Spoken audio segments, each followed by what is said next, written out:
It features 4 really impressive women, a homicide lieutenant, a medical examiner, an assistant district attorney, and a reporter for the San Francisco Chronicle. When the 4 of them get together, these women bend and sometimes break the rules of their respective departments. They just want to solve high-profile murder cases, like the really nasty one in Second Chance. So give a listen to Second Chance, and if you haven't read or listened to First to Die, you might try that one next. And please drive carefully. Pull over to the side of the road if this story gets too exciting. Thanks. Aaron Winslow would never forget the next few minutes. He recognized the terrifying sounds the instant they cracked through the night. His body went cold all over. He couldn't believe that someone was shooting a high-powered rifle in this neighborhood. Kapow, kapow, kapow! His choir was just leaving the LaSalle Heights church. 48 young kids were streaming past him toward the sidewalk. They had just finished their final rehearsal before the San Francisco sing-off, and they had been excellent. Then came the gunfire. Lots of it. Not just a single shot. A strafing. An attack. Kapow, kapow, kapow! Get down, he screamed at the top of his voice. Everybody down on the ground. Cover your heads. Cover up. At first, no one seemed to hear him. To the kids in their dress-white blouses and shirts, the shots must have sounded like firecrackers. Then a volley of shots rained through the church's beautiful stained glass window. The depiction of Christ's blessing over a child at Capernaum shattered, glass splintering everywhere, some of it falling on the heads of the children. "Someone's shooting," Winslow screamed.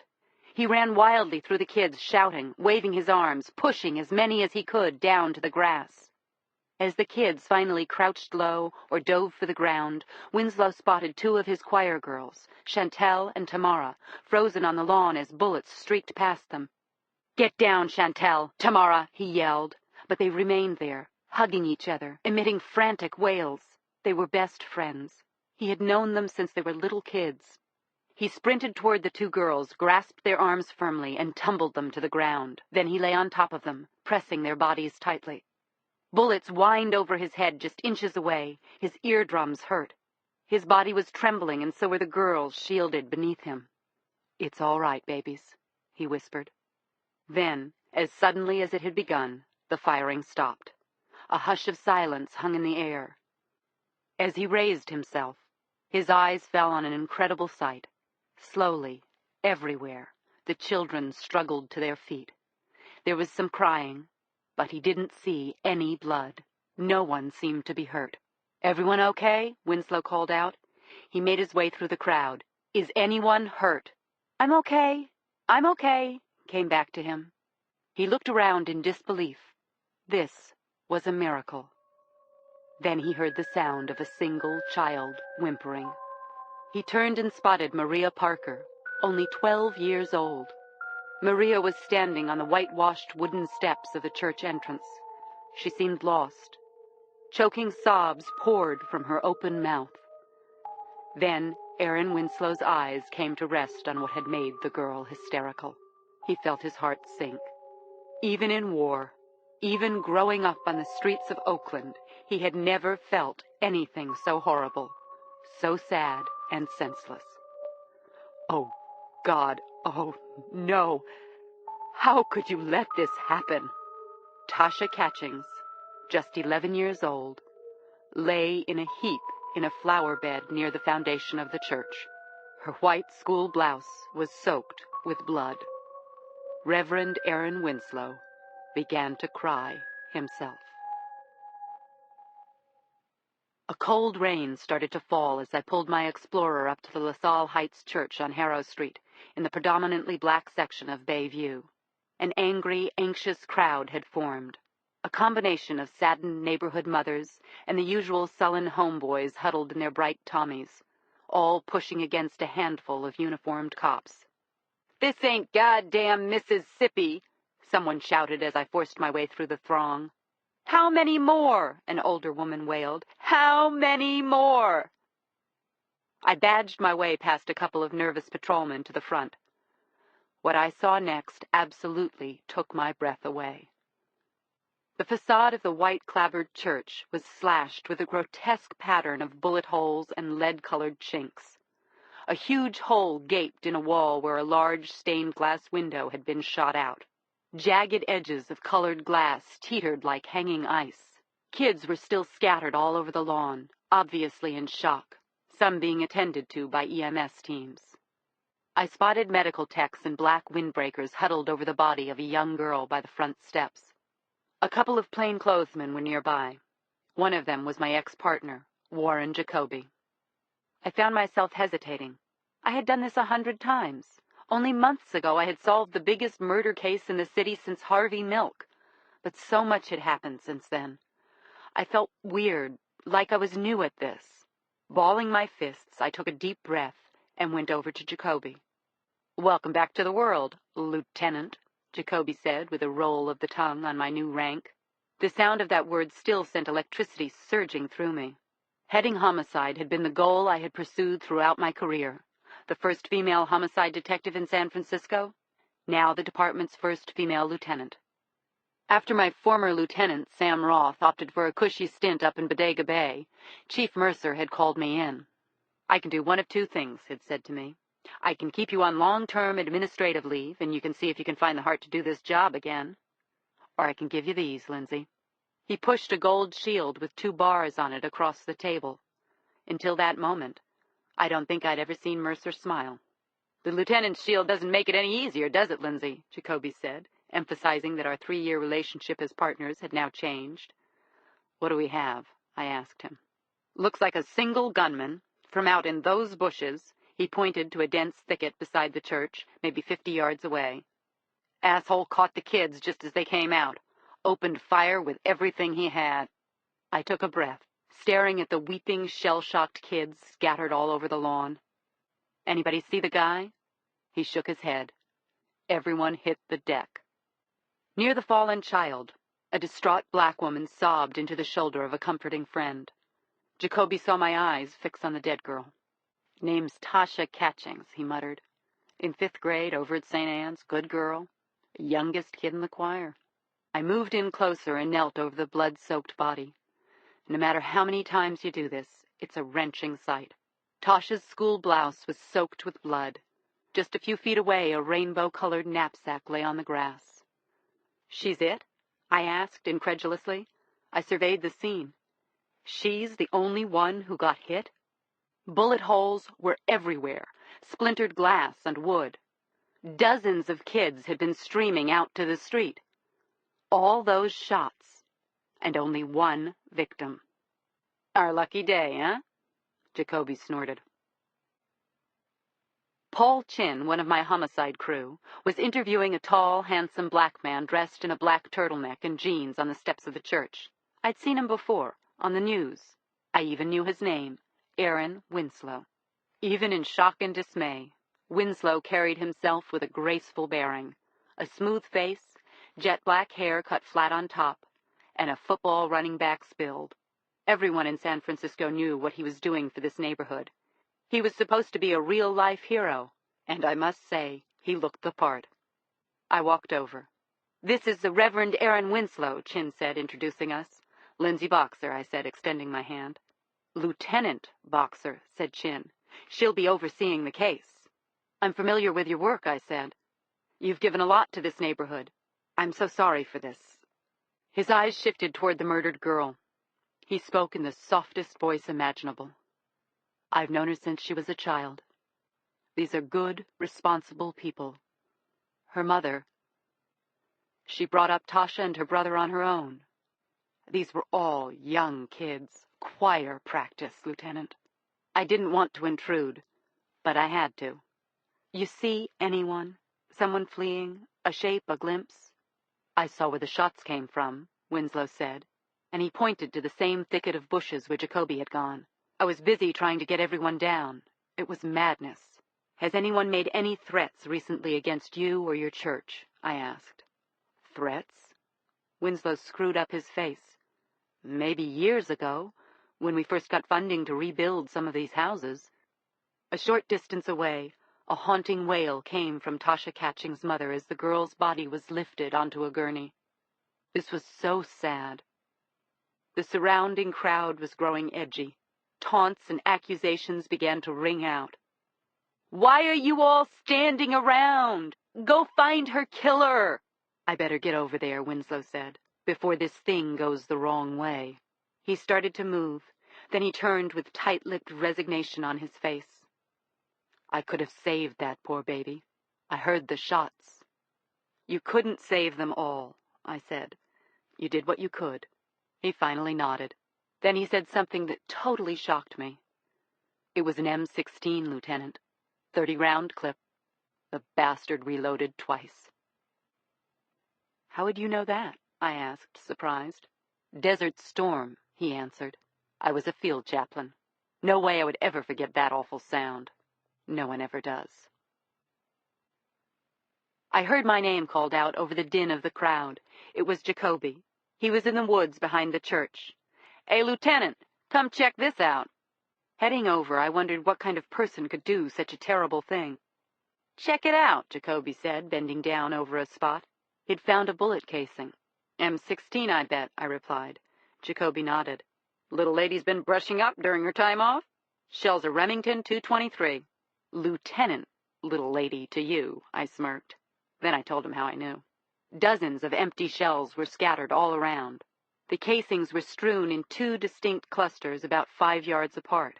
"You can see where he started firing," Jacoby said. "I figure here. He must have moved around." From the first cluster of shells, there was a clear line of sight to the side of the church, that stained glass window in full view, all the kids streaming toward the street. I could see why no one had spotted him. His hiding place was totally protected. "When he reloaded, he must have moved over there," Jacoby pointed. I made my way over and crouched near the second cluster of shells. Something wasn't making sense. The facade of the church was in view, the front steps where Tasha Catchings had lain, but only barely. I squinted through an imaginary sight, leveling my gaze at where Tasha must have been when she was hit. You could barely even fix it into sight. There was no way he could have intentionally been aiming for her. She had been struck from a totally improbable angle. "Lucky shot," Jacoby muttered. "What do you think, a ricochet?" "What's back here?" I asked. I looked around, pushing my way through the thick bushes leading away from the church. No one had seen the shooter escape, so he obviously hadn't made his way along Harrow Street. The brush was about 20 feet deep. At the end was a 5-foot-high chain-link fence dividing the church grounds from the surrounding neighborhood. The fence wasn't high. I planted my flats and hoisted myself over. I found myself facing penned-in backyards and tiny row houses. A few people had gathered, watching the show. To the right, the playgrounds of the Whitney Young Projects. Jacoby finally caught up with me. "This is how he must have made his way out, Warren." We looked in both directions.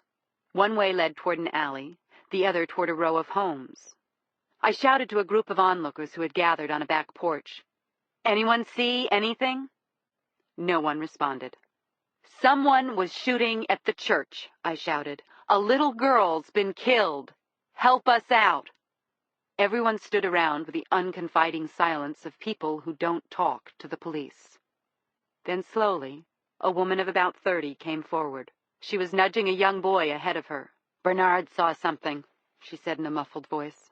Bernard appeared to be about 6, with cautious round eyes, wearing a gold and purple Kobe Bryant sweatshirt. "It was a van," Bernard blurted, "like Uncle Reggie's." He pointed to the dirt road leading to the alley.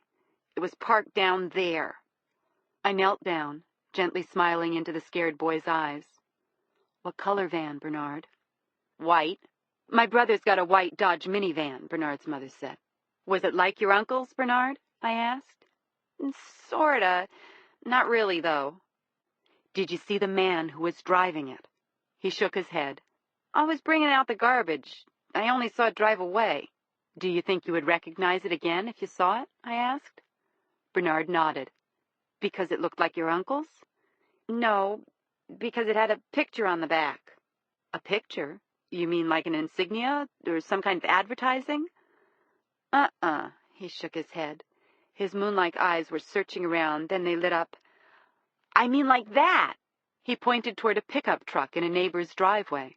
There was a sticker of a Cal Golden Bear on the rear bumper. "You mean a decal?" I confirmed. "On the door." What did this decal look like, Bernard? Like Mufasa, the boy said, from The Lion King. A lion? My mind raced through anything that seemed likely. Sports teams, college logos, corporations. Yeah, like Mufasa, Bernard repeated. Except it had 2 heads. Less than an hour later, I was pushing through a surging crowd that had built up on the steps of the Hall of Justice. The lobby of the tomb-like granite building where I worked was packed with reporters and news crews, shoving their microphones at anyone who came in wearing a badge. Most of the crime reporters knew me, but I waved them off until I could get upstairs. Then a set of hands grasped my shoulders and a familiar voice chimed, "Linz, we need to talk." I spun to face Cindy Thomas, one of my closest friends, though it also happened she was the lead crime reporter at the Chronicle. "I won't bother you now," she said above the din, "but it's important. How about Susie's at 10? It had been Cindy who, as a stringer buried on the paper's metro desk, had sneaked into the heart of the bride and groom case and helped blow it wide open. Cindy who, as much as any of us, was responsible for the gold on my shield today. I managed a smile. "I'll see you there." Upstairs on 3, I strode into the cramped, fluorescent-lit room that the 12 inspectors who managed homicide for the city called home. Lorraine Stafford was waiting for me there. She had been my first appointment, and Cappy McNeil had come in too. Lorraine asked, "What can I do?" "You can check with Sacramento for any stolen white vans, any model, in-state plates, and put out an APB along with it for a bumper sticker of some sort of lion on the rear." She nodded and started away. "Lorraine," I stopped her, "make that a 2-headed lion." Cappy walked with me while I made myself a cup of tea. He'd been in homicide for 15 years, and I knew he had supported me when Chief Mercer consulted him about offering me the lieutenant job. He looked sad. "I know Aaron Winslow. I played ball with him in Oakland. He's devoted his life to those kids. He really is one of the good guys, Lieutenant."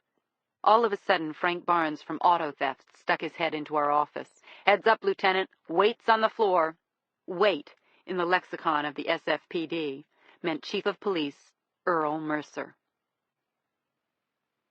Mercer strode in, all 250 pounds of him, trailed by Gabe Carr, a mean little weasel who was the department's press liaison, and Fred Dix, who managed community relations.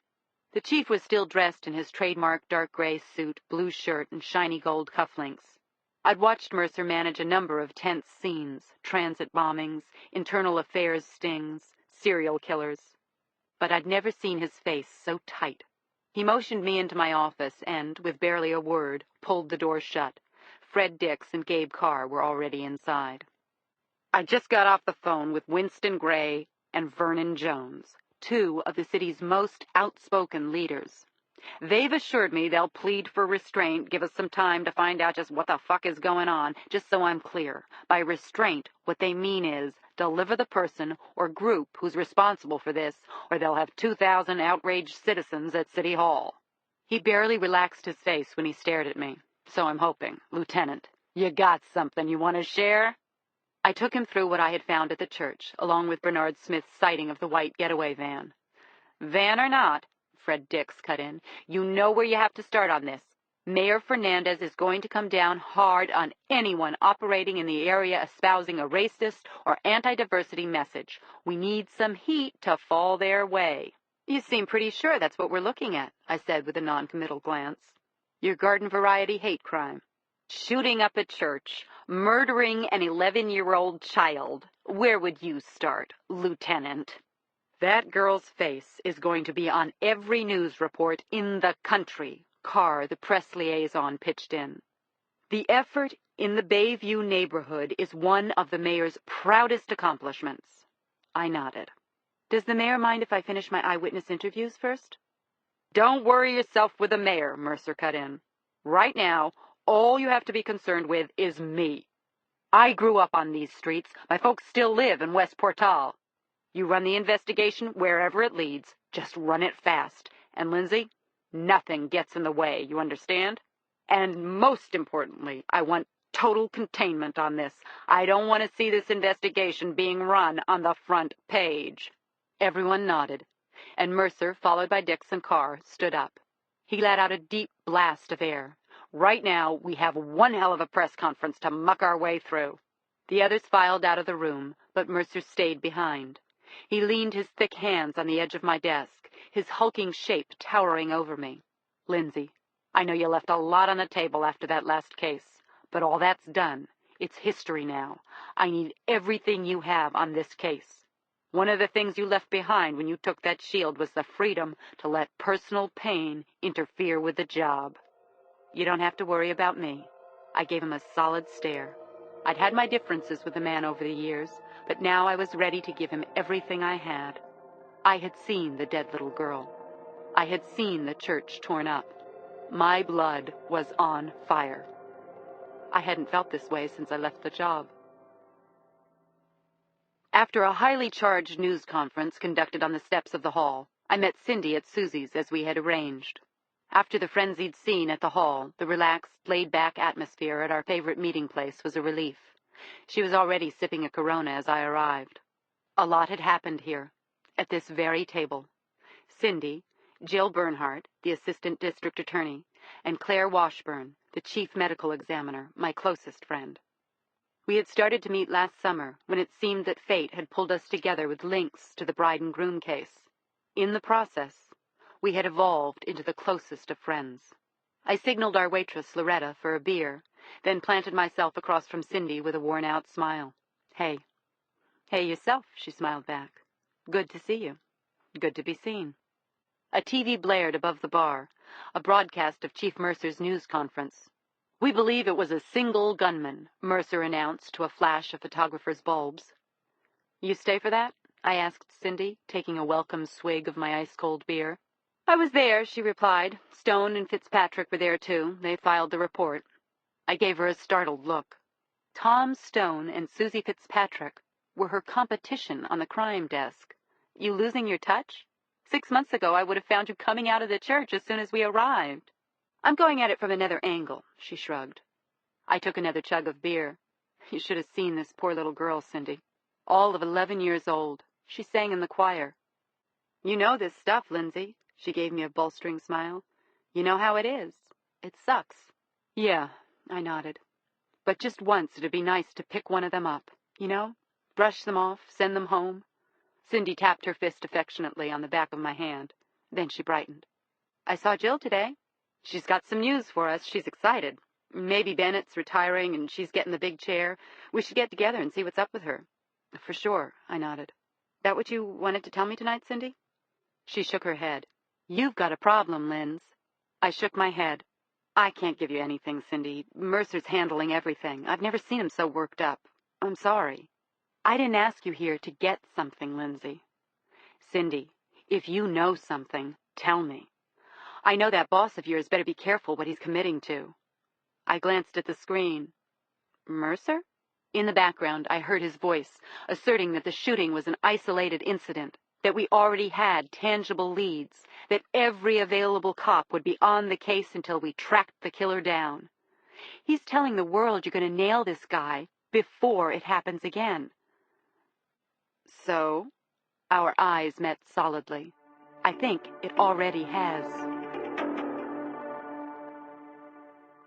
The next morning, Jacoby and I were back examining the grounds of the LaSalle Heights Church. All night long, I had fretted over what Cindy had told me about a case that had come across her desk. It involved an elderly black woman who lived alone in the Gustav White Projects in West Oakland. 3 days ago, the Oakland police had found her hanging from a pipe in the basement laundry room, an electrical cord tightly wound around her neck. At first, the police assumed it was a suicide. No abrasions or defensive wounds were found on her body. But the next day, during the autopsy, a flaky residue was found packed under her nails. It turned out to be human skin, with microscopic specks of dried blood. The poor woman had been desperately digging in to someone.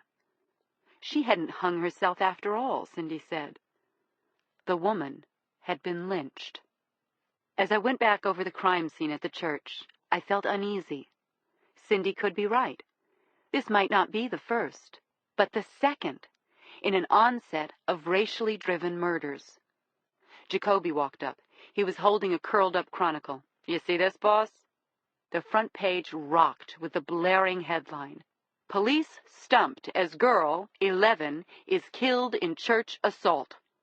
The article was written by Tom Stone and Susie Fitzpatrick, whose careers had been nudged aside by Cindy's work on the bride and groom case. With the newspapers stoking the fire and the activists Gray and Jones railing on the air, soon the public would be accusing us of sitting on our hands while the terror suspect was running free. Behind us, in the woods, Charlie Clapper's crime scene unit team was going over the ground around the sniper's position. They'd turned up a couple of foot imprints, but nothing identifiable. They would fingerprint the shell casings, grid search the ground, pick up every piece of lint or dust where the supposed getaway vehicle had been parked. "Any more sightings on that white van?" I asked Jacoby. In a strange way, it was good to be working with him again. He grumbled and shook his head. "Got a lead on a couple of winos who hold a coffee clatch on that corner at night. So far, all we have is this." He unfolded the artist's rendering of Bernard's memory. A two-headed lion, the sticker on the rear door of the van. Across the grass, I spotted Aaron Winslow coming out of the church. A knot of protesters approached him from a police barrier some 50 yards away. As he saw me, his face tensed. "People want to help in any way they can. Paint over the bullet holes, build a new facade," he said. "They don't like to look at this." "I'm sorry," I said. "I'm afraid there's still an active investigation going on." He took in a breath. I keep playing it over in my mind. Whoever did this had a clear shot. I was standing right there, Lieutenant. More in the line of fire than Tasha. If someone was trying to hurt someone, why didn't they hurt me? Winslow knelt down and picked up a pink butterfly hair clip from the ground. "I read somewhere, Lieutenant, that courage abounds where guilt and rage run free." Winslow was taking this hard. "It'll take more than this bastard to ruin our work. We won't fold. We'll have Tasha's service here, in this church."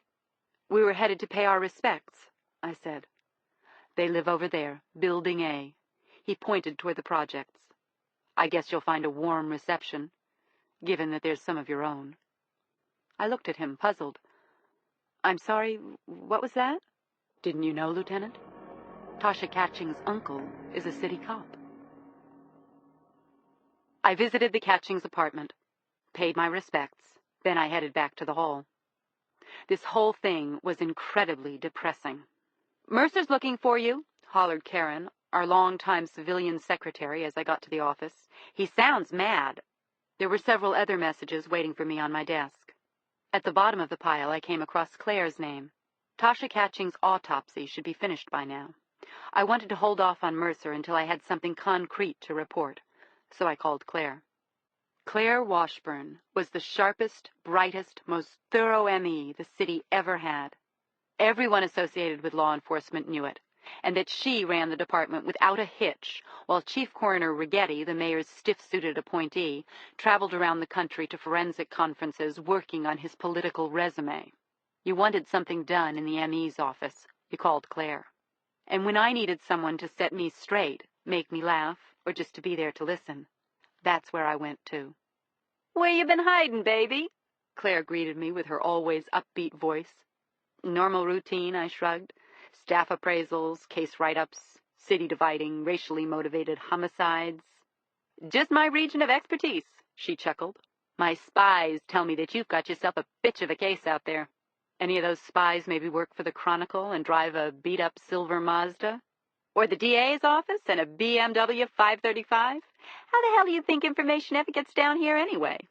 "Well, here's one, Claire. Turns out the dead little girl's uncle is in uniform. He's at Northern. And the poor kid ends up being a poster child for the LaSalle Heights project in action. Top-of-the-line student, never once in trouble. Some justice, huh?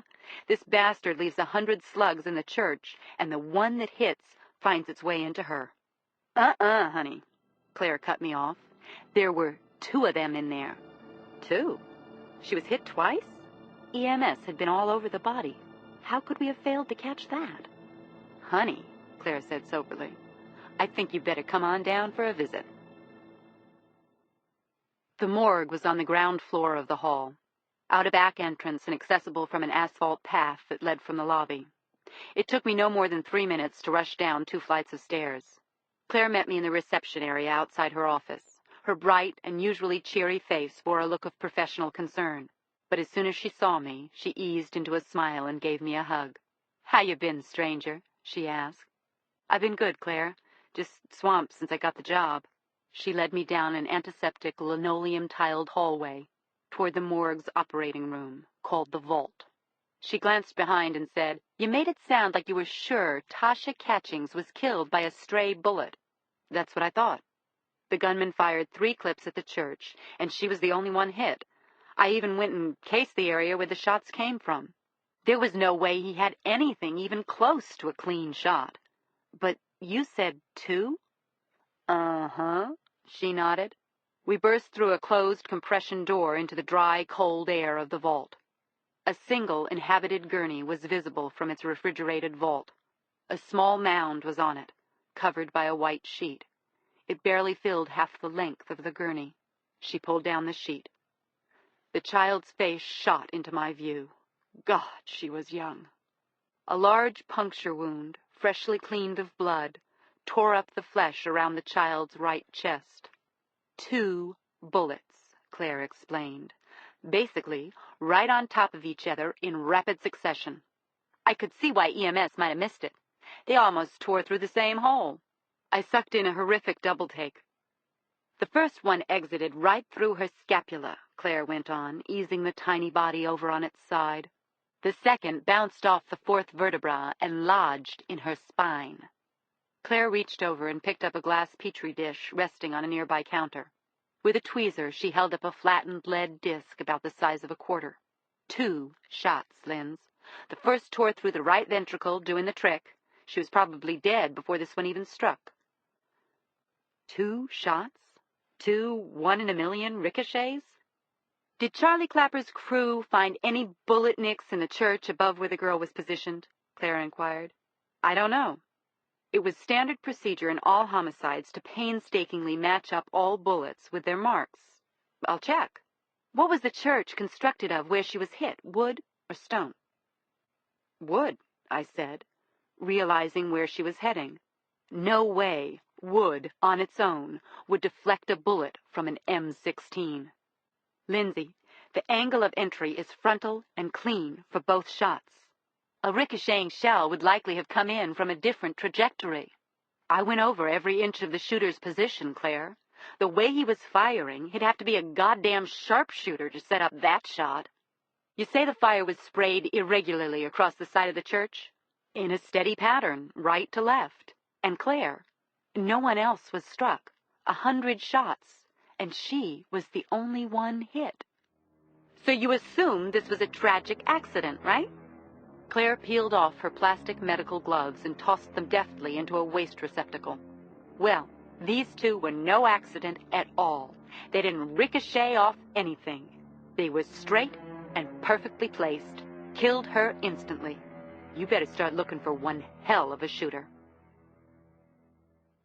The shocking possibility that Tasha Catchings might not have been a random victim after all dogged me all the way back to the office. Upstairs, I ran into a wall of detectives anxiously awaiting me. Lorraine Stafford informed me that there was a positive from the auto search. A '94 Dodge Caravan reported stolen 3 days ago down the peninsula in Mountain View. I told her to see if any of the characteristics matched. I grabbed Jacoby and told him to wrap up his bagel and come with me. "Where are we headed?" he groaned. "Across the bay, Oakland." "Mercer's still looking for you," Karen shouted as we hit the hall. "What do you want me to say?" "Tell him I'm investigating a murder." 20 minutes later, we had crossed the Bay Bridge, woven through the drab, antiquated skyline that was downtown Oakland, and pulled up in front of the police administration building on 7th. Oakland's police headquarters was a short, gray panel-and-glass building in the impersonal style of the early 60s. On the 2nd floor was homicide, a cramped, dreary office no larger than our own. Lieutenant Ron Vandervellen stood up to greet us as we were led into his office. "Hey, I hear congratulations are in order, Boxer. Welcome to the world of sedentary life." "I wish, Ron." "What brings you here? You looking to check out how the real world works?" For years, the San Francisco and Oakland homicide departments had maintained a kind of friendly rivalry. They, believing all we dealt with across the bay was the occasional computer parts salesman found naked and dead in his hotel room. "I saw you on the news last night," Vandervellen cackled. "What brings you celebrities out here?" "A little bird named Chipman," I replied. Estelle Chipman was the elderly black woman Cindy told me had been found hung in her basement. He shrugged. "I've got 100 unsolved murders if you guys don't have enough to keep you busy." I was used to the Vandervellen barbs, but this time he sounded particularly edgy. "No agenda, Ron. I just wanted to look at the crime scene, if that's okay." "Sure, but I think it's going to be tough to tie into your church shooting." "Why's that?" I asked. The Oakland lieutenant got up, went out into the outer office, and came back with a case file. "I guess I'm having a hard time putting together how a homicide, as obviously racially motivated as yours, could be committed by one of their own." "Estelle Chipman's killer was black?" I asked. He donned a pair of reading glasses, leafed through the file until he came to an official document marked Alameda County Coroner's Report. "Read it and weep," he muttered. "If you'd called, I could have saved you the toll. Dermal specimens found under the victim's fingernails suggest a hyperpigmented dermis consistent with a non-Caucasian. Slides are out being tested as we speak. You still want to check out the site? You mind? We're already here." "Sure, yeah, be my guest. It's Crimpman's case, but he's out. I can take you through. I don't get out to the Gus White projects much anymore. Who knows? Riding with you two super cops, I might pick something up along the way." The Gustav White projects were 6 identical red brick high-rises on Redmond Street in West Oakland. As we pulled up, Vandervellen said, "Didn't make much sense. The poor woman wasn't ill, seemed to have okay finances, even went to church twice a week. But sometimes people just give up. Until the autopsy, it looked legit." I recalled the case file. There were no witnesses. No one had heard any screams. No one saw anybody running away. Only an elderly woman who kept to herself, found hanging from a steam pipe in the basement, her neck at a right angle and her tongue protruding. At the projects, we walked right into Building C. "Elevators on the fritz," Vandervellen said. We took the stairs down.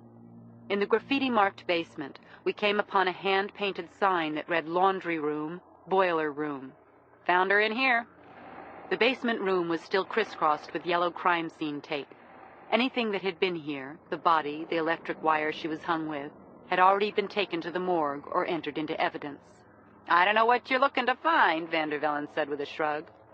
"I don't know either." I swallowed. "It happened late last Saturday night?" "The coroner figures around 10. We thought maybe the old lady came down to do her laundry, that someone surprised her. Janitor found her the next morning." "What about security cameras?" Jacoby asked. "They were all over the lobby and the halls." "Same as the elevator. Broken." Vandervellen shrugged again. It was clear Vandervellen and Jacoby wanted to head out as quickly as possible, but something pulled at me to stay. For what? I had no idea. As if pulled by gravity, I was drawn to the far side of the room, to the wall behind the spot where Chipman had been found hanging. I knelt, tracing my fingers over the concrete wall. If I hadn't seen it before, it would have passed right by my sight. A primitive drawing, like a child's, in bright orange chalk. It was a lion, like Bernard Smith's drawing, but more fierce. The lion's body led into a coiled tail, but it was the tail of something else. A reptile? A serpent? And that wasn't all. The lion had 2 heads. One, a lion. The other, possibly a goat. So now I knew. These cases were probably related. Bernard Smith's sighting of the fleeting van had been on the mark. We had our getaway car. We might have a double killer. It didn't surprise me that when I finally got back to the hall, an angry Chief Mercer insisted that he be buzzed the minute I walked in. I closed the door to my office, dialed his extension, and waited for the barrage. "You know what's going on here," he said. "You think you can stay out in the field all day and ignore my calls? You're Lieutenant Boxer now. Your job is to manage your squad and keep me informed." "I'm sorry, Chief. It's just that..." A child has been killed. A neighborhood terrorized. By tomorrow, every African-American leader in this town will be demanding to know what we're going to do. It's gotten deeper than that, Chief. I told him what I had found in the basement in Oakland, the lion-like symbol that had been at both crimes. I heard him suck in a deep breath. You're saying these two killings are related? That possibility exists. The air seemed to seep right out of Mercer's lungs. You get a photo of what you found on that wall over to the lab, and a sketch of what that kid in Bayview saw. I want to know what those drawings mean. It's already in the works, I replied. A troubling possibility seemed to be forming in Mercer's mind. If there's some kind of conspiracy taking place here, we're not going to sit back while this city is held hostage to a terror campaign. I didn't want to tell him my worst fear. If Vander Vellen was right, that Estelle Chipman's killer was black, and Claire was right, that Tasha Catchings was an intended target, this might not be a racial terror campaign at all. Even on the phone, I could sense the creases underneath Mercer's jaw deepening. Finally, I heard him exhale. Don't let me down, Lieutenant. Solve your case. As I hung up the phone, I could feel the pressure intensifying. The world was going to expect me to bust down the door of every hate group operating west of Montana, and I already had real doubts. On my desk, I spotted a message from Jill. How about a drink? 6 o'clock, it read. All of us. 1 full day into the case. If there was anything that would calm my fears, it was Jill and Claire and Cindy and a pitcher of margaritas at Susie's. I left a message on Jill's voicemail that I'd be there. It took no more than a minute of settling back into our old booth at Susie's to feel the magic begin to spark and to realize it was happening all over again. A troublesome case that was getting worse. A pitcher full of high-octane margaritas. My 3 best friends, all at the top of law enforcement. I was afraid that our murder club was back in business. Just like old times, Claire smiled, scooting her large frame over to make room for me. In more ways than you know, I sighed. Then, pouring myself a frothy drink, Jesus, do I need one of these. As I took a sip myself, I scanned around. All eyes were focused on me. I almost spit into my drink. I can't get into it. Don't even start. I told you, Jill croaked with a confirming smile. Things have changed. Lindsay's management now. That's not it, Jill. There's a gag order. Besides, I thought we were here for you. Jill's sharp blue eyes twinkled. The representative from the district attorney's office is willing to cede the floor to her esteemed colleague from the 3rd floor. Jesus, guys, I've been on this case for 2 days. What the hell else is anybody in the city talking about? Said Claire. It's not that I don't want to talk about it, I protested. It's just that it's sealed. Confidential. Confidential? Like what I turned you on to in Oakland? Cindy asked. We have to talk about that, I said. After. I'll make you a deal, Jill said. You share it with us, like always. Then I'll share something. You judge which is juicier. Loser pays the check. I knew it was only a matter of time before I gave in. How could I keep secrets from my girls? This all stays here. Of course, Jill and Claire said. Duh. I turned to Cindy. And that means you don't go to press with any of it until I say so. Fine. Deal. Jill filled up my glass. I knew we'd eventually break you down. Piece by piece, I took them through the case so far. The decal Bernard Smith had seen on the getaway van, the identical drawing I had found in Oakland, the possibility that Estelle Chipman might have been murdered, Claire's thought that Tasha Catchings may not have been an accidental target after all. I knew it, Cindy shouted with a triumphant beam. You got to find out what that lion image represents, insisted Claire. I nodded. I'm on it. Jill, the ADA, inquired, anything out there that actually ties these two victims together? Nothing so far. What about motive? She pressed. Everyone's reading them as hate crimes, Jill. She nodded cautiously. And you? I'm starting to read them differently. I think we have to consider the possibility that someone's using the hate crime scenario as a smokescreen. There was a long silence at the table. A racial serial killer, Claire said. I had shared my news, all of it bad. Everyone ran it over glumly. I nodded to Jill. Now you. Cindy jumped the gun. Bennett's not going to run again, is he? In her 8 years in the prosecutor's office, Jill had shot up to be his number 2 in command. If the old man decided to step down, she was the logical choice to be appointed San Francisco's next DA. Jill laughed and shook her head. He'll be propped up at that oak desk the day he dies. That's the truth. Well, you've got something to tell us, pressed Claire. You're right, she admitted. A crooked little smile crept across her face. She let out a sigh, then said, I'm pregnant. We sat there, waiting for her to admit that she was just putting us on. But she didn't. You're joking, I stammered. Jill was the most driven woman I knew. You could catch her at her desk almost any night until after 8.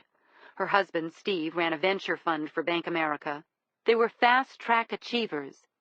People do it, she exclaimed at our amazement. I knew it, Claire exclaimed, slapping the table.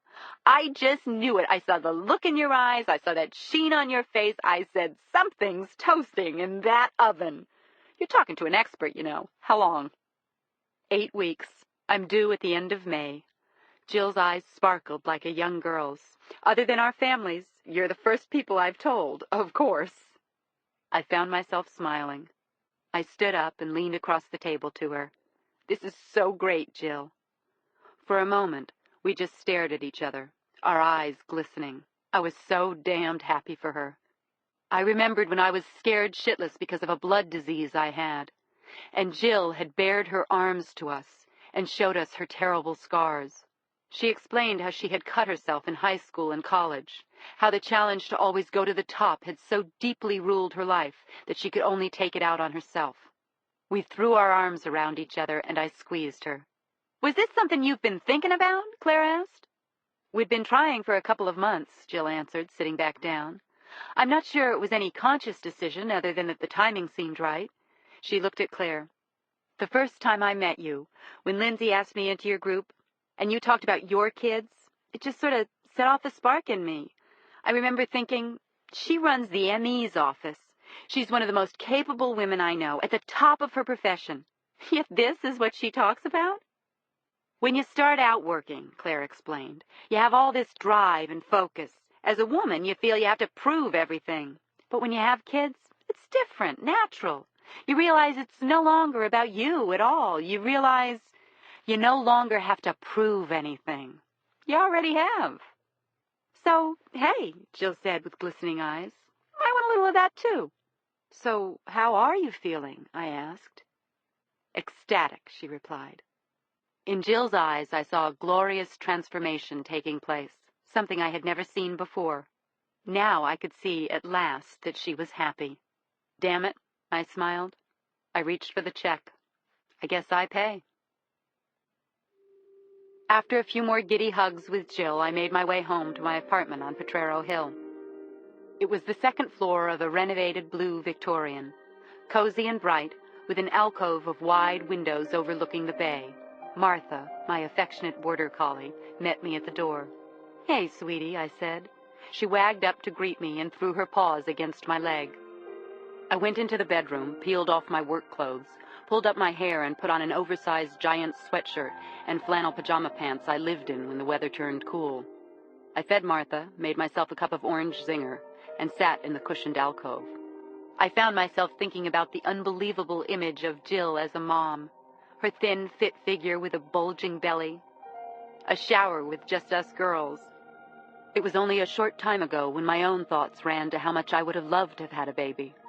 It just wasn't meant to be. Parenting just didn't seem like the natural occupation in my family. My mother had died 11 years before when I was 24 and just entering the police academy. She had been diagnosed with breast cancer, and my last 2 years of college, I helped take care of her, rushing back from class to pick her up at the Emporium where she worked, preparing her meals, watching over my younger sister, Kat. My father, a San Francisco cop, disappeared on us when I was 13. To this day, I didn't know why. I had grown up hearing all the stories, that he handed his paycheck over to the bookies, that he had a secret life away from Mom, that the bastard could charm the pants off anyone, that one day he lost heart and just couldn't put the uniform back on. Old-timers down in the Central District still asked me how Marty Boxer was. All I could think about was that the bastard let me tend and nurse my mother while she was dying and never came back. I hadn't seen my father for almost 10 years, since the day I became a cop. I didn't even miss him anymore. It was always the eyes that got him. Naked on his bed, in the stark cell-like room, he sat staring at the old black and white photographs he had looked at 1,000 times. It was always the eyes, that deadened, hopeless resignation. How they posed. Even knowing their lives were about to end, even with the nooses wrapped around their necks. In the loosely bound album, he had 47 photos and postcards arranged in chronological order. He had collected them over the years. The first, an old photograph, dated June 9th, 1901. His father had given him Des Jones, lynched in Great River, Indiana, on the border. Someone had written in faded script, "This was that dance I went to the other night. We sure played afterwards, your son Sam." In the foreground, a crowd in suit coats and bowler hats, and behind them, the limply hanging corpse. He flipped the page. Frank Taylor, Mason, Georgia, 1911. It had cost him $500 to get the photo, but it was worth every penny. From the back of a buggy parked under an oak, the condemned man stared, seconds before his death. On his face, neither resistance nor fear. A small crowd of properly dressed men and women grinned towards the camera, as if they were witnessing Lindbergh arriving in Paris. Their eyes conveyed that the hanging was something proper and natural. Taylor's, simply that there wasn't a damn thing he could do about it anyway. He got off the bed and dragged his slick, muscular frame to the mirror. He'd always been strong. He had lifted weights for 10 years now. He flinched as he drew blood and mass into his swollen pecs. He massaged a scratch. That old bitch had dug her nails into his chest as he wrapped the coil around the ceiling pipes. It had barely drawn blood, but he looked at the scratch with contempt. He didn't like anything that disturbed the surface of his skin. He posed in front of the mirror, looking at the seething lion goat tattoo across his chest. Soon all the stupid assholes would see that it wasn't about hate. They would read his pattern. The guilty had to be punished. Reputations needed to be restored. He had no particular antipathy for any of them. It wasn't hate. That old lady, she had deserved to die. The choir girl, too. He was pumped up. He massaged the tattoo on his chest. "Pretty soon I will let you free, my pet." He opened his photo scrapbook and flipped to the last blank page, just after Morris Tulo and Sweet Brown in Longbow, Kansas, 1956. He had been saving his spot for the right picture, and now he had it. He took a tube of roll-on glue and dabbed all over the back of the photo. Then he pressed it onto the blank page. He admired the new addition, Estelle Chipman, eyes stretched wide, looking at the camera just before it kicked out the chair from under her feet. They always posed. First thing the following morning, I called Stu Kirkwood, who ran a hate crimes desk assigned to the police department. I asked him, personally, for any leads on these types of groups that might be operating in the Bay Area. My people had talked to Stu earlier, but I needed action fast. So far, Clapper's CSU team had scoured the area around the church with nothing to show for it. Kirkwood informed me over the phone that a few organized supremacist groups operated out of Northern California, offshoots of the Klan or some crazy neo-Nazi skinheads. He said that maybe the best thing would be to contact the local chapter of the FBI, who kept a much more active eye on them. Gay bashing was more his thing. Bringing in the FBI at this stage didn't fill me with enthusiasm. I asked Kirkwood to give me what he had, and an hour later he came up carrying a plastic bin crammed with red and blue folders. Background reading, he winked, dropping the bin heavily on my desk. At the sight of the mass of files, my hopes sank. "You got any ideas about this, Stu?" He shrugged sympathetically. "San Francisco's not exactly a hotbed for these groups. Most of what I gave you here seems pretty benign. They seem to spend most of their time hoisting back a few beers and shooting off ammo. I pulled out a handful of files and opened one at random. Some sort of militia group operating up in Greenview near the Oregon border. The California Patriots. Some summary information supplied by the FBI. Activity type. Militia, 16 to 20 members. Weapons assessment. Minor, small to semi-automatic arms over the counter. On the bottom it had threat, low/moderate. I skimmed through the file. Some printed materials with logos of crossed guns, detailing everything from population shifts from, quote, the white European majority, unquote, to media cover-ups on government programs to promote test tube fertilization of minorities. I couldn't imagine my killer buying into this claptrap. I didn't see him on the same wavelength at all. Our guy was organized and bold, not some pumped-up backwoods bozo. He had gone to elaborate lengths to hide the murders in the M.O. of a hate crime, and he had signed them. Like most serials, he wanted us to know. And to know there would be more. I leafed through a few more files. Nothing jumped out at me. Suddenly, Lorraine burst into my office. "We caught a break, Lieutenant. We found the white van." I strapped on my Glock and grabbed Cappy and Jacoby on the way out before Lorraine had even finished filling me in. "I want a SWAT team out there," I yelled. 10 minutes later, we all screeched up to a makeshift roadblock on San Jacinto, a quiet residential street. A radio car on routine patrol had spotted a Dodge Caravan parked outside a house in Tony Forest Hills. What made him sure that this was the car we were looking for was the decal of a two-headed lion on the rear bumper. Vasquez, the young patrolman who had called in the van, pointed toward a tree-shaded Tudor halfway down the block, the white minivan parked at the end of the driveway. It seemed crazy. This was an affluent neighborhood, not a likely haven for criminals or murderers. But there it was, our white van, and Bernard Smith's Mufasa. Moments later, an unmarked SWAT vehicle, rigged to look like a cable TV repair truck, pulled onto the street. The team was headed by Lieutenant Skip Arbushow. I didn't know what the situation entailed, whether we would have a siege or possibly have to break our way in. "Cappy, Jacoby, and I will go in first," I said.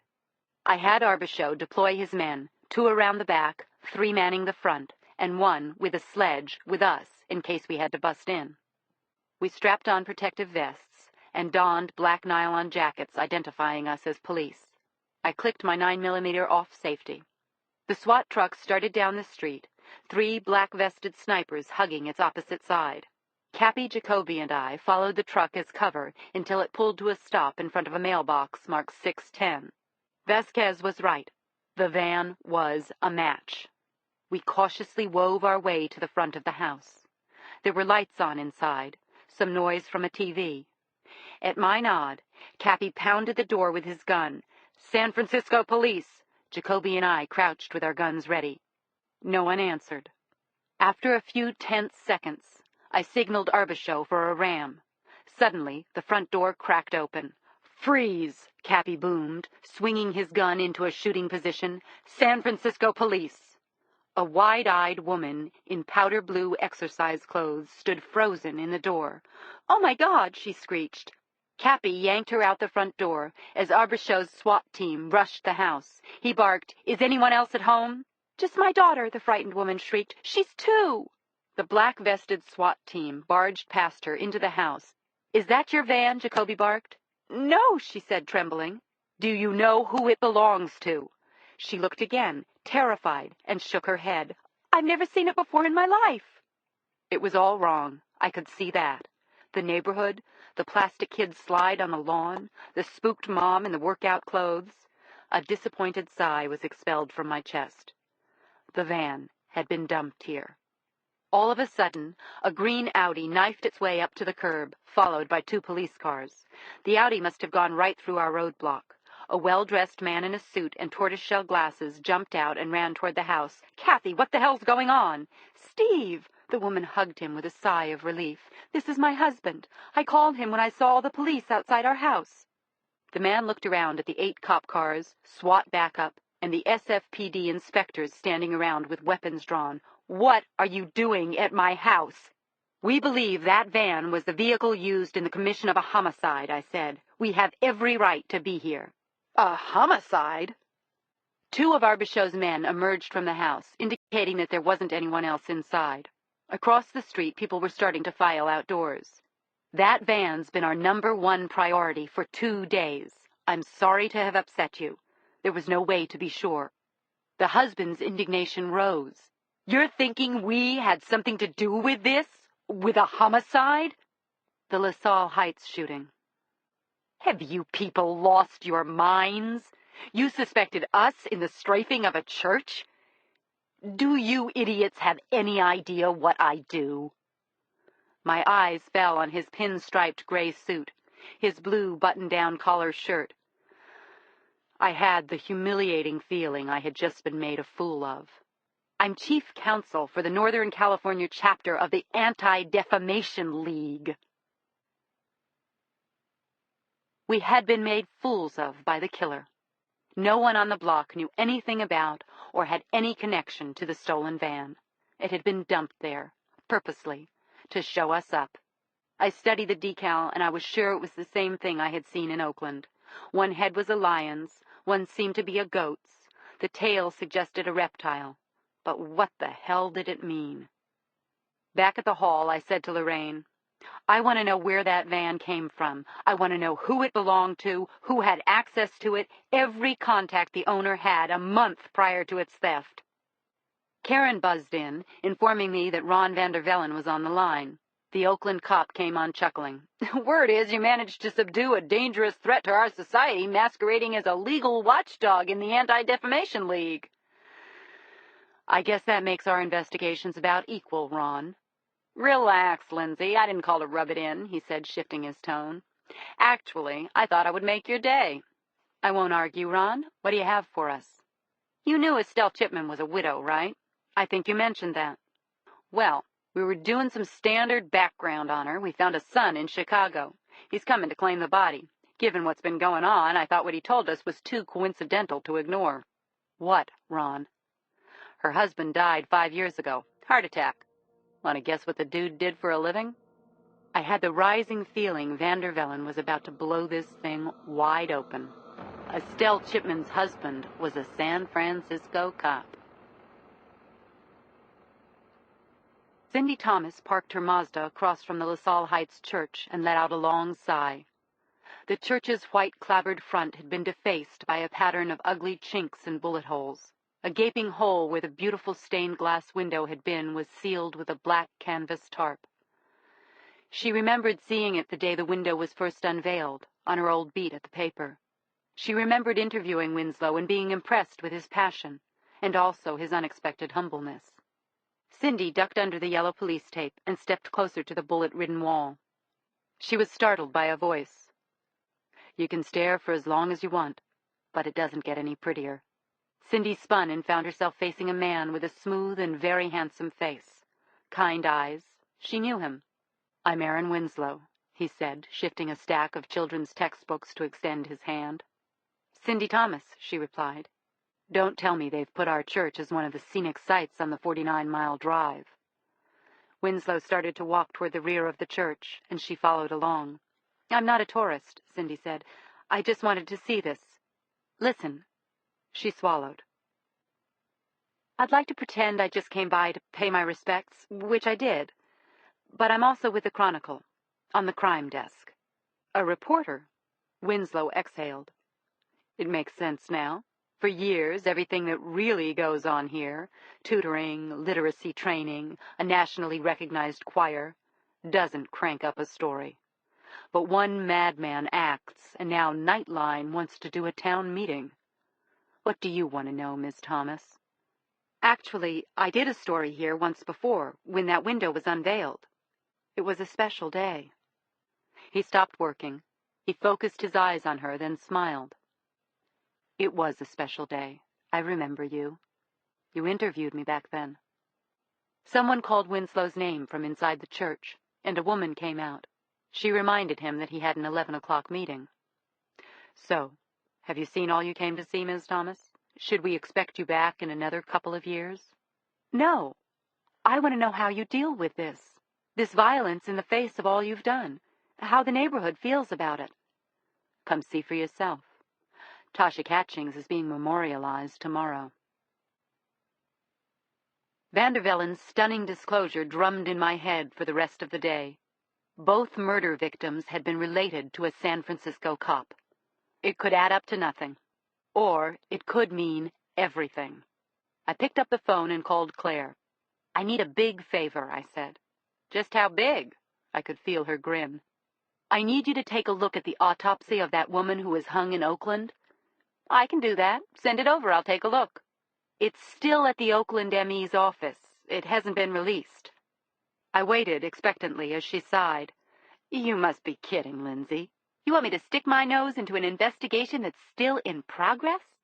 "Listen, Claire, I know this isn't exactly procedure, but they've made some pretty important assumptions that could determine this case."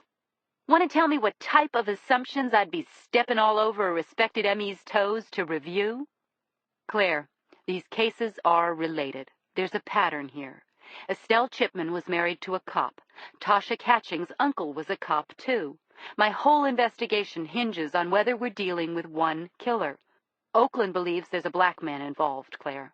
"A black man?" she gasped. "Why would a black want to do these things?" "I don't know. But there's starting to be a lot of circumstantial evidence linking both crimes. I have to know." She hesitated. "Precisely what the hell would I be looking for?" I told her about the skin specimens they had found under the victim's nails and their ME's conclusion. "Titleman's a good man," Claire responded. "I trust his findings like I would my own." "I know, Claire, but he's not you. Please, this is important." "I want you to know," she shot back, "that if Art Titleman asked to poke his nose into one of my preliminary investigations, I'd have his parking ticket stamped and politely tell him to go back to his side of the bay. I wouldn't do this for anyone else, Lindsay." Late that afternoon, I sat at my desk as one by one my staff called it quits for the day. I couldn't leave with them. I glanced at my watch and placed a call to Simone Clark in personnel, catching her just as she was preparing to leave.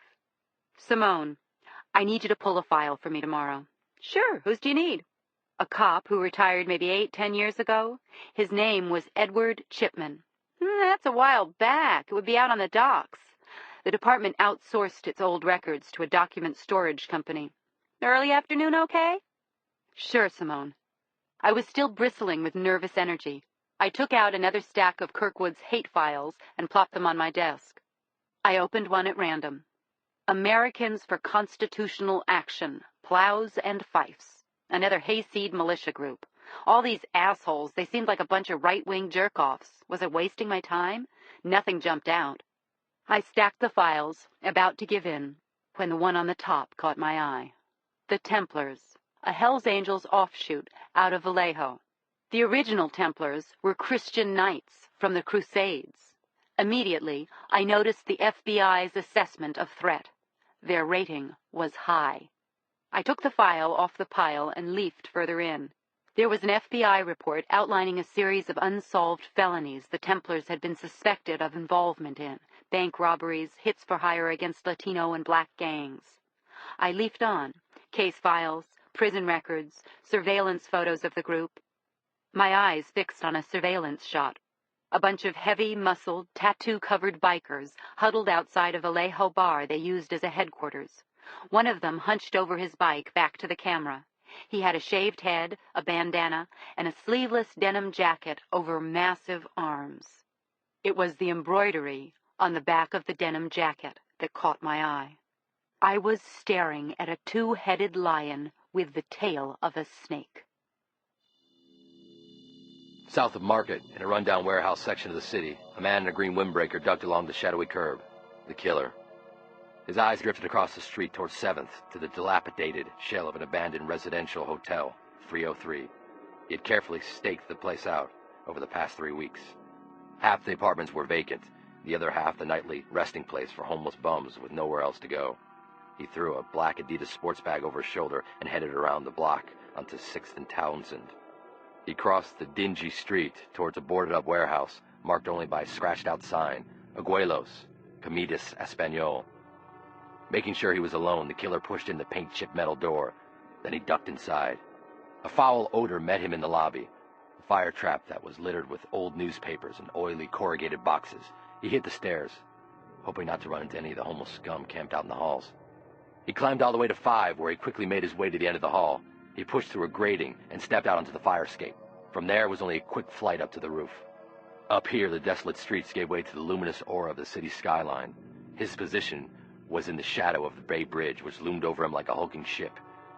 He rested the black sports bag on an air conditioning vent, unzipped it, and carefully removed the parts of a customized PSG-1 sniper rifle. As traffic rumbled over him on the Bay Bridge freeway, he screwed the long barrel of the rifle to the shaft and locked it in place. He fastened on the infrared sight. He squinted through it, amber-colored shapes coming into focus. He was so much smarter than them. While they were looking for white vans and silly-ass symbols, he was here, about to blow the lid wide open. Tonight, they would finally begin to understand. His heart slowed as he aimed across the street at the rear of the transient hotel, marked 303. On the 4th floor, a dimly lit apartment shone through the window. This was it, the moment of truth. He calmed his breath to a whisper and licked his dry lips. He aimed at a picture in his mind he had held for so long. He feathered the sight. Then, when it was just right, he squeezed. Click. This time he wouldn't even have to sign it. They'd know from the shot, from the target. Tomorrow, every person in San Francisco would know his name. Chimera. I knocked on Stu Kirkwood's glass office door, interrupting his morning coffee and bagel. I tossed the surveillance shot of the biker wearing the lion with the tail of a snake in front of him. I need to know what this is. I need it ASAP, Stu. I followed the shot up with 2 other versions of the same image, the decal on the rear of the white van, and a Polaroid of the basement wall where Estelle Chipman had been killed. Lion, goat, tail of a snake, or lizard. Kirkwood stiffened. I don't have any idea. This is our killer, Stu. So how do we find him? I thought this was your specialty. I told you, gay bashing's more my bag. We could email the pictures to Quantico. Okay, I nodded. How long will it take? Kirkwood straightened up. I know a chief researcher down there I took a seminar with. Let me put in the call. And let me know as soon as you get something back, the minute you hear something. Upstairs, I nudged Jacoby and Cappy into my office. I slid Kirkwood's Templar file and a copy of the biker photo across my desk. I want to know where these guys are, I said, and I want you to be careful. This crew's been implicated in stuff that makes LaSalle Heights seem like a paintball outing. Weapons traffic, aggravated violence, murder for hire. According to the file, they operate out of a bar over in Vallejo called the Blue Parrot. I don't want you busting in there like you're razzing a pimp down on Geary. And remember, it's not our jurisdiction. We hear you, Lou, Cappy said. No thumping, just a little R&R. It'll be nice to spend the day out of town. Guys, careful, I reminded them. Our killer's a shooter. After they left, I leafed through a handful of messages and opened the Morning Chronicle on my desk. There was a headline with Cindy's attribution reading, Police widen shooting probe. Oakland woman's death thought to be brought in. Quoting, sources close to the investigation and unnamed police contacts, she outlined the possibility that we had widened our investigation, citing the murder in Oakland. I had given her the green light to go that far. I speed-dialed Cindy. This is source close to the investigation calling, I said. No way, you're unnamed contact. Source close to the investigation is Jacoby. Oh, shit, I chuckled. I'm glad you have a sense of humor. Listen, I have something important I need to show you. Are you going to Tasha Catching's funeral? I looked at my watch. It was scheduled in less than an hour. Yeah, I'll be there. Look for me, Cindy said. A biting drizzle was coming down as I arrived at the LaSalle Heights church. Hundreds of black-clad mourners were jammed into the bullet-scarred church. Mayor Fernandez was there, along with other important faces I recognized from city government. Vernon Jones, the activist, was stationed an arm's length from the family. Chief Mercer was there, too. Standing in the rear of the chapel in a short black suit, I spotted Cindy. We both nodded as we caught each other's eye. I took a seat near Mercer among a delegation from the department. Soon the famous LaSalle Heights choir began a haunting rendition of "I'll Fly Away." After the choir finished, Aaron Winslow stepped up to a microphone. He looked very elegant in a black suit. He spoke about Tasha Catchings as someone who had known her most of her life could. Her little girl's giggle, the poise she showed being the youngest in the choir, how she wanted to be a diva, how now only the angels would get to hear her beautiful voice. He didn't speak like some gentle minister exhorting people to turn the other cheek. He said, his voice soft but powerful, that he could not forgive, and he could not help but judge. Only saints don't judge, he said, and believe me, I'm no saint. I'm like all of you, just someone who has grown tired of having to make peace with injustice. He looked toward Chief Mercer. Find the killer. Let judgment be in the courts. People rose up, and they clapped and they cried. I stood with them. My eyes were wet. Tasha's mother looked so strong as she followed the casket out, her young daughter being carried to her final rest. I filed out to a chorus of "Will the Circle Be Unbroken," feeling numb and broken. Outside, I waited for Cindy, and I watched Aaron Winslow mingle among mourners and weeping schoolmates. "Now there's a man I could share a foxhole with," said Cindy, coming up to me. "And just how do you mean that?" I asked. "I'm not sure. All I can say is I came out here yesterday to talk with him, and I left with the hairs on my arms standing up at attention." "You know, ministers aren't the same as priests," I said. "Meaning what?" "Meaning it's okay to go into foxholes with them, just to get out of the line of fire, of course." "Of course," she nodded. "He is impressive. His speech made me cry." "Is that what you meant to show me?" "No," she said with a sigh. She dug in her black shoulder bag and pulled out a folded piece of paper. "I know you told me to butt out. I guess I've just gotten used to covering your ass." "Right," I said. "So what do you have for me? We're a team, right?" As I unfolded the paper, to my shock, I found myself staring at the same lion, goat, and snake rendering I had just given Kirkwood to identify. "Where did you get this?" "You know what you're looking at, Lindsay?" "My guess is that this is not Tycho's new toy craze." She didn't laugh. "What it is a hate group symbol, a white supremacist thing. A colleague at the paper did research on these groups. I couldn't help looking into it after our meeting the other night. This is used by a small, elite group. That's why it was hard to find out about." I stared at the image that I had seen over and over again since Tasha Catchings had been killed. "This thing has a name, doesn't it?" "It's called a chimera, Lindsay. It's from Greek mythology.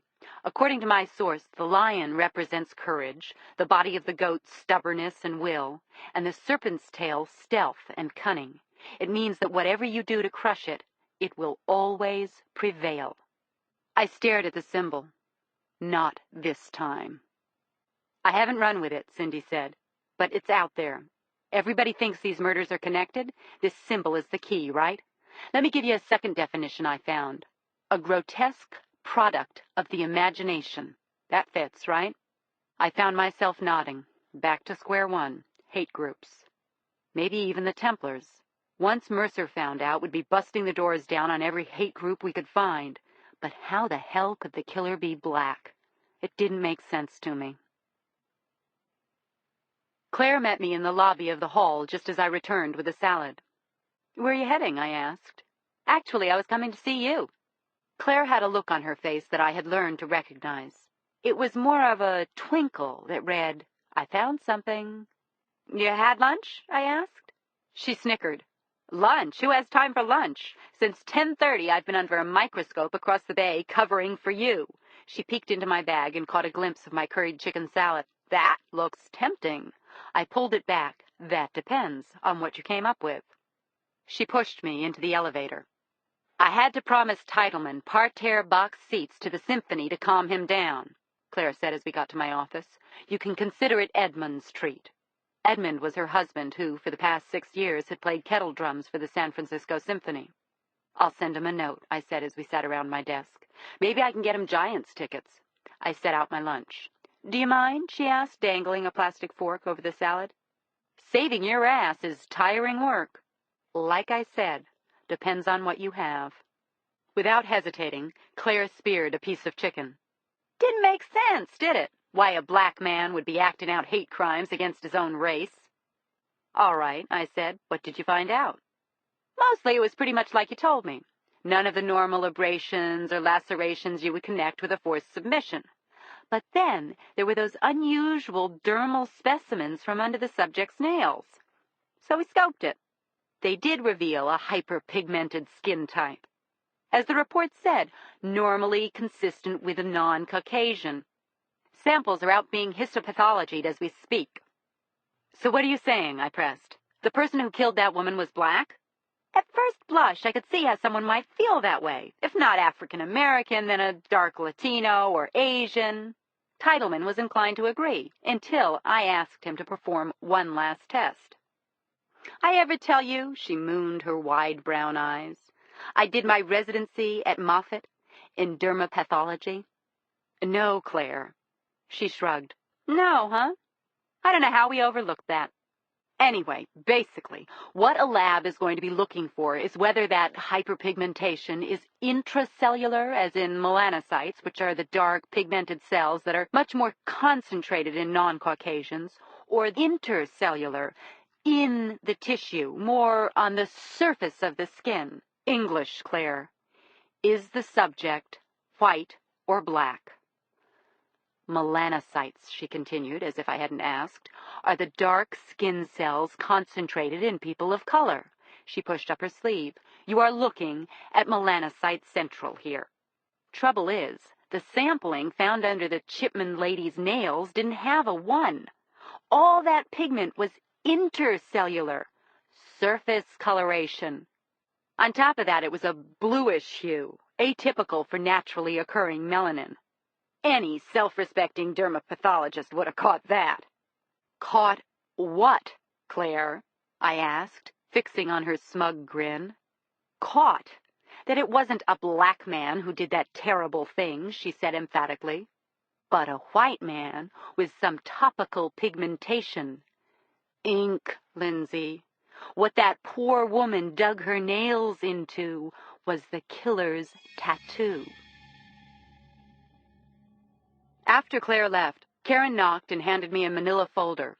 From Simone Clark? It was the file from personnel I had requested, Edward R. Chipman.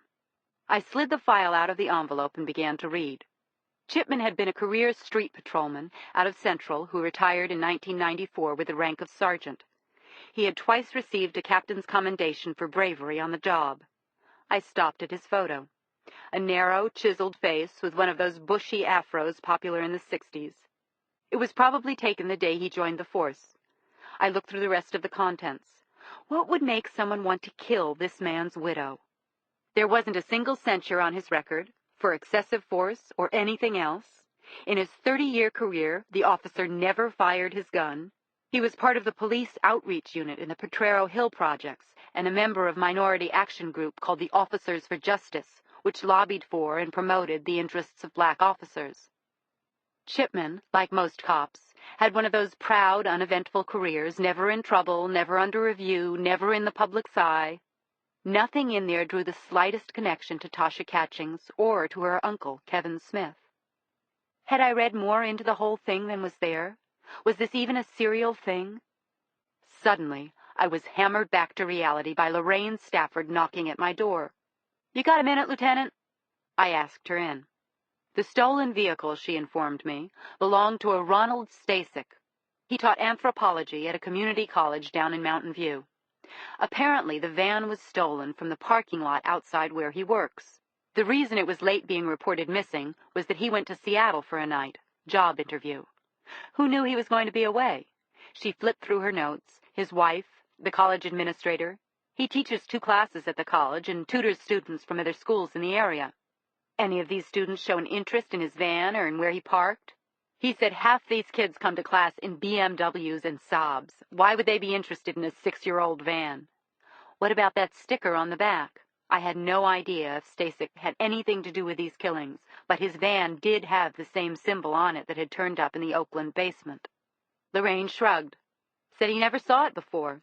I said I'd check his story and asked if he'd take a lie detector on that. He told me to go right ahead. You better check if any of his friends or his students have any weird political leanings. Lorraine nodded. I will. As the afternoon wound down, I had the shaky feeling that we were nowhere on this case. My phone rang, startling me. It was Jacoby.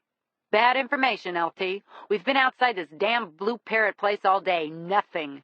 So we managed to find out from the bartender. The dudes you're looking for are history. They split 5-6 months ago. What do you mean by split, Warren? The Moose moved on, somewhere south.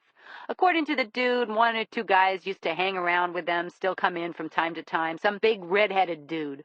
But basically, they hit the road. Keep on it. Find me the red-headed dude.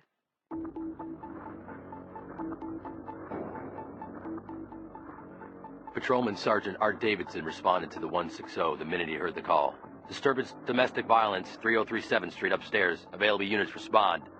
He and his partner Gil Herrera were only 4 blocks away on Bryant. It was almost 8. Their shift was over in 10 minutes. You want to take it, Gil? Said Davidson, glancing at his watch. His partner shrugged.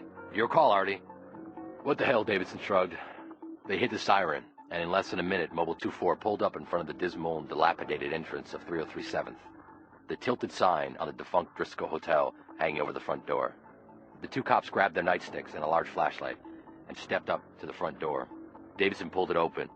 Hey, anybody here? Davidson called out. Police! Suddenly from above, they heard the sound of shouting, some kind of argument. Herrera bounded up the first flight. Davidson followed. On the second floor, Gil Herrera went down the hall, banging his flashlight on the door. Police! Police! In the stairwell, Davidson suddenly heard the sounds again, loud, frantic voices. A crash, as if something had broken. The noise came from over his head. He headed up 2 flights of stairs on his own. The noise grew even louder. He stopped in front of a shut door. Apartment 42. Bitch! Someone yelled. The sound of a plate shattering. A woman seemed to beg. Stop him! He's gonna kill me! Stop him, please! Someone help me, please! Police! Art Davidson responded and drew his gun. He yelled, Herrera, up here, now! He threw all his weight against the door. It opened. The inside was dimly lit, but from an interior room, more light. And the arguing voices, closer, screaming. Art Davidson clicked his gun off safety. Then he barged through the open door into the room. To his amazement, no one was there. There was a dim yellow light angled from an exposed bulb, a metal chair with a large boombox on it, loud voices coming from the speakers. The words were the same ones he'd heard earlier. Stop him! He's gonna kill me! He walked over to the stereo, knelt down, and turned off the power. The loud, blaring argument came to a halt. He looked around. The pitiful room looked as if it hadn't been occupied in a while. His eyes were drawn to the window, then beyond it, across the alley, to a facing building. He thought he saw something. What was it? Ping! His eye caught the tiniest pinprick of a yellow spark, so quick it was like the snap of a finger. Then the window splintered and a blunt force slammed into Art Davidson's right eye. He was dead before he hit the floor. I had just about gotten home when the distress call crackled in. Available units proceed to 3037th near Townsend. 106. Officer in trouble. I pulled my Explorer to the curb, listened to the call, EMSs to the scene. The district captain called in. The hairs on my arms were standing up. It was an ambush, a long-distance shot. Like LaSalle Heights, I threw my car in gear and executed a quick U-turn down Potrero, slamming into 3rd Street and heading for downtown. When I pulled up 4 blocks from Townsend and 7th, bedlam reigned. Barricades of blue and whites, flashing lights, uniforms everywhere. I drove ahead, holding my police ID out the window, until I couldn't go any farther. Then I left my car and ran toward the center of the commotion. I grabbed the first patrolman I could find. Who is it? Do you know? Patrol cop, he said. Out of Central. Davidson. Oh, shit. My heart sank. I knew Art Davidson. We had gone through the academy at the same time. Then a second wave of fear and nausea. Art Davidson was black. I pushed my way through the crowd toward a rundown tenement where a ring of EMS trucks were parked. I ran into Chief of Detectives Sam Ryan coming out of the building, holding a radio to his ear. I pulled him aside. Sam, I heard it was Art Davidson. Any chance? Ryan shook his head. Chance? He was lured here, Lindsay. Rifle shot to the head. Single shot, we think. He's already been pronounced. I was sure it was him. Chimera. Murder number 3. He only needed 1 shot this time. I brandished my badge to the uniformed cops at the entrance and hurried into the rundown building. On the 3rd floor landing, a uniformed cop barreled past me, shouting, "Coming down! Everybody get out of the way!" A couple of medical techs appeared, and 2 more cops carrying a gurney. I couldn't turn my head away. "Hold it here," I said. It was Davidson, his eyes still and open, a crimson, dime-sized peephole above his right eye. Every nerve in my body seemed to go slack. "Oh, Jesus, Art," I whispered. I forced myself to study his body, the bullet wound. I finally touched the side of his forehead. "You can take him down now," I said. I made my way to the next floor, somehow. A crowd of angry plainclothesmen was gathered outside an open apartment. I saw Pete Starcher, an ex-homicide detective who worked with IAB, coming out. I went up to him. "Pete, what the hell happened?" Starcher sniffed, but he filled me in. The 2 patrolmen were responding to a 911 in the building. There was only this tape recorder there. It was all set up, orchestrated. He was suckered. Some son of a bitch wanted to kill a cop. My body grew numb. "I'm going to look around." Inside, it was just like Starcher had said. The living room was empty. As I wandered into the adjoining room, I froze. There was a pool of blood soaked into the floor. Blood had splattered on the wall where the bullet had probably lodged. A portable tape deck sat on a folding chair in the center of the room. I looked to the window, a hanging pane of splintered glass. Suddenly, everything was clear to me. There was a cold spot at the center of my chest. I went to the open window, leaned out, looked across the street. There was no sign of Chimera, or anybody, but I knew. I knew because he had told me. The shot, the victim. He wanted us to know it was him. It was him, Lindsay, wasn't it? Cindy was on the phone. It was after 11. I had just come in from taking Martha on a late walk. "You have to tell me. It was the same guy. Chimera, wasn't it?"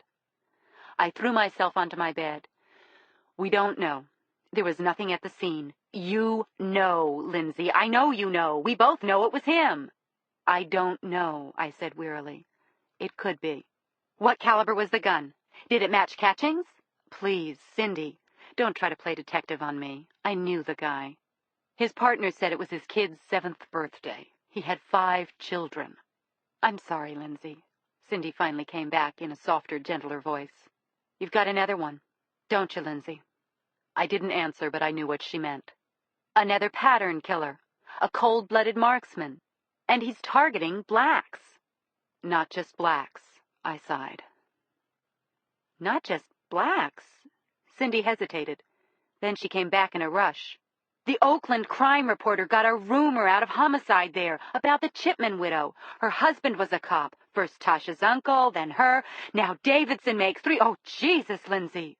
This stays with us," I insisted. "Please, Cindy, I need to sleep now." I thought of something during the night. The killer had called 911. I got right on it in the morning. Lila McHenry ran dispatch. She had been on the board when the Davidson call came in. Lila was plump, rosy-cheeked, and quick to smile. She set up the tape of the actual 911 call in the squad room.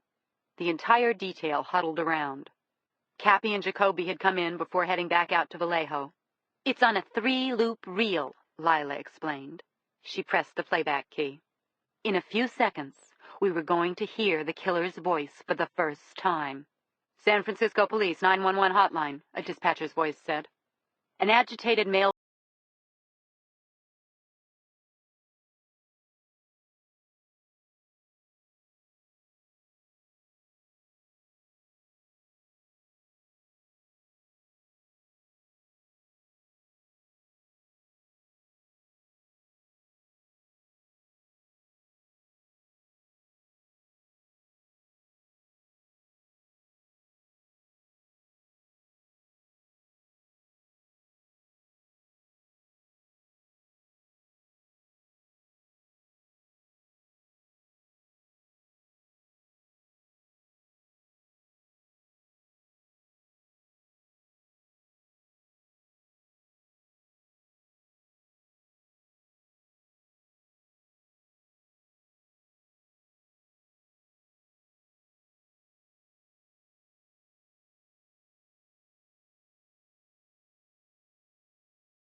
a second time.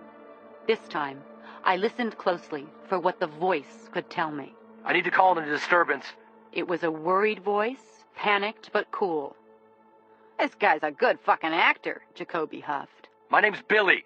Billy Reffin. I clenched the edges of my wooden chair as I listened to the dispatcher's well-intended instructions.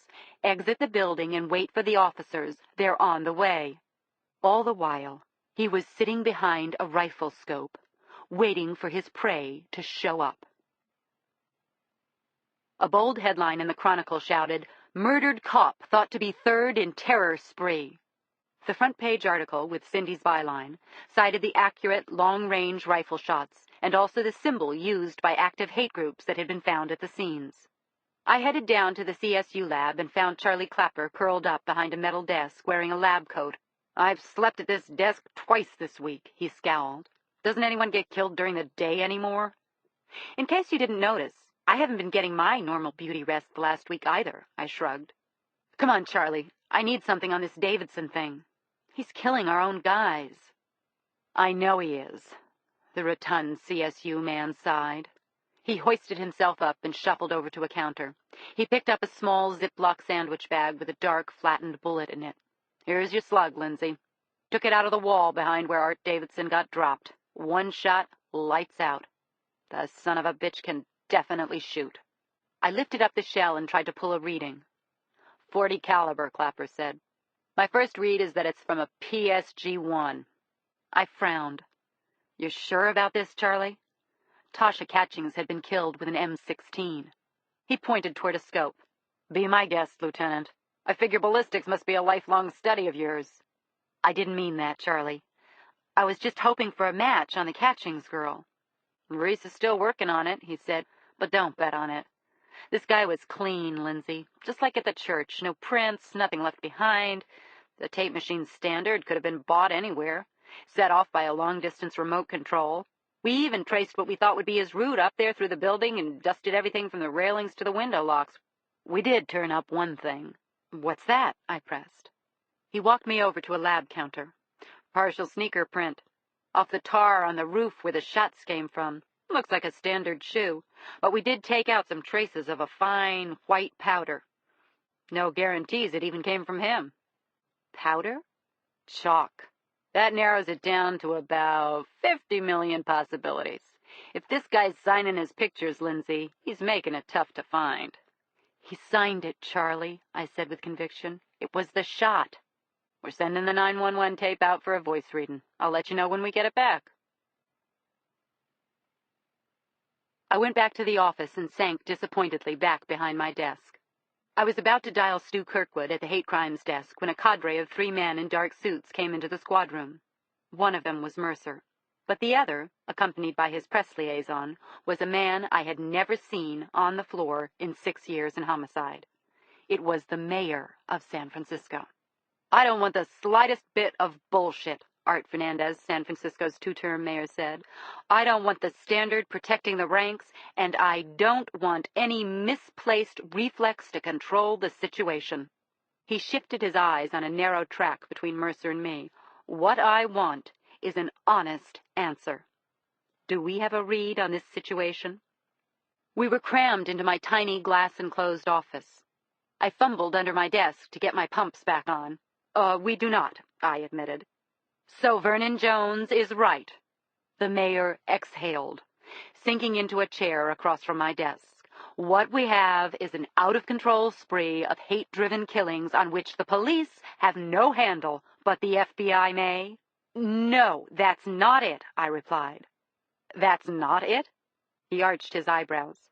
He looked at Mercer and frowned. "What is it I don't understand? You've got a recognized hate group symbol, this chimera, at 2 of the 3 crime scenes. Our own M.E. believes the Catchings girl was the intended target of this madman." "What the lieutenant is saying," Mercer cut in, "is that this may not be simply a hate crime issue." My mouth was a little cottony, and I swallowed. "I think it's deeper than a hate crime spree. What I think we have is someone with a personal vendetta, possibly a single assailant. He's couching his murder in the M.O. of a hate crime." A vendetta, you say? Carr, the mayor's man, chimed in. A vendetta against blacks, but not a hate crime. Against black children and widows, but not a hate crime. Against black cops, I said. The mayor's eyes narrowed. Go on. I explained that Tasha Catchings and Estelle Chipman had been related to cops. There has to be some further relationship, though we don't know what it is yet. The killer is organized, haughty in the way he's leaving his clues. I do not believe a hate crime killer would leave their mark on the hits. The getaway van, the little drawing in Chipman's basement, that cocky 911 tape. I don't think this is a hate crime spree. It's a vendetta, calculated, personal. The mayor looked at Mercer. You go along with this, Earl? Protecting the ranks aside, Mercer smiled tightly. I do. There was silence in the cramped room. So it seems I have two choices, the mayor said. Under the hate crimes legislation, Article 4, I can call in the FBI, who, I believe, keep a close watch on these groups. They have no fucking idea how to run a homicide investigation, Mercer protested. Or I can let the lieutenant do her job. Tell the feds we got it all handled ourselves, the mayor said. I met his eyes. I went to the academy with Art Davidson. You think you want to catch his killer any more than I do? Then catch him, the mayor said and rose. When Lorraine burst through my door, Sorry to interrupt, Lieutenant, but it's urgent. Jacoby called in from Vallejo. He said, make the place up nice and neat for an important guest. They found the biker from the Blue Parrot. They found Red. About an hour later, Jacoby and Cappy entered the squad room. They were pushing a large, red-headed biker type, his hands cuffed behind his back. Red jerked his arms defiantly out of Cappy's grip as the policeman shoved him into Interrogation Room 1, where he tripped over a wooden chair and crashed to the floor. Sorry, big fella, Cappy shrugged. Thought I warned you about that first step. Richard Earl Evans, Jacoby announced, a.k.a. Red, Boomer, Dupe. Don't feel insulted if he doesn't stand up and shake hands. This is what you thought I meant by no contact? I said, looking cross, but inside delighted that they had brought him in. The guy's got a CCI sheet so long it begins with Call Me Ishmael, Jacoby grinned. Theft, aggravated mischief, attempted murder, 2 weapons charges.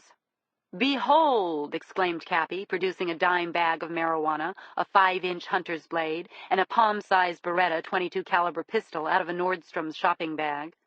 You know why he's here? I asked. Nah, Cappy grunted. We busted him on a gun charge. Let him cool his jets in the back seat. The 3 of us crowded into the small interrogation room facing Richard Earl Evans. The creep leered up at us with a smug grin, sleeves of tattoos covering both arms. I nodded, and Cappy freed him from his cuffs. You know why you're here, Mr. Evans? I know you guys are in deep shit if you think I'm talking to you. Evans sniffed a mixture of mucus and blood. I raised the bag of dope. 2 felonies, still on parole for a weapons charge.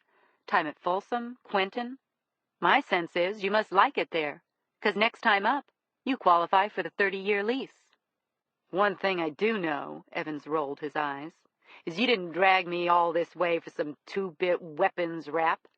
The sign on the door says homicide. But you're right, Mr. Evans, I said. We didn't ask you down here to go over your current possessions, though it wouldn't take much to hand your sorry ass right over to the Vallejo police. But today could work out lucky for you. Truth is, we don't give a shit about you. All you have to do is answer a few questions and you'll be headed home. Compliments of the SFPD. You never have to see us again. Or we can lock your 3-time loser ass on the 10th floor for a few days until we remember that we got you here and notify the Vallejo police. I laid out a black and white surveillance photo of the Templars in front of Red's startled face. First thing we need to know is where can we find your buddies? Evans looked up grinning. So that's what this is all about? One by one, I spread on the table 3 more photos showing various members. Evans shook his head. Never ran with those guys. The last photo I put down was a surveillance shot of him. Evans shrugged. Maybe I did run a bit with them, but no more. Club's disbanded. Too much heat. I ain't seen these guys around here in months. They split. You want to find them? Start with 5 South. I looked at the two inspectors. As much as I doubted whether Evans would actually turn over on his buddies, I believed him. One more question, I said. A big one. I laid down the photo of the biker with the Chimera jacket. What does this mean to you? It's a symbol, man. Means he's in the movement. A patriot. A patriot? I asked him. What the hell is that supposed to mean? An advocate of the white race, the self-determination of a free and orderly society. Did this guy head off to the Sunbelt too? Jacoby asked. The brother only hung with us a short while. I don't even know his real name. Macmillan, MacArthur. What'd he do? I figured there was no reason not to tell him what we thought. What's the word about what happened in LaSalle Heights? Red finally flinched. His pupils widened. All of a sudden, it was falling into place. You think my old dudes lit up that church? This guy? Mac? You know how we could talk to him? I said.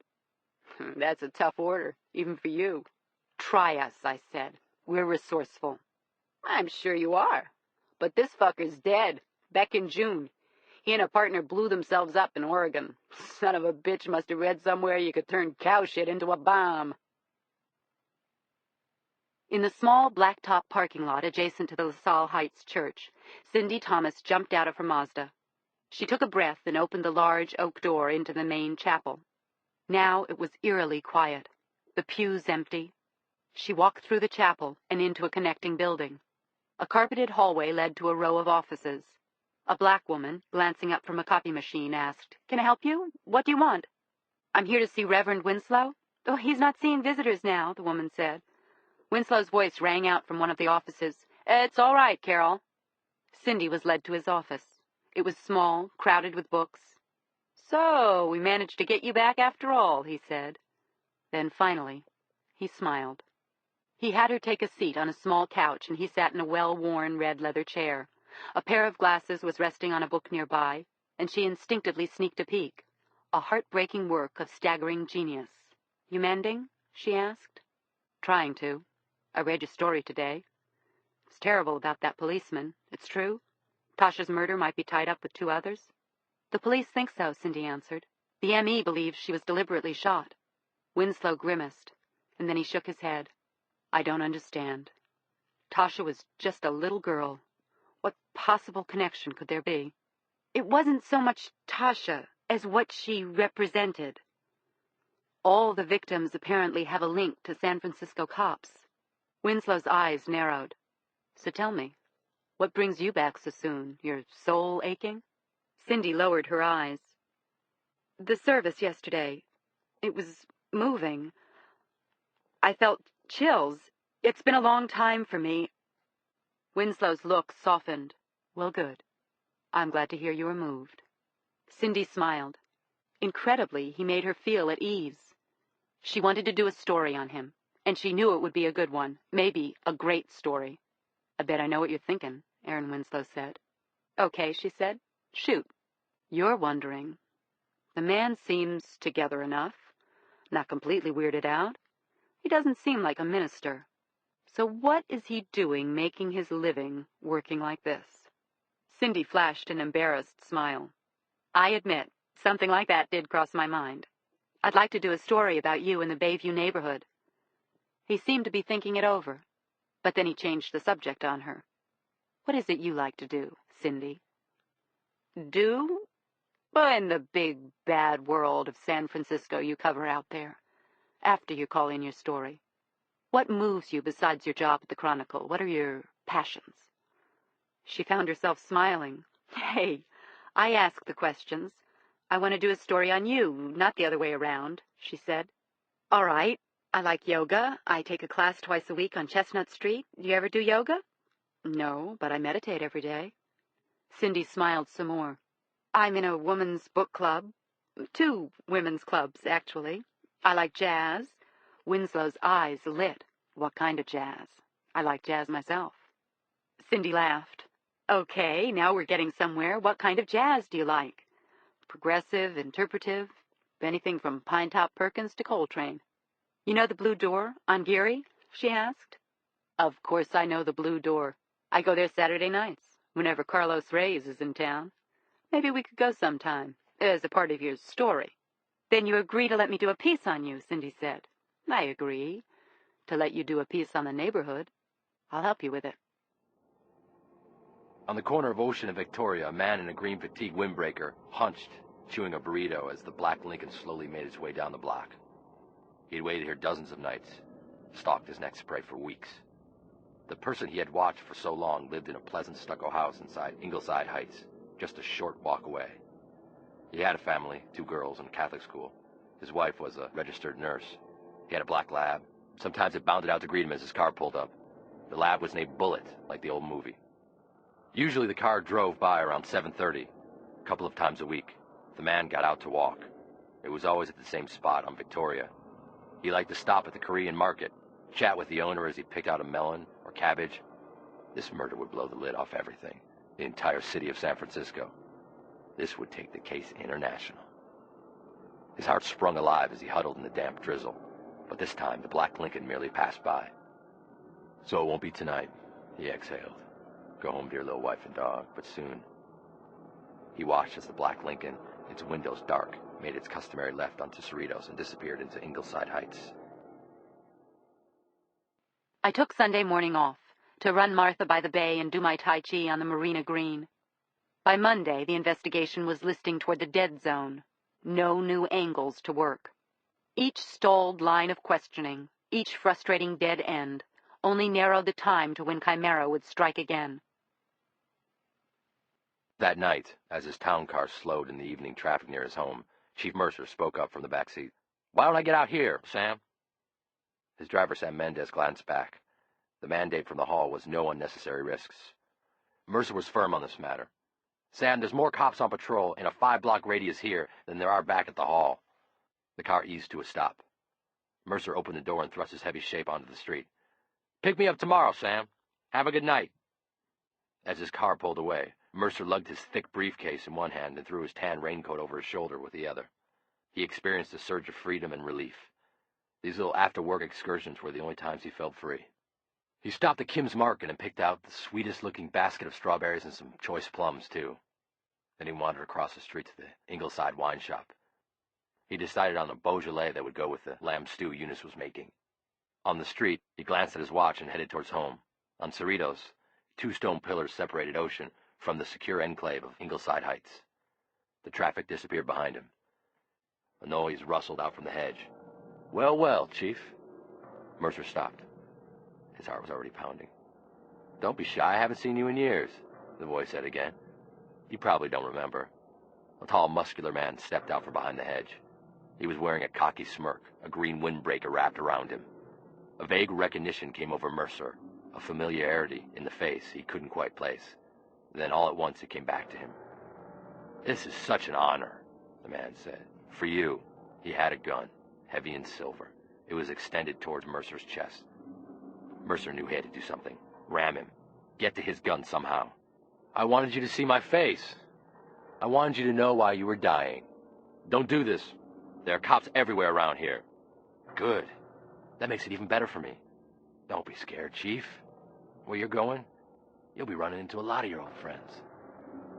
The first shot struck him in the chest, a burning, clothes-searing thud that buckled his knees. Mercer's first thought was to shout. Was it Parks or Vasquez, stationed in front of his house? Only precious yards away. But his voice died inaudibly in his chest. The second shot tore through his throat. He wanted to charge the killer. He wanted to take the bastard down, but his legs felt paralyzed, inert. The man with the gun was standing over him now. The bastard was still talking to him, but he couldn't hear a word. His face kept melting in and out of focus. A name flashed into his mind. It seemed impossible. He said it twice, just to be sure. "That's right," the killer said, leveling the silvery gun. "You've solved the case. You figured out Chimera. Congratulations." Mercer thought he should close his eyes when the next bright orange flash exploded in his face. I will always remember what I was doing when I heard the news. I was home tending a pot of farfalle on the stove. Adia by Sarah McLachlan was playing on the stereo. Claire was coming over. I'd lured her for dinner with my famous pasta with asparagus and lemon sauce. Martha sat toying with a headless San Francisco Giants mascot bear that she had appropriated to her side of the property list. I was chopping basil. The phone rang. I cradled the phone in the nape of my neck and answered, "Yo." It was Sam Ryan, the department's chief of detectives. Ryan was my administrative superior in the chain of command. "Lindsay, something terrible has happened." My body went numb. I listened to Ryan speak.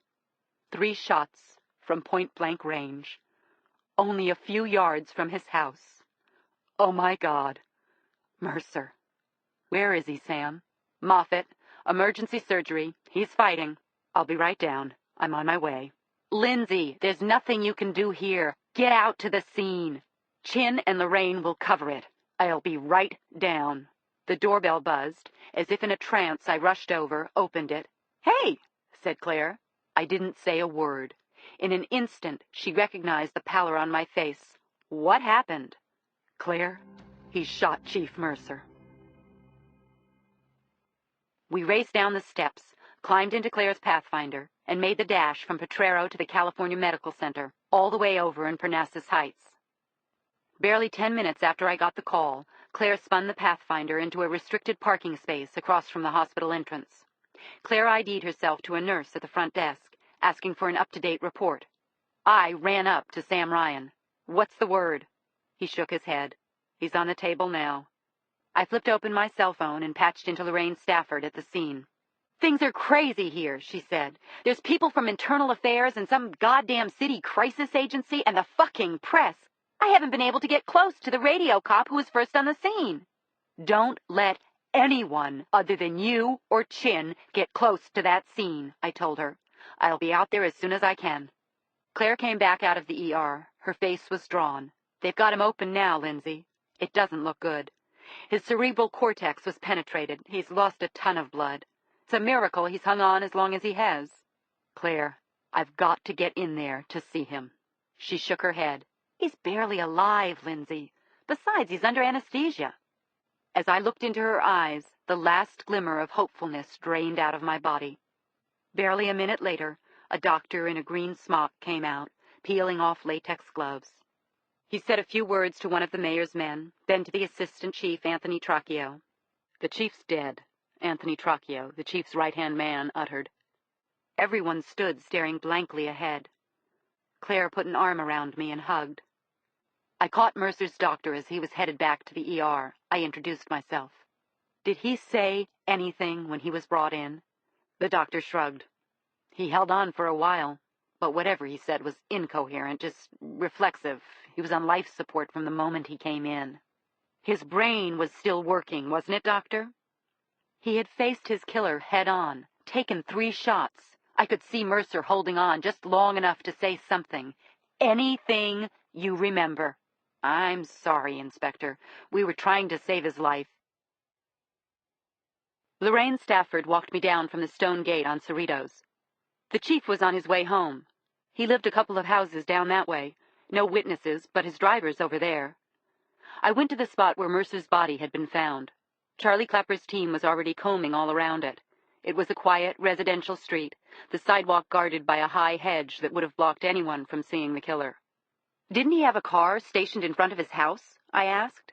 Lorraine nodded toward a young uniformed officer leaning against the hood of a blue and white. "By the time he got down here, the perp had fled and the chief was bleeding out." It became clear the killer had been lying in wait. He must have hidden in the bushes until Mercer came by. He must have known. From up on Ocean, I saw Jacoby and Cappy coming toward us. "Thanks for coming down," I whispered. Then Jacoby did something totally uncharacteristic. He grasped my shoulder and looked firmly into my eyes. "This is going to get big, Lindsay. Feds are going to come in. Anything we can do, anything you need, any time you need to talk about it. You know I'm here for you." Jacoby was right about one thing. The next morning, everything had changed. Anthony Trocchio was named acting chief. He had been the chief's administrative right hand, but had never come up through the ranks. On the Chimera case, I was now reporting into him. A joint task force was set up to handle Mercer's homicide. It wasn't until I got upstairs that I found out precisely what joint meant. When I got back to my office, 2 tan-suited FBI agents were waiting in the outer room. A polished, preppy black man named Ruddy, in an Oxford shirt and yellow tie who seemed to be in charge, and the typical hard-nosed field agent named Hull. The first thing out of Ruddy's mouth was how nice it was to be working with the inspector who had solved the bride and groom case. The second thing was a request for the Chimera files, all of them, Tasha, Davidson, whatever we had on Mercer. 10 seconds after they left, I was on the phone to my new boss. "Guess I know what you meant by joint," I said. "Crimes against public officials are a federal offense, Lieutenant. There's not much I can do," said Trocchio. "Mercer said this was a city crime, Chief. He said city personnel ought to see it through." Trocchio sent my heart into a tailspin. "I'm sorry, not anymore." Later that afternoon, I drove out to Ingleside Heights to talk with Chief Mercer's wife. A line of cars was already stretched along the street around the chief's home. A relative answered the door and told me Mrs. Mercer was upstairs with family. I stood around, checking out faces I recognized gathered in the living room. After a few minutes, Eunice Mercer came down the stairs. She was accompanied by a pleasant-looking, middle-aged woman who turned out to be her sister. She recognized me and walked my way. "I'm so sorry. I can't believe it," I said, squeezing her hand first, then hugging her. "I know," she whispered. "I know you've just gone through this yourself. I know how tough this is. But I need to ask you a few questions." She nodded, and her sister floated back among the guests. Eunice Mercer took me into a private den. I asked her many of the same questions I had put forth to the relatives of the other victims. Had anyone recently threatened her husband? Calls to the house? Anyone suspicious lately watching the house? She shook her head no. I changed tack. "You ever come across the name Art Davidson before this week?" Eunice Mercer's face went blank. "You think Earl was killed by the same man who did these other horrible things?" "I think these murders were all committed by the same man." She massaged her brow. "Lindsay, nothing makes sense to me right now. Earl's murder, that book." "Book?" I asked. "What book?" "A young doctor at the hospital returned it to me, along with his wallet and keys. I never knew he had such an interest in that sort of thing, those old myths." Suddenly, my pulse was racing. "Can you show me what you're talking about?" "Of course," Eunice Mercer said. "It's over here." She left the den, and in a minute came back. She handed me a paperback copy of a book every school kid reads, Mythology, by Edith Hamilton. It was an old dog-eared copy, looked as if it had been leafed through 1,000 times. I rifled through the pages and spotted nothing. I ran down the table of contents. Then I saw it. Halfway down, page 141. It was underlined. Bellerophon kills the Chimera. Bellerophon. Billy Reffin. My heart clenched. It was the name he'd used on the 911 call about Art Davidson. He had called himself Billy Reffin. I flipped to page 141. It was there, with an illustration. The lion rearing, the goat's body, the serpent's tail. Chimera. The bastard was telling us he had killed Chief Mercer. There was something else on the page. A sharp, edgy script, a few words scrawled above the illustration in ink. More to come. Justice will be served. Leaving Mercer's home, I drove around in a sweat. All my instincts had been right. This was no random, racist murder spree. This was a cold, calculating killer. Finally, I said, fuck it. I called the girls. "I need your help," I said, panning their faces in our usual booth at the restaurant. "Finally," Cindy chuckled. "She admits she's nothing without us." Everything's screwed up with Mercer gone. The FBI's come in. I don't even know who's in control. All I know is that the longer we wait, the more people are going to be killed. "This time there have to be some rules," Jill said, tugging on a Buckler non-alcoholic beer. "The last case, I think I broke every rule I took an oath to uphold. Withholding evidence, using the DA's office for personal use. If anything had gotten out, I'd be doing my cases from the 10th floor. We laughed. The 10th floor of the hall was where the holding cells were located. "Okay," I agreed. "Anything we find, we take to the task force." "Let's not go overboard," said Cindy with a mischievous laugh. "We're here to help you, not to make the careers of some uptight bureaucratic men." The Margarita Posse lives, joked Jill. Jesus, I'm glad we're back. I looked around at the girls. The Women's Murder Club. Each murder has become more high-profile and daring, I said, filling them in on the latest, including the book stuffed in Mercer's jacket. He no longer needs the subterfuge of the racial M.O. It's racial, all right. I just don't know why. Claire took us through the chief's autopsy, which she had finished up that afternoon. He was hit 3 times at close range with a .38 caliber gun. My impression is that the 3 shots were spaced at measured intervals. I could tell by the pattern that the wounds bled out. The last one was to the head. Mercer was already on the ground. It makes me think they may have confronted each other, that he was trying to kill him slowly, or that they were even talking. I guess where I'm headed is that it's likely Mercer knew his killer. You checked into the possibility that all these officers were somehow connected? Jill cut in. Of course you have. You're Lindsay Boxer. There's no record any of them had even met. Their careers don't seem to have crossed. We can't find anything that puts them together, I said. Somebody hates cops. Well, actually, a lot of people do, Cindy said. I just can't find the link, I said. This started out in the guise of a hate crime. The killer wanted us to view the murders in a certain way. He wanted us to find his clues. And he wanted us to find the chimera, his fucked-up symbol. But if this is a personal vendetta, Jill said, it doesn't make sense that it would lead back to some organized group. Unless he was setting someone up, I said. Or unless, Cindy said, the chimera doesn't lead back to a hate group at all. Maybe this book is his way of telling us it's something else. I stared at her. We all did. We're waiting, Einstein. She blinked remotely, then shook her head. I was just thinking out loud. Jill said she would dig into any grievance cases against a black officer who had wronged or injured a white. Cindy would do the same at the Chronicle. I looked each of my friends in the eye. Thank you. Thank you. For a few more minutes, we chatted about what we all had going on the next day, when we could get together again. Jill and Claire had their cars parked in the lot. I asked Cindy, who lived in the Castro section near me, if she needed a ride. Actually, she said with a smile, I have a date. Good for you! Who's your next victim? Claire exclaimed. When do we get to check him out? If you supposedly mature, talented women want to ogle like a bunch of school kids, I guess now he's picking me up. I'm always up for a good ogle, Claire said. As we pushed through the front door, Cindy tugged my arm. We all saw him at once. Waiting outside, looking altogether sexy and handsome, dressed entirely in black, was Aaron Winslow. I couldn't believe it. I stood there, gawking. I looked at Cindy, then back at Winslow, my surprise slowly giving way to a blushing smile. Lieutenant, Winslow nodded. When Cindy said she was meeting friends, I wasn't expecting to find you here. Yeah, me too, I babbled back. We're headed to the Blue Door, Cindy said to the crowd, going through the introductions. Pinetop Perkins is in town. Terrific, Claire nodded. Beatific, snipped Jill. Anybody care to join? Aaron Winslow asked. If you haven't heard it, there's nothing like Memphis jazz. I'm in the office at 6 tomorrow, said Claire. You two go along. Claire, Jill, and I stood with our jaws opened and watched the two of them disappear around the corner. Actually, they looked kind of cute together. Okay, Jill said. Tell me I wasn't dreaming.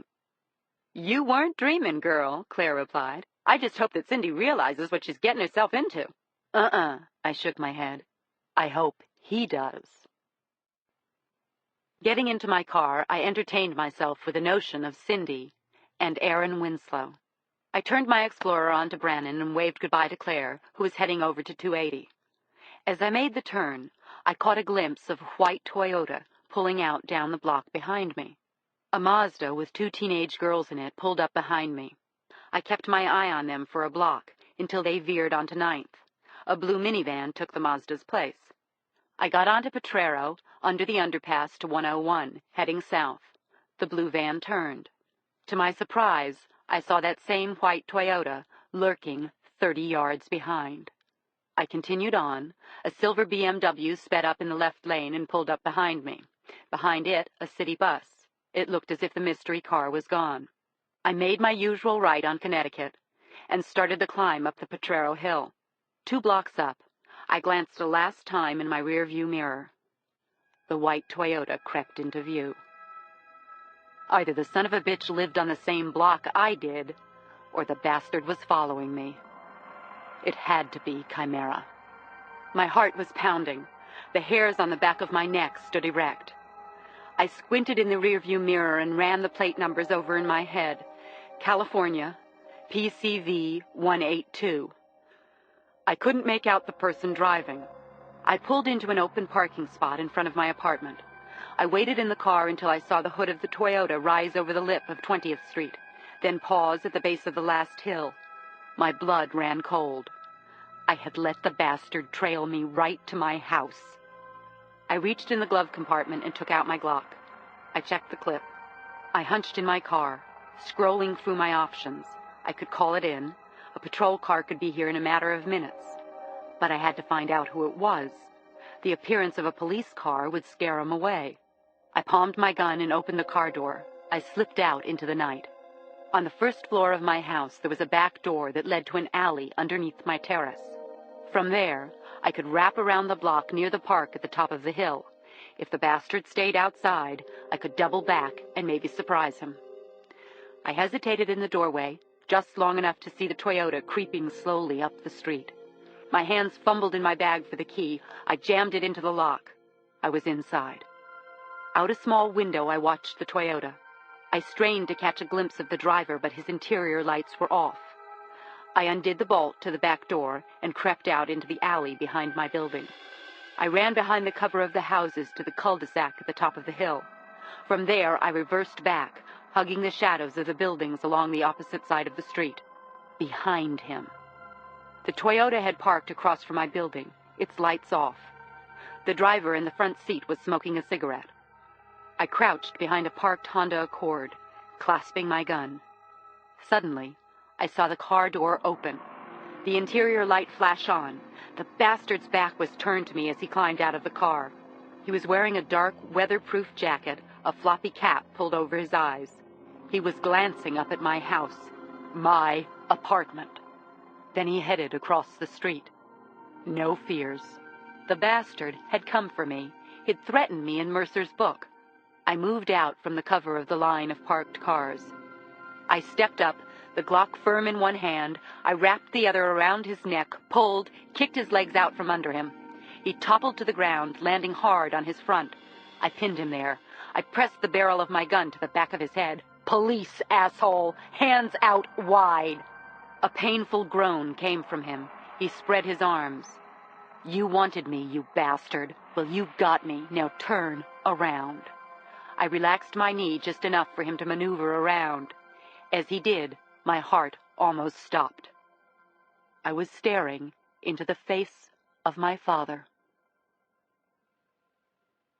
Marty Boxer rolled onto his back and groaned, the air squeezed out of his lungs. He still had a glimmer of the rugged handsomeness I remembered, but it was different. Older, leaner, worn. His hair had thinned and the once lively blue eyes seemed washed out. I hadn't seen him in 10 years. What are you doing here? I wanted to know. Right now, he gasped, having the shit beat out of me by my daughter. I felt a hard slab jutting out of his jacket pocket. I pulled out an old department-issued Smith & Wesson .40 caliber. What the hell is this? How you say hello? It's a dangerous world out there. He groaned again. I rolled off of him. The sight of him was an affront, a sudden illumination of memories I'd shut off years ago. I didn't offer to help him up. What were you doing? Following me? Slowly, he edged himself into a sitting position. I'm going to pretend you didn't know it was your old man dropping in, Buttercup. Please, don't call me that, I shot back at him. Buttercup was his pet name for me when I was about 7, and he was still at home. My sister Cat was Horsefly. I was Buttercup. You think you can drop in here after all these years, scare the shit out of me, and get away with it by calling me Buttercup? I'm not your little girl. I'm a homicide lieutenant. I know that. And you deliver a hell of a takedown, baby. Consider yourself lucky, I said, clicking my Glock onto safety. Who the hell were you expecting anyway? He said as he massaged his ribs. The Rock? That doesn't matter. What does matter is just what you're doing here. Are you sick? His blue eyes sparkled. Can a guy check up on his firstborn without his motives being called into account? I haven't seen you in 10 years, and you act like it's been a week. You want an update? I was married, now I'm divorced. I got into homicide, now I'm lieutenant. I know it's a bit sketchy, but it brings you up to date, Dad. My father's eyes suddenly warmed, and he smiled. God, you do look beautiful, Lindsay. His expression was that same twinkling, guiltless mug I had seen 1,000 times as a kid. I shook my head in frustration. Marty, look. He swallowed. I know sneaking up on you didn't win me any style points, but do you think I could at least talk my way into a cup of coffee? I made a pot of coffee for my father and a cup of red zinger for me. I gave him a quick tour, introducing him to Martha, who almost against my silent instructions took a liking to dear old Dad. We sat on my white canvas couch, Martha curled up at my father's feet. I gave him a damp cloth, and he dabbed at a scratch on his cheek. Sorry about the bruise, I said. I've earned worse. He shrugged, with a smile. We sat facing each other, neither of us quite knowing where to begin. So, I guess this is where you bring me up to date on what you've been up to for the last 22 years. He swallowed and put down his mug. Sure, I can do that. He took me through his life, which seemed more like a sputtering spiral of bad luck. He had been an assistant chief, which I guess I knew, down in Redondo Beach. Then he left to go into private security, celebrities. Even went to the Oscars, he chuckled. He'd gotten married again, this time for only 2 years. Now he was back in security, no celebrities, doing odd jobs. Still gambling? I asked. Only mind bets. In my head, he replied. Had to give it up when I ran out of funds. Still root for the Giants? He shook his head. Nah. Gave them up when they traded away Will Clark. I'm a Dodger fan now. Then he looked at me. For a long time. It was my turn now. I took him through as much as I could handle, leaving out anything related to Mom. I told him about my ex, Tom, how it hadn't worked out, how I pushed for homicide and finally got it. He nodded glumly. I read about that big case you worked on. A real resume launcher. I told him how, a month after, I'd been offered the job as lieutenant. My father leaned forward and placed a hand on my knee. I wanted to see you, Lindsay, 100 times. I don't know why I didn't. I'm proud of you. When I look at you, you're so strong, in control, so beautiful. I only wish I could take a little of the credit. You can. You taught me I had no one to rely on but myself. I got up, refilled his cup, and sat down again facing him. Look. I'm sorry things haven't worked out for you. I really am. But it's been 22 years. Why are you here? I called Kat to see if you'd want to hear from me. She told me you'd been sick. I was sick, I nodded. I'm better now. Hopefully I'll stay that way. This was starting to get uncomfortable. So how long have you been following me? Since yesterday. I sat across from the hall in my car for 3 hours trying to figure out the way to approach you. I didn't know if you'd want to see me. I don't know if I do, Daddy. You were never there. You ran out on us. I can't just change the way I've felt for all these years. I don't expect you to, Lindsay, he said. I'm becoming an old man who knows he's made a million mistakes. All I can do now is try and reverse some of them. I looked at him, half shaking my head in disbelief, half smiling and dabbing at my eyes. Things are crazy here now. You heard about Mercer. Of course. My father exhaled. I waited for him to say something, but he simply shrugged. I saw you on the news. You are stunning. Do you know that, Lindsay? Dad, please, don't. I don't know if I can handle this now.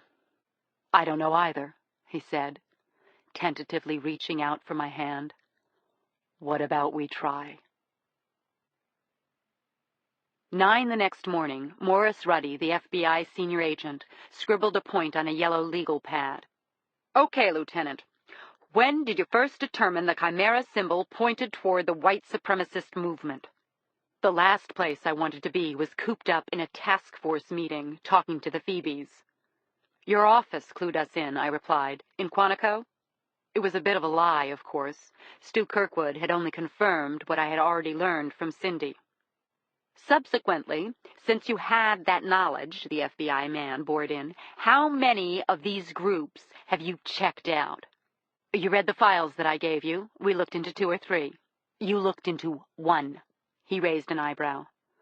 Look, I explained, we don't have a history of these groups operating in this area. The method used in these killings seemed consistent with other cases I had worked. I made a determination that we were dealing with a serial killer. I'll admit, it's a gut call. From these 4 distinct acts, Ruddy said, you narrowed it down that this was the act of a single unsub, right?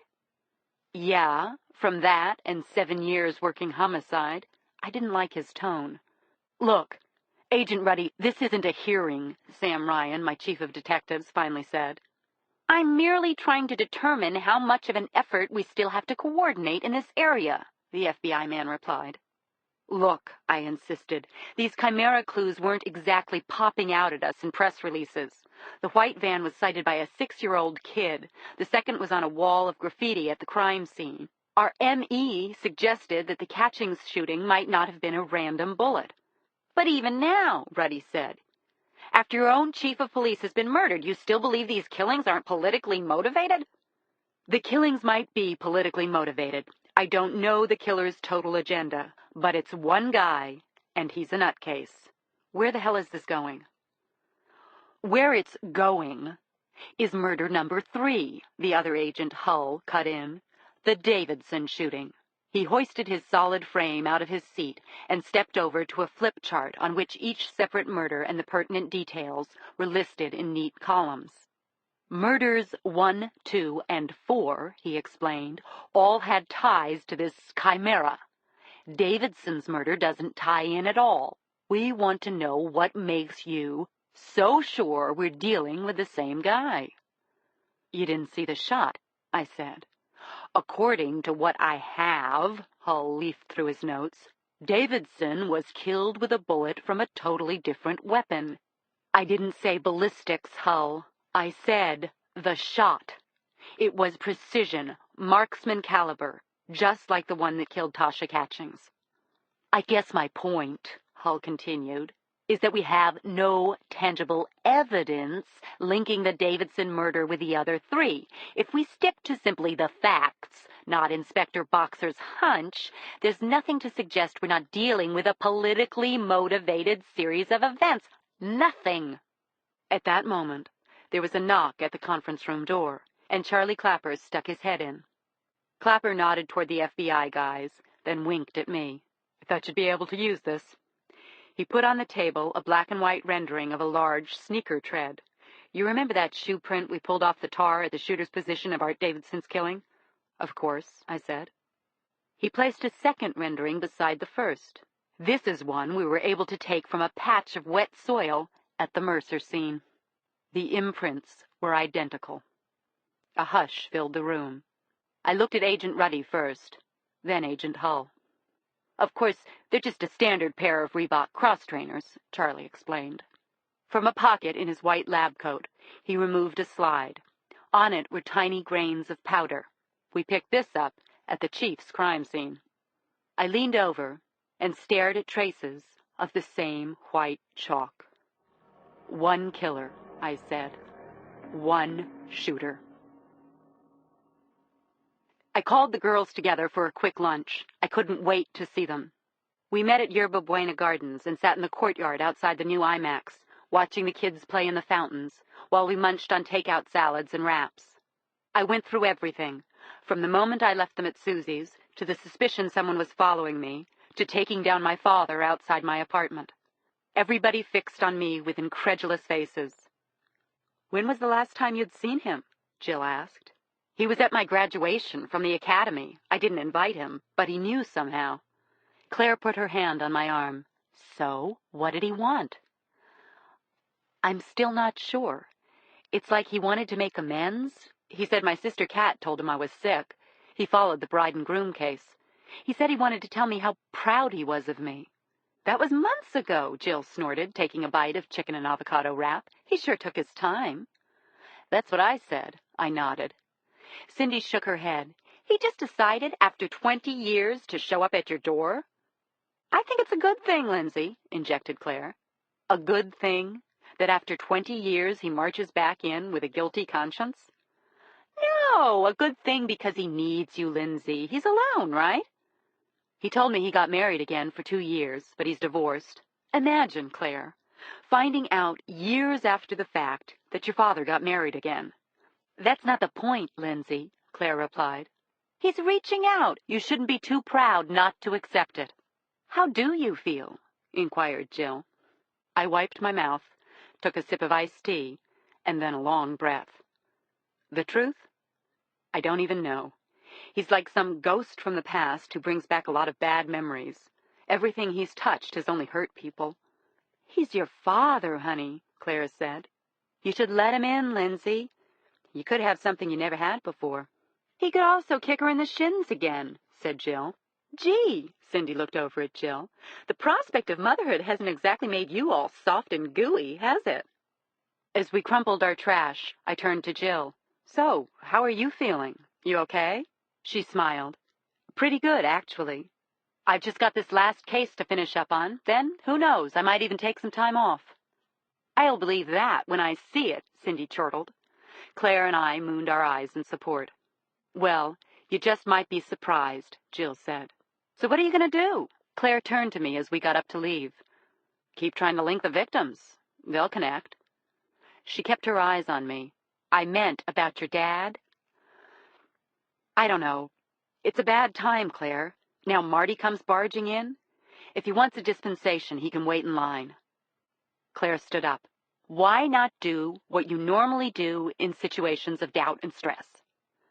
And that is, cook the man a meal. The next afternoon, Cindy hunched over her computer at the Chronicle and scrolled down another futile query. Somewhere in the deepest bin of her memory, there was something she had filed away, a nagging recollection she couldn't place. Chimera. The word used in another context, some other form that would help the case. She had gone through Cal, the Chronicle's online archives, and come back with zilch. She had browsed through the usual search engines, Yahoo, Jeeves, Google. Come on, she exhaled, jabbing the key in frustration. I know you're in here somewhere. The day was nearly gone, and she'd come up with nothing. Not even a lead for tomorrow morning's edition. Her editor would be pissed. She'd have to promise him something. But what? The investigation was stalled. When she found it, she was in Google, wearily eyeing down the 8th page of responses. Chimera. Hellhole, an exposé of prison life in Pelican Bay by Antoine James.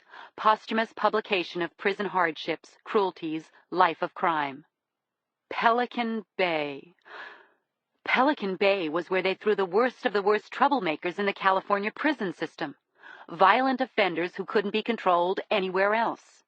She remembered now that she had read about Pelican Bay in the Chronicle, maybe 2 years before. That was where she'd heard of Chimera. It was how it fit. She spun her chair over to the Cal terminal on a nearby shelf. She pushed her glasses up on her forehead and typed in the query, Antoine James. 5 seconds later, a response came up. One article from August 10th, 2 years before. Written by Deb Meyer, a Sunday section feature writer. Headlined, Posthumous Journal Details Nightmare World of Violence Behind Bars. She clicked on the display bar, and in another few seconds a facsimile of the article flashed on the screen.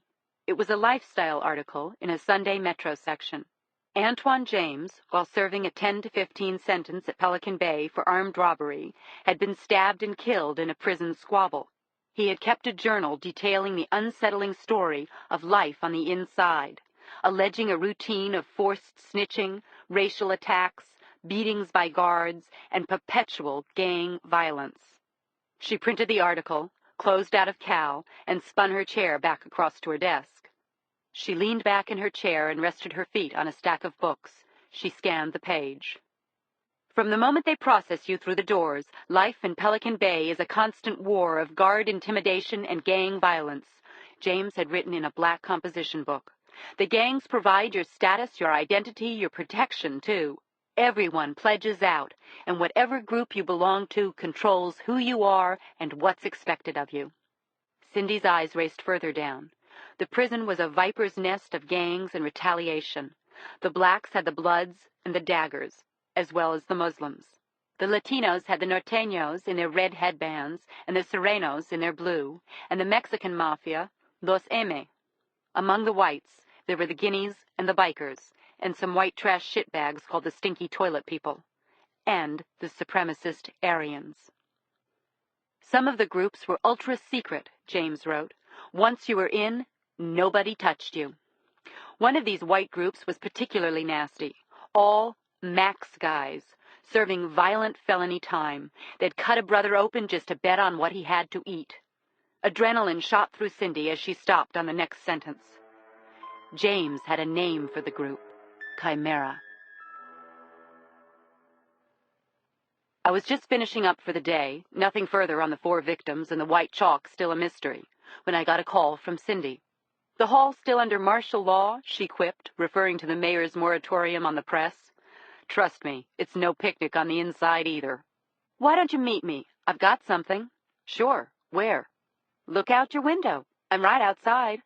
I peered out and saw Cindy, leaning on a car parked outside the hall. It was almost 7. I cleared my desk, called a quick goodnight to Lorraine and Chin, and ducked out the rear entrance. I ran across the street and went up to Cindy. She was in a short skirt and embroidered jean jacket, with a faded khaki knapsack slung over her shoulder. Choir practice? I winked. You should talk. Next time I see you in SWAT gear, I'll assume you have a date with your dad. Speaking of Marty, I called him. I asked him over tomorrow night. So, Deep Throat, what's so important we're meeting out here? She pulled off her knapsack and came up with an 8x11 envelope. I think I found it, Lindsay. She handed me the envelope, and I opened it. A Chronicle article dated 2 years ago about a prison diary, Hellhole, by someone named Antoine James. A few passages were highlighted in yellow. I began to read. Aryan, worse than Aryan, all Max guys, white, bad, and hating. We didn't know who they hated worse, us, the swarms they had to share their meals with, or the cops and the guards who had put them there. These bastards had a name for themselves. They called themselves Chimera. My eyes fixed on the word. They're animals, Lindsay, the worst troublemakers in the penal system. They're even committed to carrying out each other's hits on the outside. That's the good news, she said. Bad news is, it's Pelican Bay. In the anatomy of the California state prison system, Pelican Bay was the place where the sun don't shine. The following day, I took Jacoby and wrecked a police helicopter for the hour's flight up the coast to Crescent City, near the Oregon border. I had arranged to meet with the assistant warden, Roland Estes, in the main administrative building. Estes was tall and serious, with a hard face and tight blue eyes. I apologize for being late, he said, taking a seat behind his large oak desk. So you said that this was related to Chief Mercer's murder, Lieutenant?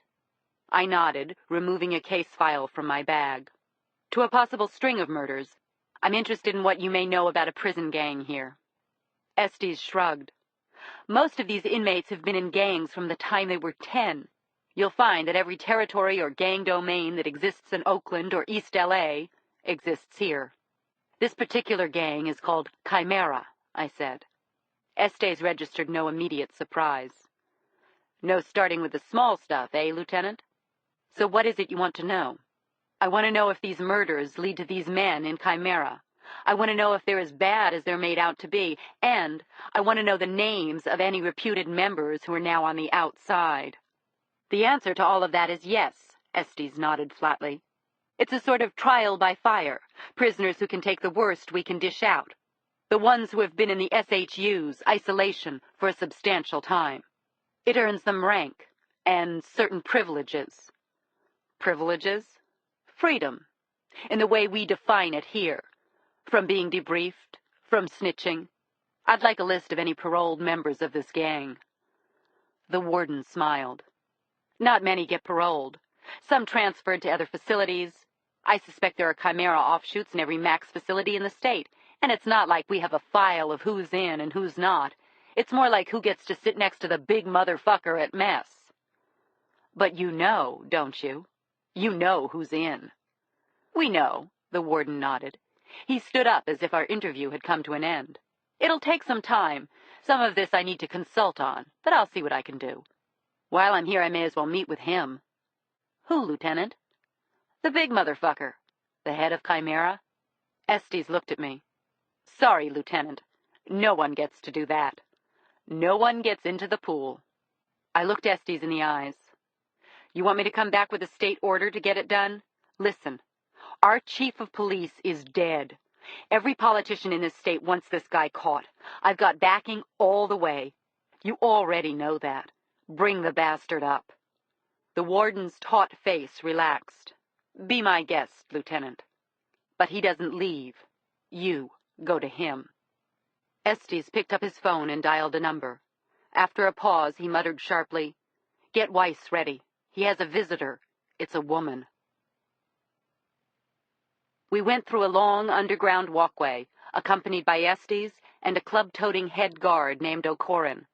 When we came to a stairway marked SHU-C, the warden led us up, waving at a security screen, then through a heavy compression door that opened into the ultra-modern prison ward.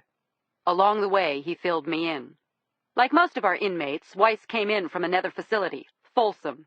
He was the leader of the Aryan Brotherhood there, until he strangled a black guard. He's been ISO'd here for 18 months now. Until we start sending people to the death house in this state, there's nothing more we can do to him. Jacoby leaned over and whispered, You sure of what you're doing here, Lindsay? That's why I brought you along.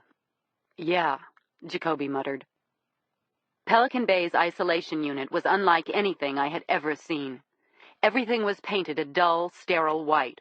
Burly, khaki-uniformed guards of both sexes, but uniformly white, manned glassed-in command posts. Monitors and security cameras were everywhere.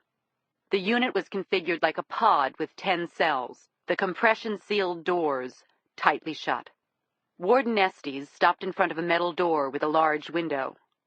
Welcome to Ground Zero of the human race, he said.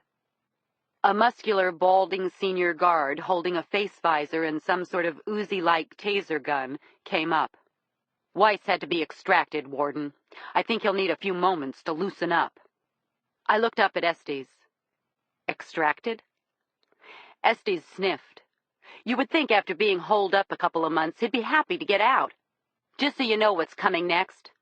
Weiss was uncooperative. We had to send a team in to pretty him up for you. He nodded toward the window. There's your man. I stepped in front of the solid, pressure-sealed door. Strapped to a metal chair, his feet bound in irons, his hands cuffed from behind, hunched a hulking, muscular shape. His hair was long and oily and straggly, and he wore a thin, unkempt goatee. He was dressed in an orange, short-sleeved jumpsuit, opened at the chest, revealing ornate tattoos covering his pumped-up arms and chest. The warden said, There'll be a guard in there with you, and you'll be monitored at all times. Stay away from him. Don't get closer than 5 feet. The guy's bound and chained, I said. This son of a bitch eats chains, Estes said. Believe it. Anything I can promise him? Yeah, Estes smirked. A happy meal. You ready? I winked at Jacoby, who widened his eyes in caution. Bon voyage, Estes muttered. Then he signaled the control booth. I heard a kashoosh as the heavy compression door unlocked. I stepped into the stark white cell. It was completely empty except for a metal table and 4 chairs, all bolted to the floor, and 2 security cameras high up on the walls.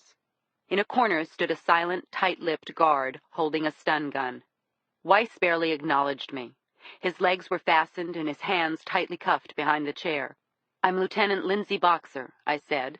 Weiss said nothing, only tilted his eyes toward me. I need to talk to you about some murders that have taken place. I can't promise you much. I'm hoping you'll hear me out. Maybe help. Blow me, he spat with a hoarse voice. The guard stepped toward him, and Weiss stiffened as if he'd taken a jolt from the taser. I put my hand up to hold him back. You may know something about them, I continued. I just want to know if they make sense to you, these killings. Weiss looked at me curiously, probably trying to size up if there was something he could get from this. Who's dead? 4 people, 2 cops. One was my chief of police, a widow, and an 11-year-old girl. All black. An amused smile settled over Weiss's face. In case you haven't noticed, lady, my alibi is airtight. I'm hoping you may know something about them then.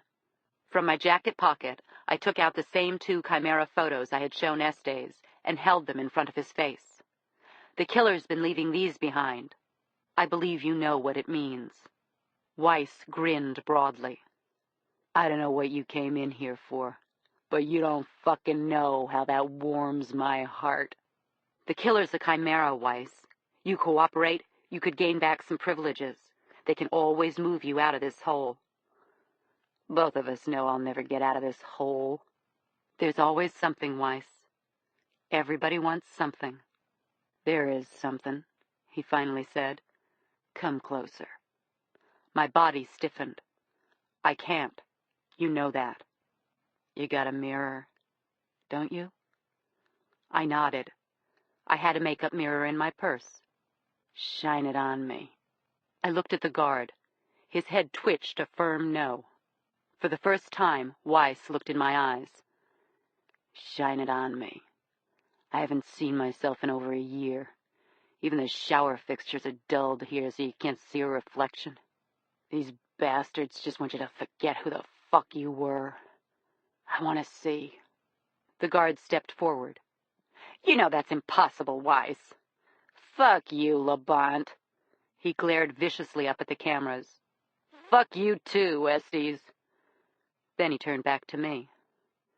I didn't want to show the slightest empathy for him. But I sat myself at the table across from Weiss. I fumbled in my bag, took out a compact. I expected any minute a loud voice was going to blare over the intercom, or the stone-faced guard was going to rush over and knock it away.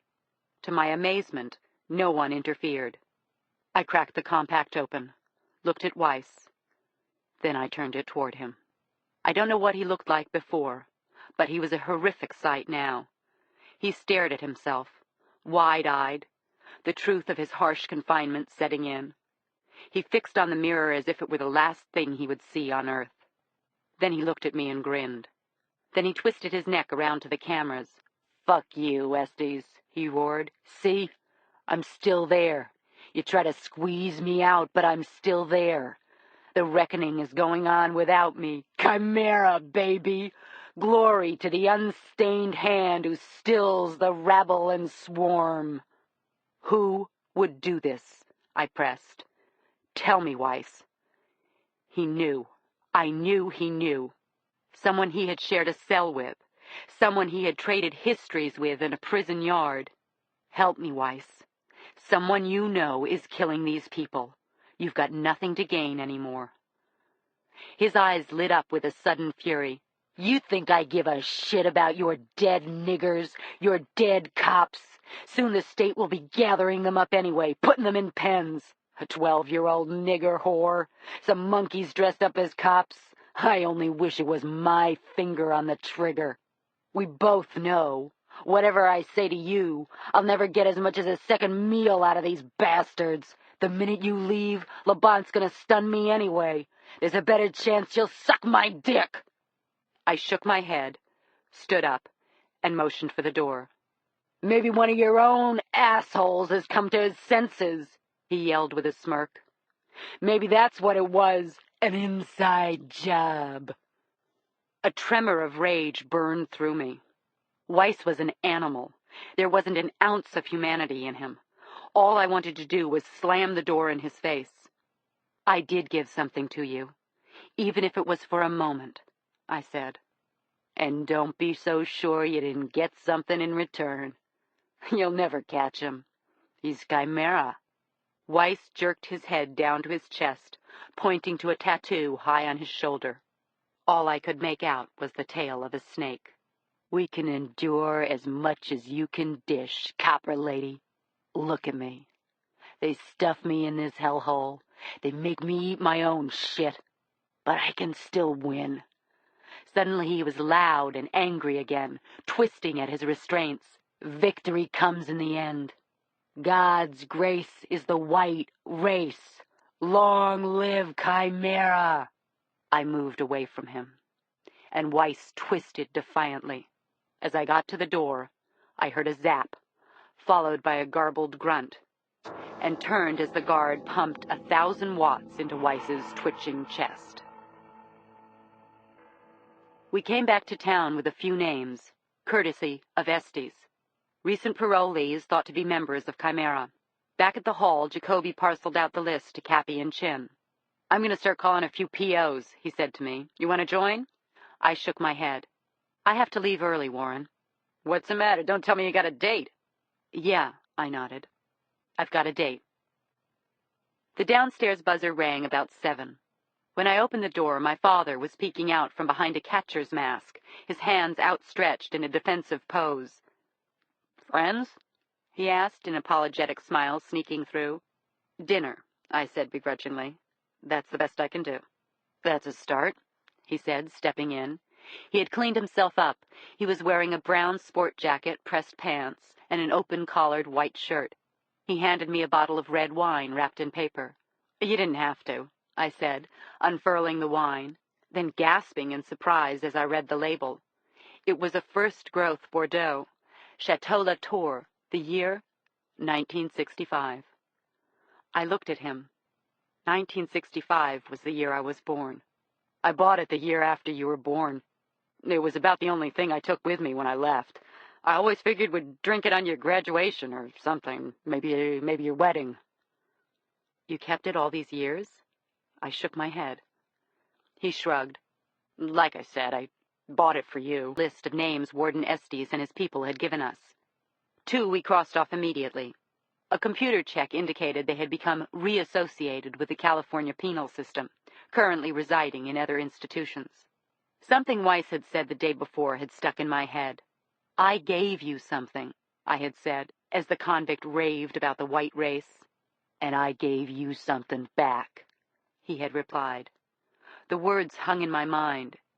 So what did he give me? "You think I give a shit about your dead niggers," he had seethed. "Long live Chimera," he had hollered as they put him under. Then slowly, my mind settled on it. Maybe one of your own assholes has come to his senses. Maybe that's what it was. An inside job. I didn't know if I had gone off the deep end or what. Was I reaching for something that wasn't there? Was Weiss actually telling me something he could never be held accountable for? An inside job. I dialed Estes at Pelican Bay. "Any of your inmates up there ever been an ex-cop?" I asked. "A cop?" The warden paused. "Yeah." I explained why I wanted to know. "Excuse my French," Estes shot back, "but Weiss was fucking with you. He was trying to get inside your head. The bastard hates cops." "You didn't answer my question, Warden." "A cop?" Estes grunted a derisive snort. "We had a bad narcotics inspector out of L.A., Bellacora. Shot 3 of his informants. But he was transferred out. To my knowledge, he's still in Fresno. We had a customs inspector, Benes, who on the side was running a dope ring at San Diego Airport." "Anyone else?" "No, not in my 6 years." "What about before that, Estes?" "How far back do you want me to go, Lieutenant?" "How long has Weiss been there?" 12 years. "Then that's how far." It was clear the warden thought I was crazy. He hung up, saying he would have to get back to me. I put down the phone. Suddenly, Karen, my secretary, burst in. She looked stunned. "Jill Bernhardt's assistant just called in. Miss Bernhardt's collapsed." "Collapsed?" Karen nodded blankly. "She's bleeding. Upstairs. She needs you up there. Now." I raced down the hall to the elevator and then to Jill's office. As I charged in, she was on the couch, reclined. An EMS team, which had fortunately been at the morgue, was already there. There were towels, bloody towels, stuffed under her dark blue skirt. Her face was averted, but she looked as gray and listless and afraid as I had ever seen her. In an instant, it was clear what had happened. "Oh, Jill," I said, kneeling beside her. "Oh, sweetie, I'm here." She smiled when she saw me, slightly wary and afraid. "I lost it, Lindsay," she said. "I should have quit work. I should have listened to them. To you. I thought I wanted the baby more than anything, but maybe I didn't. I lost it." "Oh, Jill." I grasped her hand. "It wasn't you. This was medical. There was a chance of this. You knew that going in. There was always this risk. It was me, Lindsay." Her eyes suddenly welled with tears. "I think I didn't want it badly enough." A female EMS tech asked me to step away, and they hooked Jill up to an IV line and a monitor. My heart went out to her. She had looked forward to this baby so much. How did she deserve this? "Where's Steve, Jill?" I leaned down to her. "Denver. April reached him. He's on his way back." Suddenly, Claire burst into the room. "I came as soon as I heard," she said. She glanced worriedly at me, then asked the med tech, "What do you have?" She was told that Jill's vitals were good, but she'd lost a lot of blood. When Claire mentioned the baby, the technician shook her head. "Oh, honey." Claire clasped Jill's hand, kneeling down. "How you feeling?" Tears were running down Jill's face. "Oh, Claire, I lost it. I lost my baby." Claire stroked a curl of damp hair off Jill's forehead. "You're going to be all right. Don't worry. We're going to take good care of you." "We have to move her now," the EMS tech said. "Her doctor's been called. She's waiting for us at Cal Pacific." "We're going with you," I said. "We're going to be with you all the way." We rode in the back of the EMS truck with Jill to the hospital, ran alongside the gurney as they wheeled her up to the obstetrics, and waited as her doctors tried to save the child. Cindy had rushed down, and the three of us hung there waiting to see Jill. About 2 hours later, her husband, Steve, hurried in. We exchanged some awkward hugs. When the doctor came out, we let them be alone. Jill was right. She had lost the baby. They called it a placental abruption, made worse from the stress of the job. Afterward, Claire, Cindy, and I filed out of the hospital onto California Street. There was this Japanese place nearby that Cindy knew. We went there and sat around drinking beer and sake. It was hard to accept that Jill had twice been denied a child. "The poor girl's just too damn hard on herself," Claire sighed, warming her hands with her sake cup. "We all told her she had to ratchet it down." "Jill doesn't have that gear," said Cindy. I picked up a California roll and turned it over and over in the sauce. She did it to please Steve. You could see it on her face. She keeps that impossible schedule. She doesn't give anything up, and he's running around the country whining investment bankers. "She loves him," protested Cindy. "They're a team."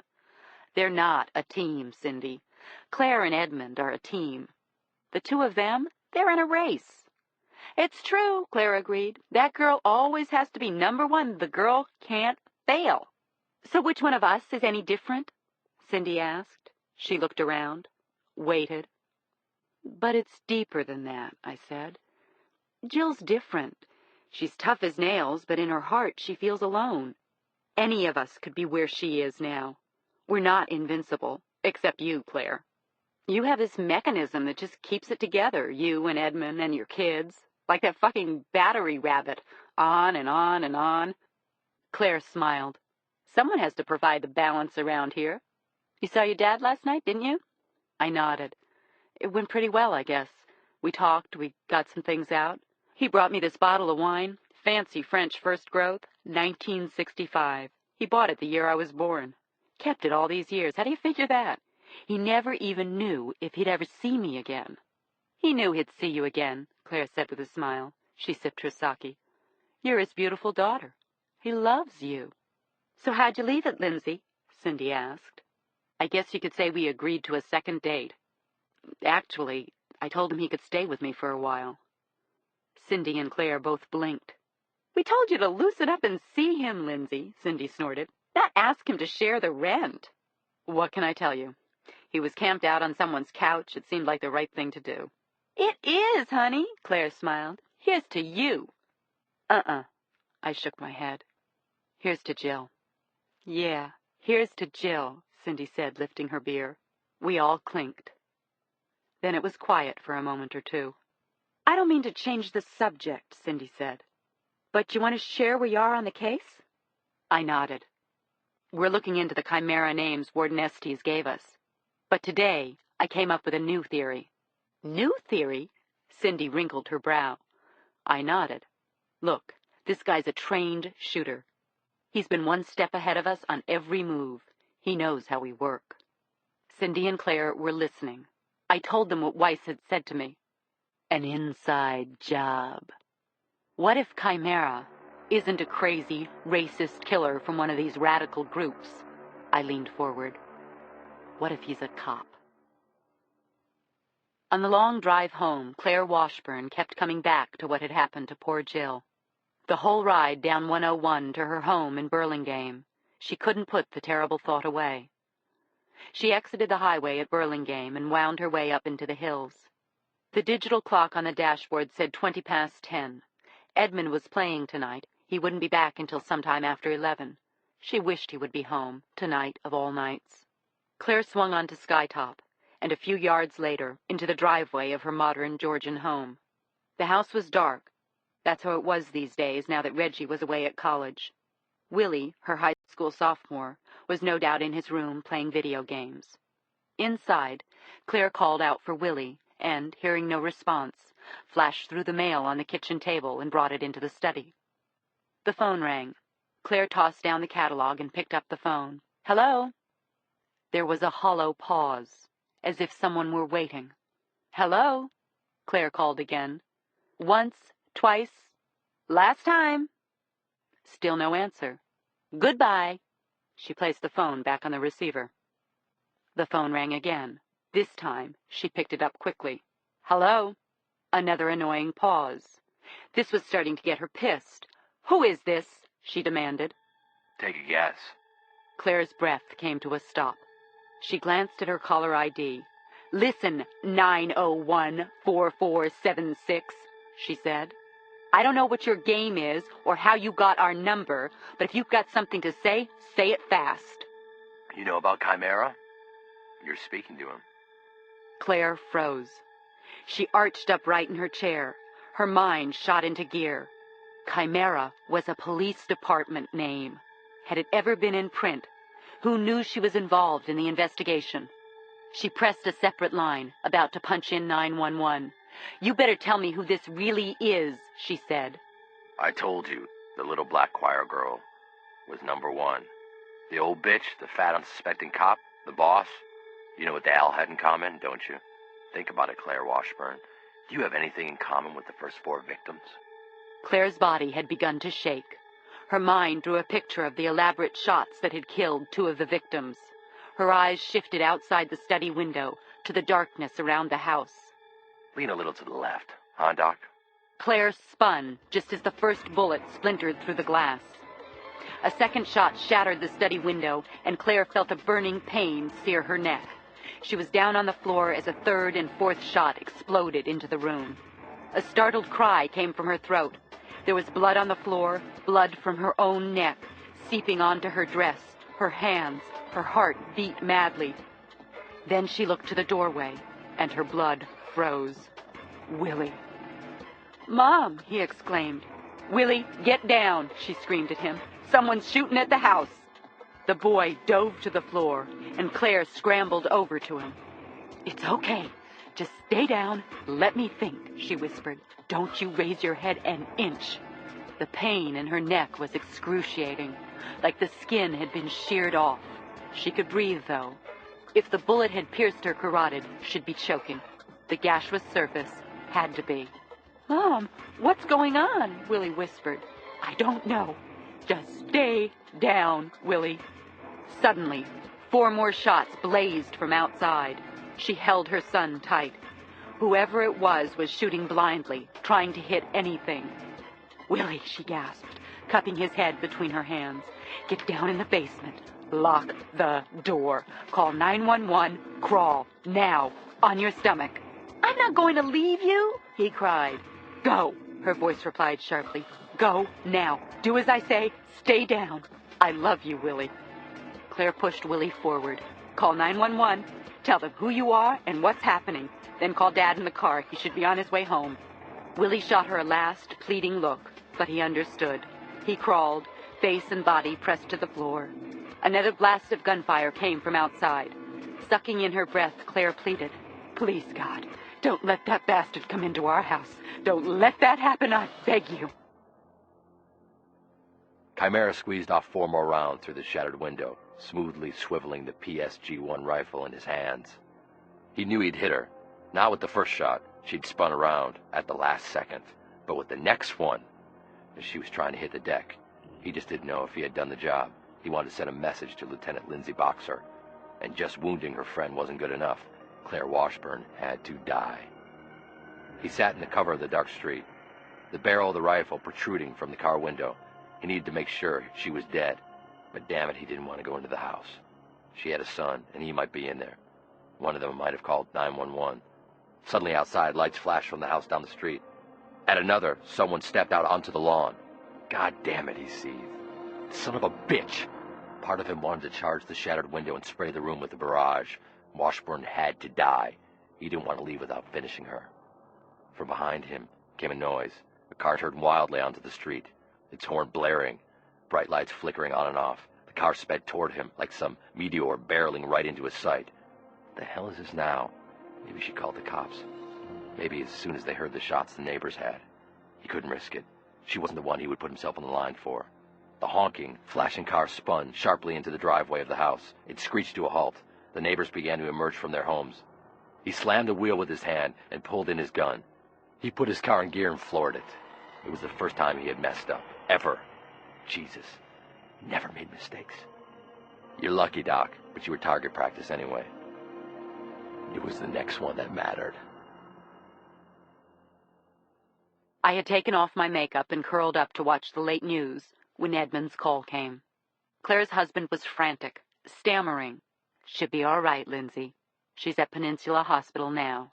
I yanked a fleece pullover over my head, tugged on some jeans, and throwing a top hat on the roof of the car, raced down to Burlingame. I found Claire still in one of the treatment rooms, sitting upright, dressed in the same rust-colored suit I had left her in only 3 hours before. A doctor was applying a bandage to her neck. Jesus, Claire, was all I could manage. I melted into Edmund, resting my head on his shoulder, and gave him my warmest, most grateful hug. Then I threw my arms all over Claire. Go easy on the TLC, honey, she winced, jerking her neck. Then she managed to smile. I always told you one day these fat cells would come in handy. Takes a hell of a shot to reach anything vital in me. Do you have any idea how lucky you are? Yeah, she exhaled. Believe me, I know. The bullet had only grazed her. The ER doctor had cleaned the wound, bandaged it, and was releasing her without even keeping her overnight. Another inch, and we wouldn't have been talking now. Claire reached out for Edmund's and Willie's hands and smiled. My men did okay, didn't they? Both of them. Edmund's car scared the sniper away.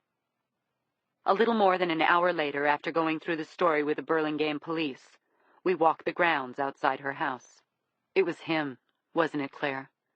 It was Chimera. She nodded her head. Yes. He's a real son of a bitch, Lindsay. I heard him say, lean a little to the left, Doc. Then he started firing. Local cops and the San Mateo County Sheriff's Office were still scrambling all over the house and yard. I had already called Clapper to come down and lend a hand. Claire said, Why me, Lindsay? I don't know, Claire. You're black. You work in law enforcement. I don't understand it myself. Why would he change his pattern? We're talking calm and deliberate, Lindsay. It was like he was toying with me. He made it sound personal. I finally dragged myself back to my apartment at sometime after 2 in the morning. My body ached. I wanted to sleep. Suddenly the door to the guest bedroom opened, and my father shuffled out. In the madness of the day, I had almost forgotten he was here. He was wearing a long white T-shirt and boxers with a seashell pattern. I told him what had happened. Surprisingly, my father was a good listener. Just what I needed right about then. He came around to my side of the couch. "You want coffee? I'll go make it, Lindsay." Brandy would do the trick better. It was nice to have someone here, and he seemed eager to calm me. I sank back in the couch, shut my eyes, and tried to figure out what I was going to do next.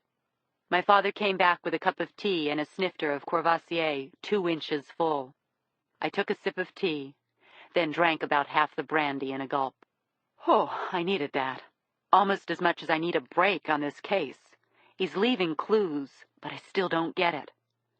"Take it easy on yourself, Lindsay," my father said in the gentlest voice. "What do you do," I asked, "when everyone in the world is watching and you have no idea what to do next? When you realize that whatever you're fighting isn't giving in, that you're fighting a monster?" "That's about where we usually called in homicide," my father said with a smile. "Don't try to make me laugh," I begged. But my father had me smiling in spite of everything. Even more surprising to me, I was starting to think of him as my father. His tone suddenly changed. "I can tell you what I did when it really got tough. I took off." "You won't do that, Lindsay, I can tell." "Lieutenant Boxer," Brenda buzzed me early Monday. "Warden Estes from Pelican Bay, line 2. I picked up the phone, not expecting much. "You asked if we ever had a policeman imprisoned here," Estes said. I perked up immediately. "And?" "There was a case here that might have some relevance. 12 years ago. I was warden at Soledad when this scum arrived here." I took the phone off speaker, pressing the receiver to my ear. "They had him here for 5 years, 2 of them in ISO. Then they shipped him back to Quentin. A special case. You may even remember the name." "Frank Coombs," Estes said. I did recognize the name. It was like a headline flashing back from my youth. Coombs. A street cop. He had killed a kid in the project some 20 years before. Got run up on charges, sent away. To any San Francisco cop, his name was like a warning bell for the use of excessive force. "Coombs turned into more of a bastard in prison than he was on the outside," Estes went on. "He choked a cellmate blue down in Quentin, which is why they shipped him here. After a stay in the SHUs, they were able to cure him of some of his antisocial tendencies." Coombs. I wrote down the name. "What makes you think this Coombs might fit?" I asked. Estes cleared his throat. "When he was here, Coombs was a charter member of that little group of yours." "My group?" "That's right, Lieutenant. Chimera." Half an hour later, I rapped on my window for Jacoby. "What do you know about Frank Coombs?" I asked when he came into my office. Warren shrugged. "Dirtbag street cop, got some teenager in a stranglehold during a drug bust years ago. The kid died. Major departmental scandal when I was in uniform.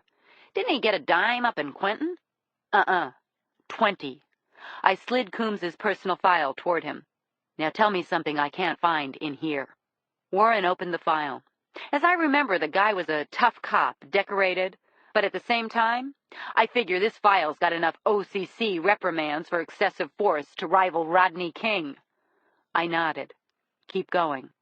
"You read the file, Lindsay. He busted up a basketball game in one of the projects, thought he recognized one of the players as some kid he put away for drugs but was spit back out. The kid said something to him, then he took off. Coombs went after him. We're talking about a black kid," I injected. "They gave him 15 to 20, second-degree manslaughter." Jacoby blinked. "Where are we going with this, Lindsay?" "Weiss, Warren. At Pelican Bay. Weiss said he'd given me something. He said it sounded like an inside job." "You dredged up this old file because Weiss said it was an inside job?" Jacoby screwed his brow. "Coombs was Chimera," I said. "He spent 2 years in the SHUs. Take a look. The guy had SWAT training. He was qualified for marksman status. He was an avowed racist. And he's out. Coombs was released from San Quentin a few months ago." Jacoby sat there stone-faced. "You're still short of motive, Lieutenant. I mean, granted, the guy was a major asshole, but he was a cop. What would he have against other cops?" "He pleaded self-defense. That the kid was resisting. No one backed him, Warren.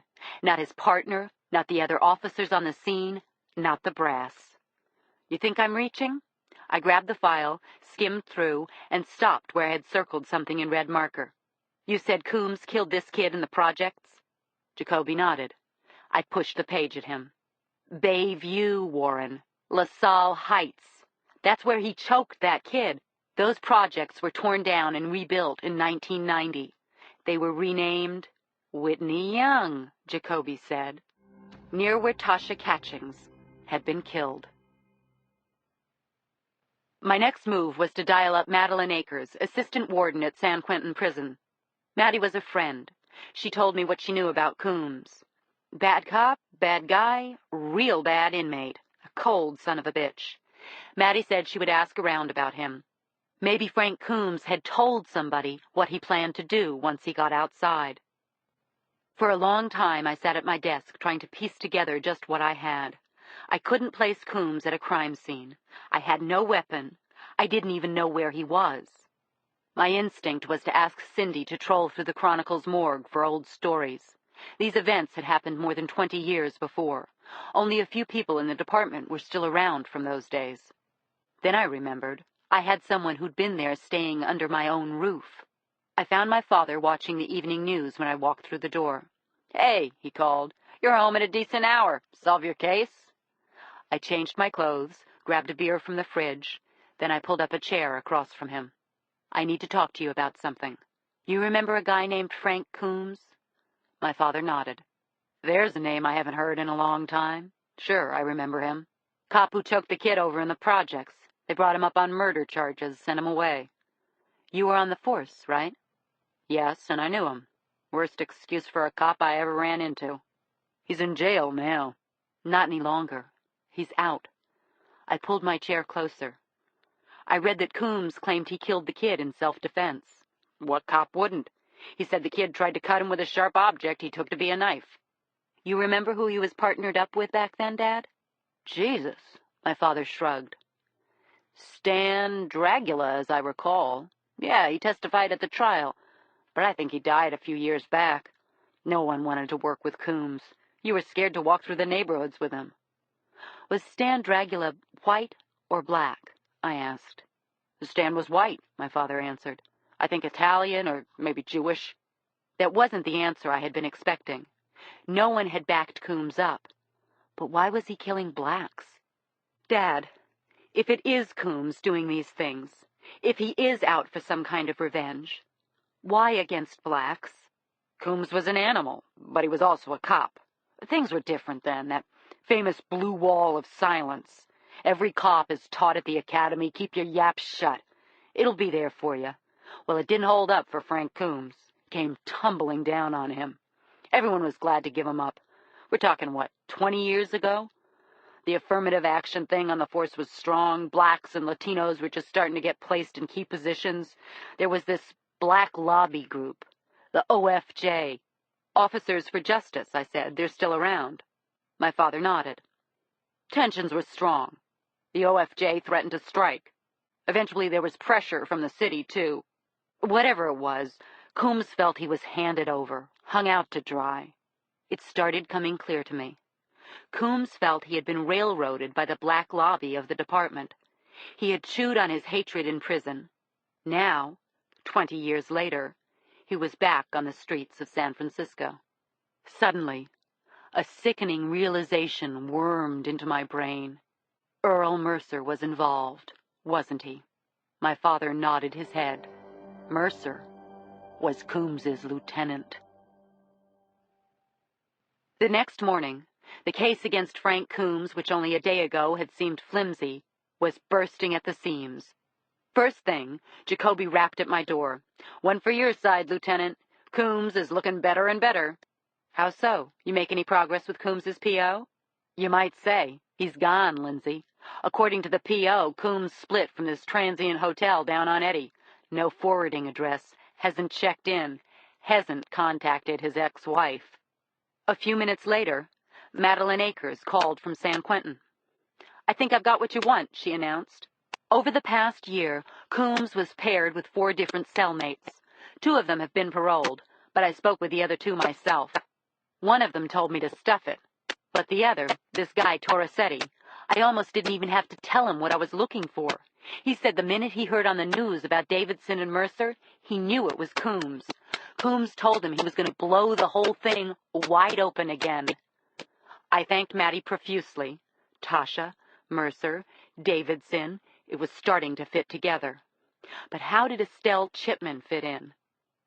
I went outside and dug through the case files. It had been weeks since I'd looked at them. I found it buried at the bottom. The personnel file I'd called up from records. Edward C. Chipman. In his 30 unremarkable years on the force, only one thing stood out. He had been his district's representative to the OFJ, the Officers for Justice. It was time to put this on the record. I buzzed Chief Tracchio. His secretary, Helen, said he was in a closed-door meeting. I told her I was coming up. I grabbed the Coombs file and headed up the stairs to 5. I had to share this. I barreled into the chief's office. Then I stopped, speechless. To my shock, seated around the conference table were Tracchio, Special Agents Ruddy and Hull of the FBI, the press flak Carr, and Chief of Detectives Ryan. I hadn't been invited to the latest task force meeting. The acting chief stood up. His face was red. "Lindsay, we were about to call you up." I knew what this meant. Tracchio was going to shift control on the case. My case. He and Ryan were going to hand it over to the FBI. "We're at a critical moment in this case," Tracchio said. "You're damn right," I cut him off. "I know who it is." Suddenly, all eyes turned my way. The boys were silent. I leveled my eyes back on Tracchio. "You want me to lay it out for you, or do you want me to leave?" Seemingly dumbfounded, he pulled out a chair for me. I didn't sit. I stood. Then I took them through everything, and I enjoyed it. At the sound of Coombs's name, the departmental people's eyes grew wide. I linked the victims, Coombs's qualification as a marksman, how only a marksman could have made those shots. When I finished, there was silence again. They just stared. Agent Ruddy cleared his throat. "So far, I haven't heard a thing that links Coombs directly to any of the crime scenes." "Give me another day or two, and you will," I said. "Coombs is the killer." Hull, Ruddy's broad-shouldered partner, shrugged optimistically toward the chief. "You want us to follow this up?" I couldn't believe it. This was my case. My breakthrough. Homicides. "That won't be necessary, Special Agent," Tracchio said. "This has always been a city case. We'll see it through with city personnel." Only one thing was standing in the way now. We had to find Frank Coombs. Coombs's prison file mentioned a wife, Ingrid, who had divorced him while he was in prison and remarried. It was a long shot, but long shots were coming in right now. "Come on, Warren," I nudged Jacoby. "You're coming with me. It'll be like old times." Ingrid Thiason lived on a pleasant middle-class street off Laguna. We parked across the street, went up, and rang the bell. No one answered. We didn't know if Coombs's wife worked, and there was no car in the driveway. Just as we were about to head back, an old model Volvo station wagon pulled into the driveway.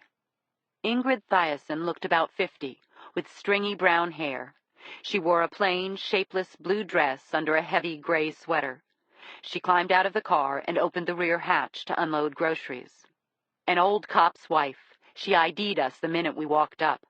"What do you people want with me?" she asked. "A few minutes. We're trying to locate your ex-husband." "Like I told his parole officer, I haven't heard a word from him since he got out." "He hasn't been to see you?" "Once, when he got out. He came by to pick up some personal stuff he thought I had held for him. I told him I threw it all out." "What kind of stuff?" I asked. "Useless letters, newspaper articles on the trial, probably the old guns he kept around. Frank was always into guns." Jacoby nodded. "So what did he do then?" "What'd he do?" Ingrid Thiason snorted. "He left without a word about what life had been like for us for the past 20 years, without a word about me or his son. You believe that?" "And you have no idea where we could contact him?" "None."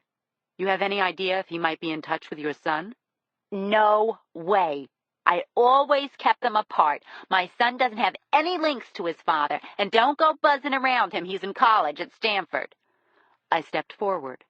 Anyone who might know where he is, Miss Thiessen? It would be a help to us. This is a murder case. I saw the slightest sign of hesitation. I've lived a good life for 20 years. We're a family now. I don't want anyone knowing this came from me. I nodded. Frank kept up with Tom Keating. Even when he was locked away. Anyone knows where he is, it'd be him. Tom Keating. I knew the name. He was a retired cop. Less than an hour later, Jacoby and I pulled up in front of Condo 3A at the Blakesley Residential Community, down the coast in Half Moon Bay. Keating's name had stuck in my mind from when I was a kid. He'd been a regular at the Alibi after the 9 to 4 shift, where many afternoons I'd been hoisted up on a bar stool by my father. In my mind, Keating had a ruddy complexion and a shock of prematurely white hair. God, I thought, that was almost 30 years ago. We knocked on the door of Keating's modest, slatted wood condo. A trim, pleasant-looking woman with gray hair answered. Mrs. Keating? I'm Lieutenant Lindsay Boxer of the San Francisco Homicide Detail. This is Inspector Jacoby. Is your husband at home? Homicide? She said, surprised. Just an old case, I said with a smile. A voice called from inside. Helen, I can't find the damned clicker anywhere. Just a minute, Tom. He's in the back, she said as she motioned us into the house. We walked through the sparsely decorated house and into a sunroom overlooking a small patio. There were several framed police photos on the wall. Keating was as I remembered him, just 30 years older. Gaunt, white hair thinning, but with that same ruddy complexion. He sat watching an afternoon news show with the stock market tape streaming by. I realized he was sitting in a wheelchair. Helen Keating introduced us, then, finding the clicker, put the TV volume down. Keating seemed pleased to have visitors from the force. I don't get to many functions since my legs went. Arthritis, they tell me. Brought on by a bullet to lumbar 4. Can't play golf anymore, he chuckled. But I can still watch the old pension grow. I saw him studying my face. You're Marty Boxer's little girl, aren't you? I heard you were quite the big shot these days. Keating smiled. So what brings you two honchos down to talk to an old street cop? Frank Coombs, I said. Keating's features suddenly turned hard. What makes you think I'd have any idea? He glanced toward his legs. Old times are old times. I heard you guys kept in touch. It's important. Well, you're wasting your time here, Lieutenant, he said, suddenly turning formal. I knew he was lying. When was the last time you spoke with Coombs? Maybe just after he got out. Could be once or twice since then. He needed some help to get on his feet. I may have lent him a hand. And where was he staying? Jacoby cut in. While you were lending him this hand. Keating shook his head. Some hotel down on Eddy or O'Farrell. Wasn't the St. Francis, he said. And you haven't spoken with him since? What do you want with the man anyway? Keating snapped. He's paid his time. Why don't you just leave him alone?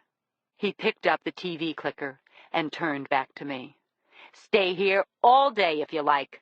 I don't have the slightest idea where Frank Coombs is. He turned up the volume on his TV. Fuck him, Jacoby said as we left the house, old school asshole. We're halfway down the peninsula already, I said to him. You want to drive to Stanford, see Frankie's kid? What the hell, he shrugged. We hooked back onto 280 and made it to Palo Alto in half an hour. As we pulled onto the campus drive, I felt the spell of being part of campus life. We checked in at the administrative office on the main quad. A dean's assistant told us that Rusty Coombs was probably at football practice down at the field house. Said Rusty was a good student and a great tight end. We drove there, where a student manager in a red Stanford cap took us upstairs and asked us to wait outside the weight room. Moments later, a solidly built, orange-haired kid in a sweaty Cardinals t-shirt wandered out. Rusty Coombs had an affable face spotted with a few freckles. I guess I know why you guys are here, he said, coming up to us. My mom called, told me. The heavy sound of weight irons and lifting machines clanged in the background. I smiled affably. We're looking for your father, Rusty. We were wondering if you have any idea where he might be." "He's not my father," the boy said and shook his head. "My father's name is Theodore Bell. He's the one who brought me up with Mom. Teddy taught me how to catch a football. He's the one who told me I could make it to Stanford." "When was the last time you heard from Frank Coombs?" "What's he done, anyway? My mother said you guys are from Homicide. We know it's in the news. Everyone knows what's going on up there. Whatever he did before, he paid his time, didn't he? You can't believe just because he made some mistakes 20 years ago he's responsible for these terrible crimes." "We wouldn't have driven all the way down unless it was important," Jacoby said. The football player shifted back and forth on the balls of his feet. He seemed to be a likable kid, cooperative. "He came here once. When he first got out, I had written him a couple of times in jail. I met with him in town. I didn't want anybody to see him." "What did he say to you?" I asked. "I think all he wanted was to clear his own conscience. Never once did he say, 'Hey, great job, Rusty, look at you. You did good.' Or, 'Hey, I follow your games.' He was more interested in knowing if my mom had thrown out some of his old things." "What sort of things?" I asked. "Police things," Rusty Coombs said and shook his head. "Maybe his guns." I smiled sympathetically. "He give you any idea where he might go?" Rusty Coombs shook his head. He looked like he might tear up. "I'm not Frank Coombs, inspectors. I may have his name. I may even have to live with what he did. But I'm not him. Please leave our family alone. Please." We made it back to the office about 4. There was a phone message waiting for me. I called Cindy back immediately. "There's a rumor floating around that you've narrowed on a suspect," she said. "Truth or dare?" "We have a name, Cindy, but I can't tell you anything. We just want to bring him in for questioning." "So there's no warrant?" "Cindy, not just yet." "I'm not talking about a story, Lindsay. He went after our friend, remember? If I can help." "I got 100 cops working on it, Cindy. Please, trust me." "But if you haven't brought him in, then you haven't found him, right? Or maybe we haven't made the case yet. And Cindy, that's not for print." "This is me talking, Linz. Claire, too, and Jill. We're in this case, Lindsay. All of us." She was right. Unlike any other homicide case I had worked, this one seemed to be growing more and more personal. I didn't have Coombs, and I could use the help. I do need your help. Go through your old files, Cindy. You just didn't go back far enough." She paused. "You were right, weren't you? The guy's a cop." "You can't go with that, sweetie. And if you did, you'd be wrong. But it's damned close." I felt her analyzing, and also biting her tongue. "We're still going to meet, aren't we?" I smiled. "Yeah, we're going to meet. We're a team." I was about to pack it in for the night when a call buzzed through to my line. I was sitting around thinking that Tom Keating had been lying, that he'd spoken to Coombs, but until we put out a warrant, Keating could hold back all he wanted. To my utter surprise, it was his wife on the line. "My husband's a stubborn man, Lieutenant," she began, clearly nervous. "But he wore the uniform with pride. I've never asked him to account for anything, and I won't start now. But I can't sit back. Frank Coombs killed that boy. And if he's done something else, I refuse to wake up every morning for the rest of my life knowing I abetted a murderer." "It would be better for everybody, Mrs. Keating, if your husband told us what he knows." "I don't know what he knows," she said. "And I believe him when he says he hasn't spoken to Coombs in some time. But he wasn't telling the whole truth, Lieutenant." "Then why don't you start?" She hesitated. "Coombs did come by here.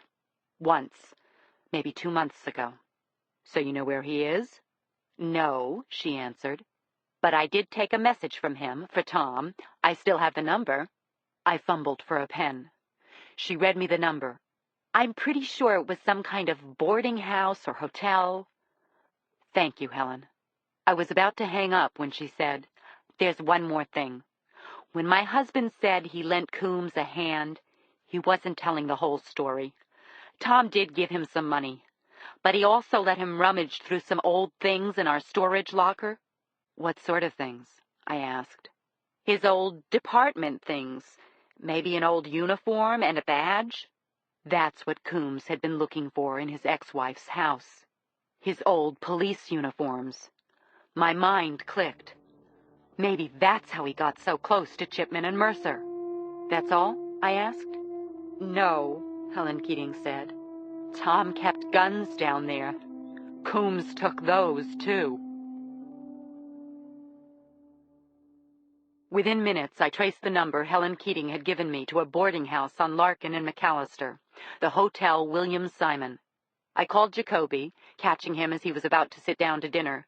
Meet me at Larkin and McAllister, the Hotel William Simon. I think we found Coombs, I said. We couldn't arrest Frank Coombs. We didn't have a single piece of evidence that could tie him directly to a crime. I might be able to get a search warrant and bust into his room, though. Right now, the most important thing was to make certain he was still there. 20 minutes later, I had driven down to the seedy area between the Civic Center and Union Square. The William Simon was a shabby one-elevator dive under a large billboard with a slinky model wearing Calvin Klein underwear. I didn't want to go up to the desk, flashing my badge and his photo, until we were ready to make a move. Finally, I said, "What the hell?" and placed a call to the number Helen Keating had given me. After 3 rings, a male voice answered. "William Simon." "Frank Coombs?" I inquired. "Coombs." I listened as the desk clerk leafed through a list of names. Nope. Just then, the passenger door of my Explorer opened. Jacoby climbed in. He was wearing a striped golf shirt and some sort of short, hideous, members-only jacket. He grinned like a John. "Hey, lady, what does an Andrew Jackson get me?" "Dinner, maybe, if you're treating." "We got an ID?" he asked. I shook my head. I told him what I had found out. "Maybe he's moved on," Jacoby offered. "How about I go in and flash the badge with Coombs's photo?" I shook my head. "How about we sit here and wait?" We waited for over 2 hours. We kept our eyes peeled on the William Simon. At 10 o'clock, Jacoby grumbled. "This could go on forever. Why don't you let me go inside, Lindsay?" I was about to give in when a man turned the corner on Larkin, headed towards the hotel. I gripped Jacoby's arm. "Look over there." It was Coombs. I recognized the bastard instantly. He was wearing a camouflage jacket, hands stuffed in his pockets, a floppy hat pulled over his eyes. "I want someone stuck to him 24 hours, I told Jacoby. "If he makes the tail, I want him picked up. We'll figure out the charges later." We kept watch all night at the William Simon, unofficially. So far, Coombs hadn't come out again. I knew where he was. Now all I had to do was make the case. That was the morning Jill came back to work. I headed to her office to bring her up to date. Coming off the elevator on the 8th floor, I ran into Claire, who must have had the same idea.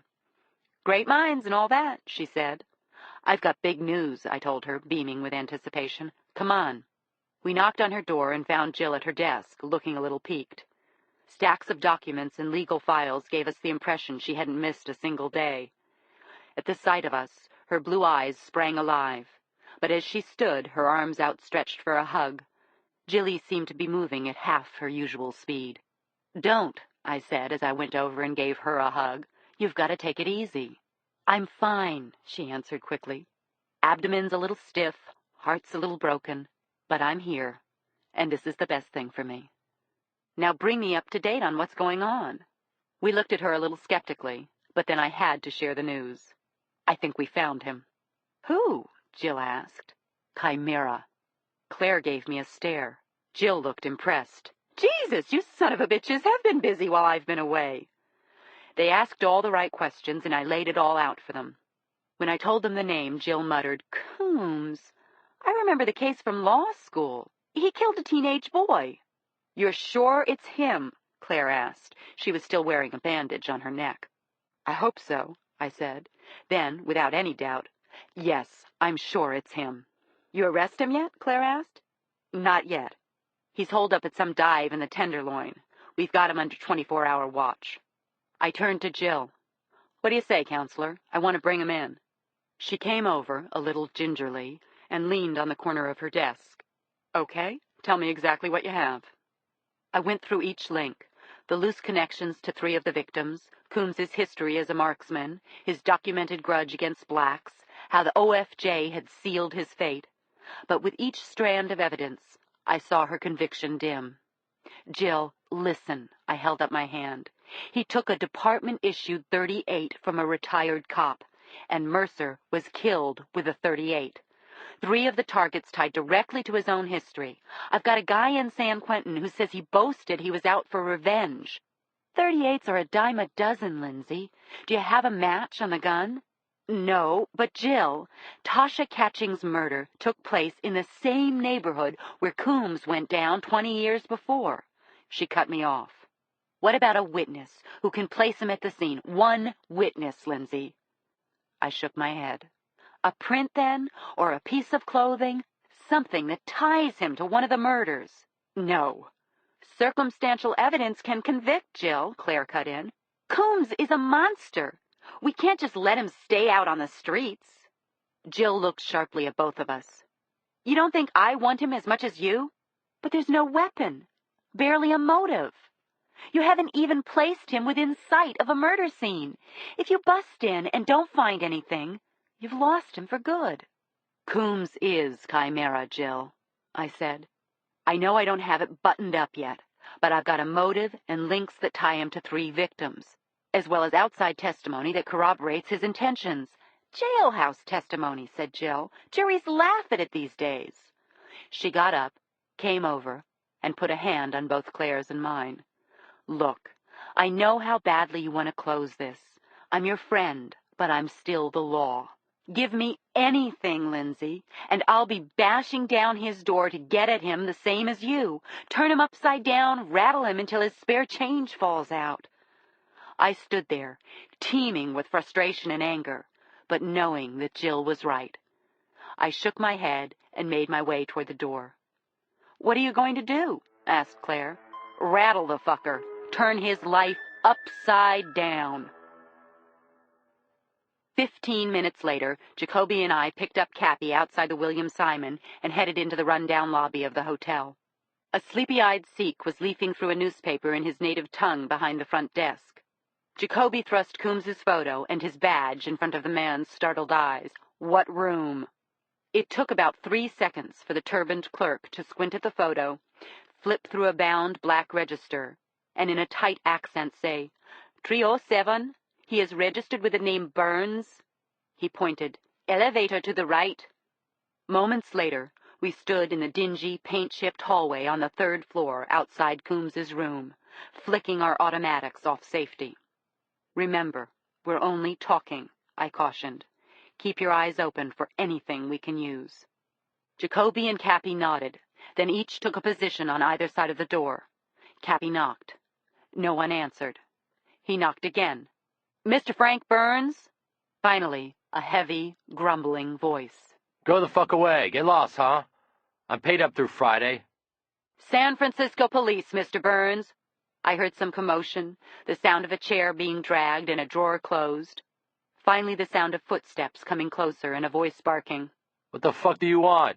Just to ask you a few questions. You mind opening the door? It took about a minute of waiting, with our fingers tensed on the triggers for the door to finally unlatch. It swung open, revealing an angry Coombs. His face was round and heavy, with eyes that sagged into deep-set craters, short graying hair, a large, flat nose, mottled skin. He had on a white, short-sleeved undershirt, pulled over rumpled gray trousers. Here, exclaimed Jacoby, swatting him in the chest with a rolled-up Chronicle. Your morning paper. Mind if we come in? Yeah, I mind. Cappy smiled. Anyone ever tell you you're a dead ringer for this cat who used to be on the force? What the hell was the cat's name? Oh, yeah, Coombs. Frank Coombs. You ever hear that from anybody before? Wouldn't you know, I get boarded on planes for him all the time. If he recognized Jacoby or Cappy from years ago on the force, he didn't register it. But he squinted a look of familiarity as his gaze fell on me. Don't tell me after all this time you bozos are the department's welcome home committee. How about you just let us in? Jacoby asked. You come with a warrant? We're just delivering your morning paper. Then make a fucking scene. Come on. Cappy pressed the door firmly in Coombs's face. Then he and Jacoby pushed their way into the room. As long as we're here, we might as well run a couple of questions by you. Coombs rubbed his unshaven chin, glaring vicious darts at us. He finally pulled out a wooden chair from a small table and took a seat, with his arms wrapped around its back. Fuckers. This is Lieutenant Boxer of the homicide detail, Jacoby said. We're Inspectors Jacoby and McNeil. What do you three stooges want? Like I said, Jacoby replied, you should read the papers. Keep abreast of what's going on. You follow what's in the news much? You got something to say it. Why don't you start by telling us where you were 4 nights ago? I started in. Friday, around 11 o'clock? Actually, I was with friends. These friends, Jacoby cut in. They have names, phone numbers. I'm sure they'd be happy to vouch for you. Why? You got someone who says I was somewhere else?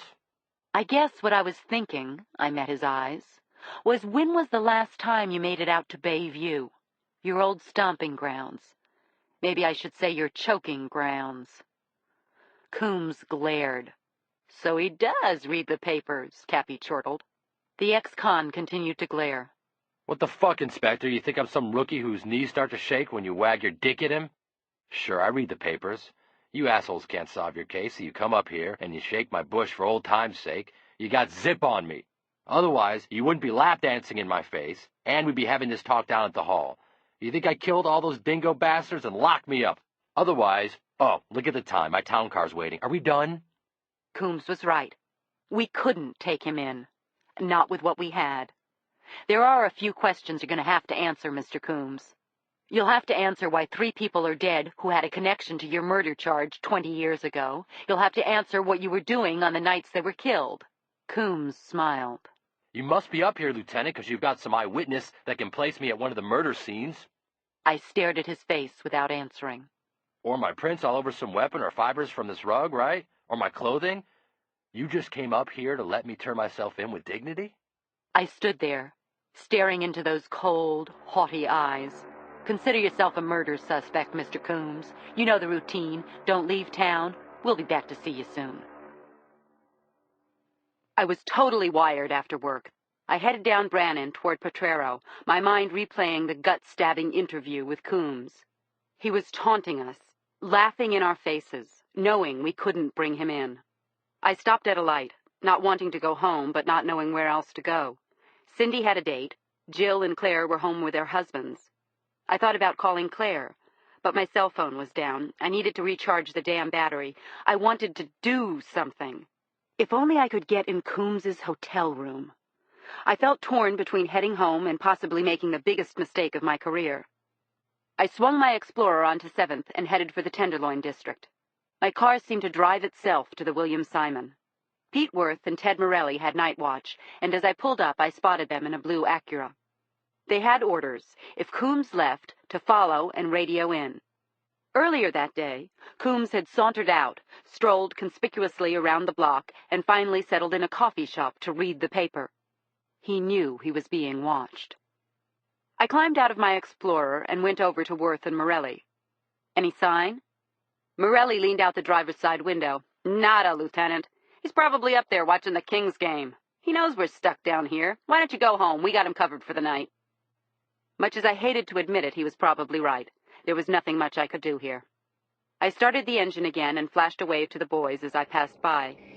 But at the corner, on Eddie, some controlling impulse restrained me from leaving.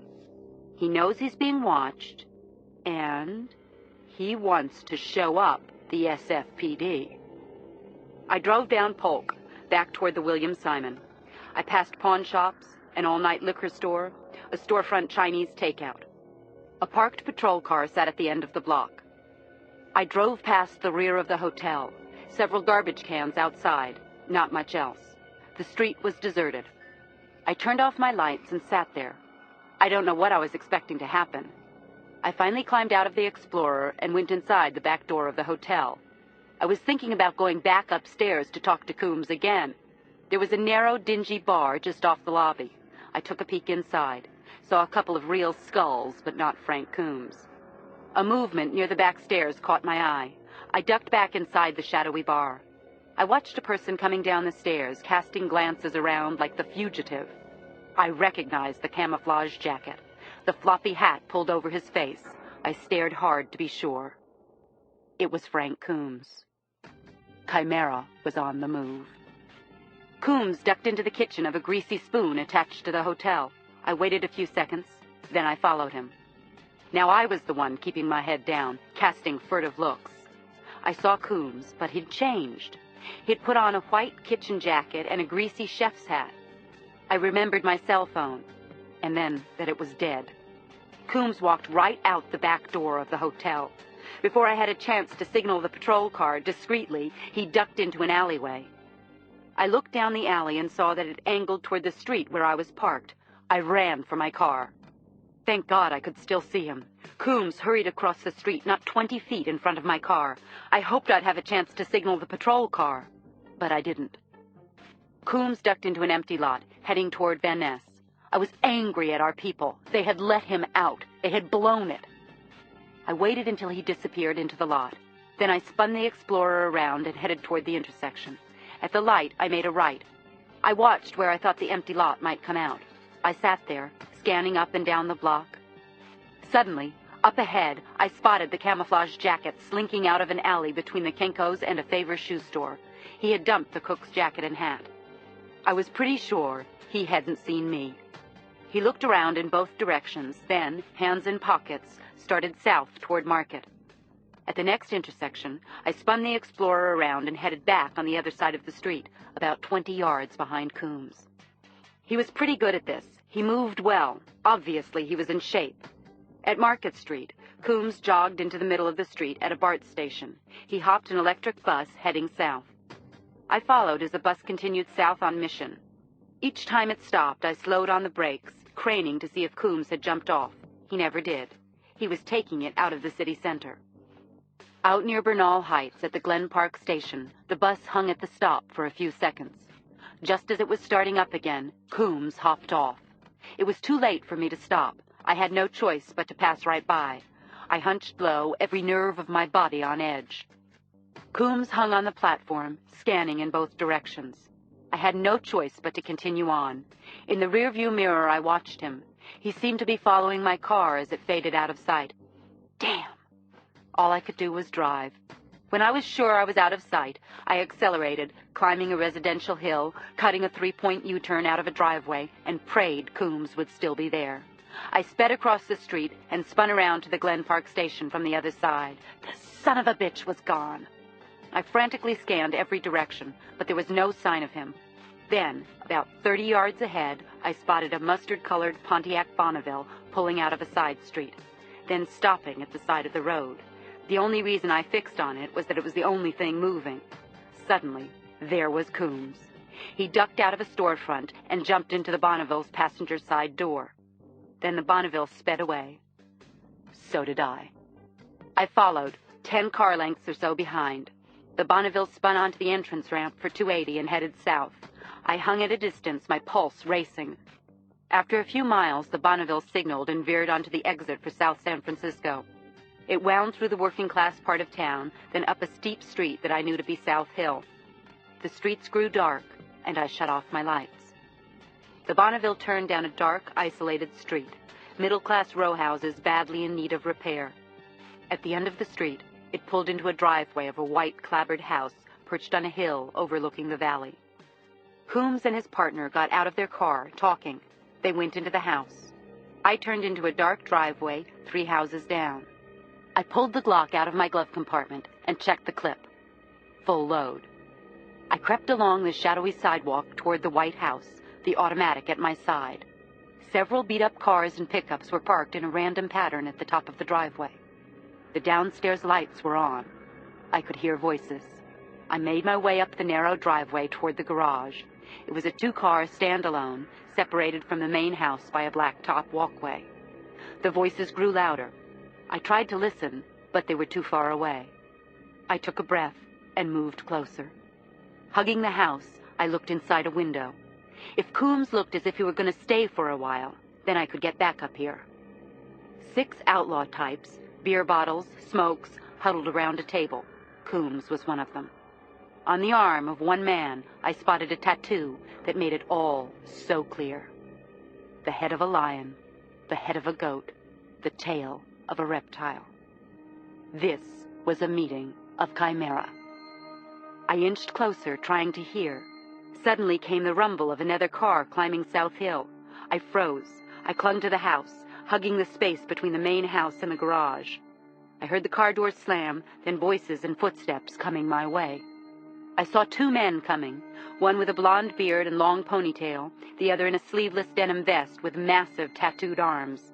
I had absolutely nowhere to go. They fixed on me. "Who the hell are you?" Two possibilities. Back away with my gun aimed at them, or make a stand and take Coombs in right now. The latter seemed the best idea to me. "Police!" I shouted, freezing the two new arrivals. My automatic was extended with both hands. "San Francisco homicide! Get your hands up!" The two men had measured, unpanicked reactions. They glanced at each other calculatingly, then back at me. I was sure they were armed, and so were the others inside. Noise erupted from all over. Two other men arrived from the street. I spun around, jerking my gun at them. Suddenly, the lights inside the house went out. The driveway got dark, too. I jerked into a shooting crouch. This wasn't about Coombs anymore. I heard a noise behind me, someone coming fast. I spun in that direction, and then I was blindsided by somebody else. I was grabbed, taken down. I hit the ground hard under a couple of 100 pounds. Then I was looking at a face I didn't want to see. Look what the tide rolled in. Frank Coombs grinned. He wagged a .38 caliber at my eyes. Marty Boxer's little girl. I had just enough clear-headedness to realize what incredible trouble I was in. "This is a murder investigation," I said to the men around me. "Frank Coombs is wanted in connection with 4 killings, including 2 cops. You don't want a piece of that." Coombs continued to grin. You're wasting your breath if you think that bullshit carries any weight here. I heard you talk to Weiss. Neat guy, huh? Friend of mine. I forced myself into a sitting position. How the hell did he know I'd been to Pelican Bay? "People know I'm here," I said. Suddenly, Coombs's fist flashed out. He caught me flush on the jaw. I felt a warm ooze fill my mouth. My own blood. Coombs continued to smile down at me. I'm gonna do what you bastards did to me. Take something precious from you. Take something you can never have back. You don't understand anything yet. I heard the gunshot, loud and close by. Only it was Coombs who howled and grabbed his shoulder. The others scattered. There was chaos in the darkness, and I was as confused as anyone. Another bullet whined through the air. A skinny thug with tattoos yelped and grabbed his thigh. 2 more shots thudded into the garage wall. What the fuck is going on? Who's shooting? More shots rang out. They were coming from the shadows at the end of the driveway. I got up and ran in a crouch away from the house. No one stopped me. "Here!" I heard someone shout up ahead. I turned my legs toward the sound. The shooter was crouched behind the mustard-colored Bonneville. "Let's go!" he hollered. Then all at once I saw, but I couldn't believe my eyes. I reached out and fell into the arms of my father. We sped away from the house, getting most of the way to San Francisco before we could even speak. Finally, my father pulled his car into the busy parking lot of a 7-Eleven. "Are you okay?" he asked in the softest voice I could imagine. I nodded, not quite sure, taking an inventory of where it hurt. "What were you doing there?" I asked. "I've been worried about you, especially after somebody came after your friend Claire." The next thought hit me hard. "You've been following me?" He dabbed the corner of my mouth with his thumb to wipe away a trickle of blood. "I was a cop for 20 years. I followed you after you left work tonight." My head rung in disbelief, but somehow it didn't matter. Then, as I stared at my father, something else flashed in my mind. I remembered Coombs leering over me.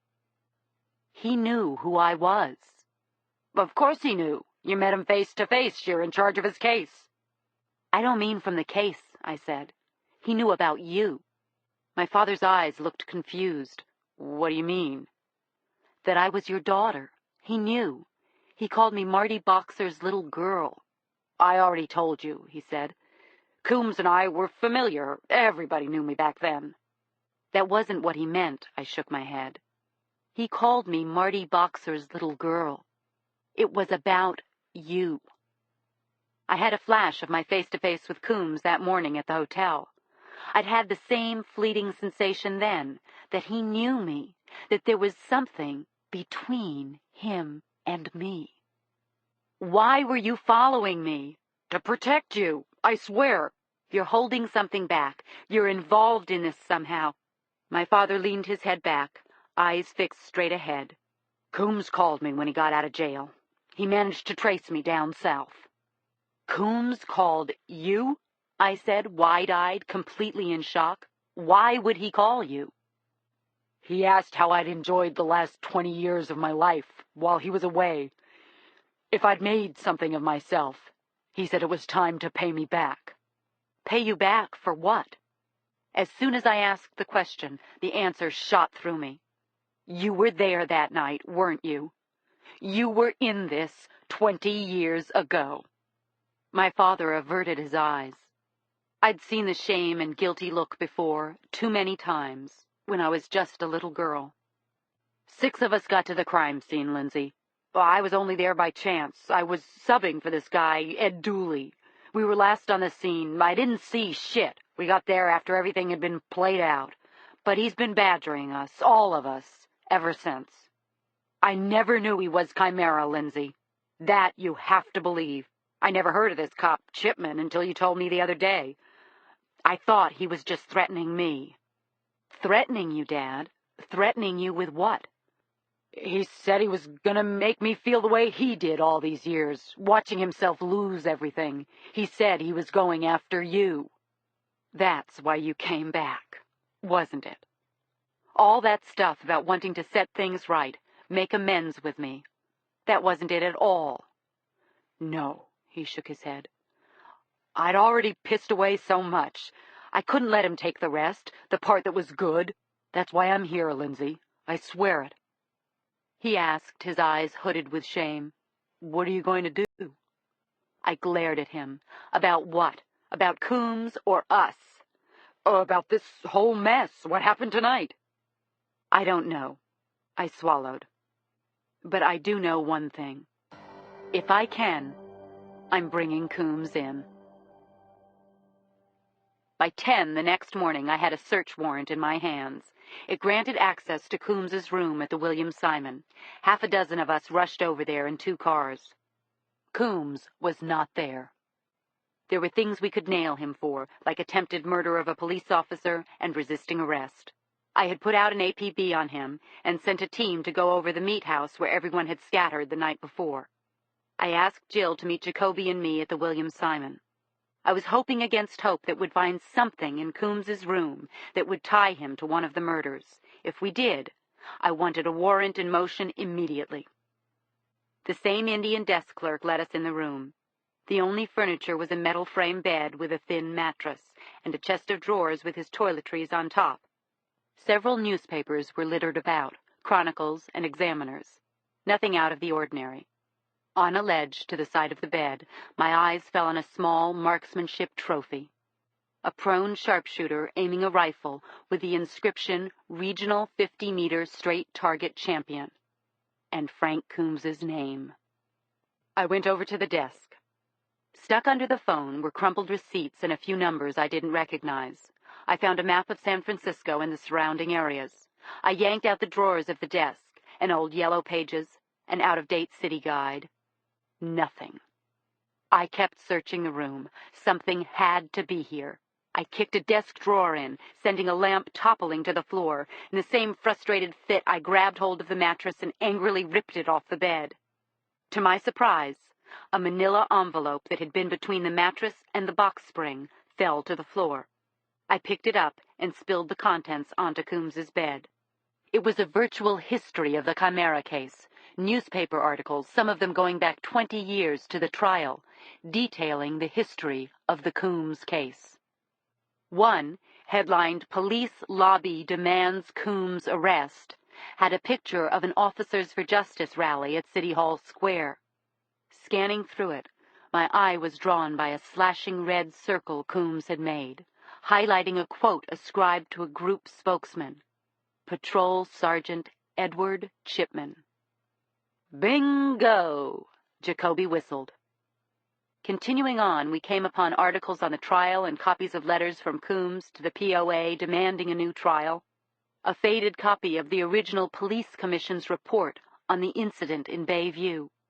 There were lots of angry comments penned in the margin by Coombs, liar, boldly underlined, and fucking coward.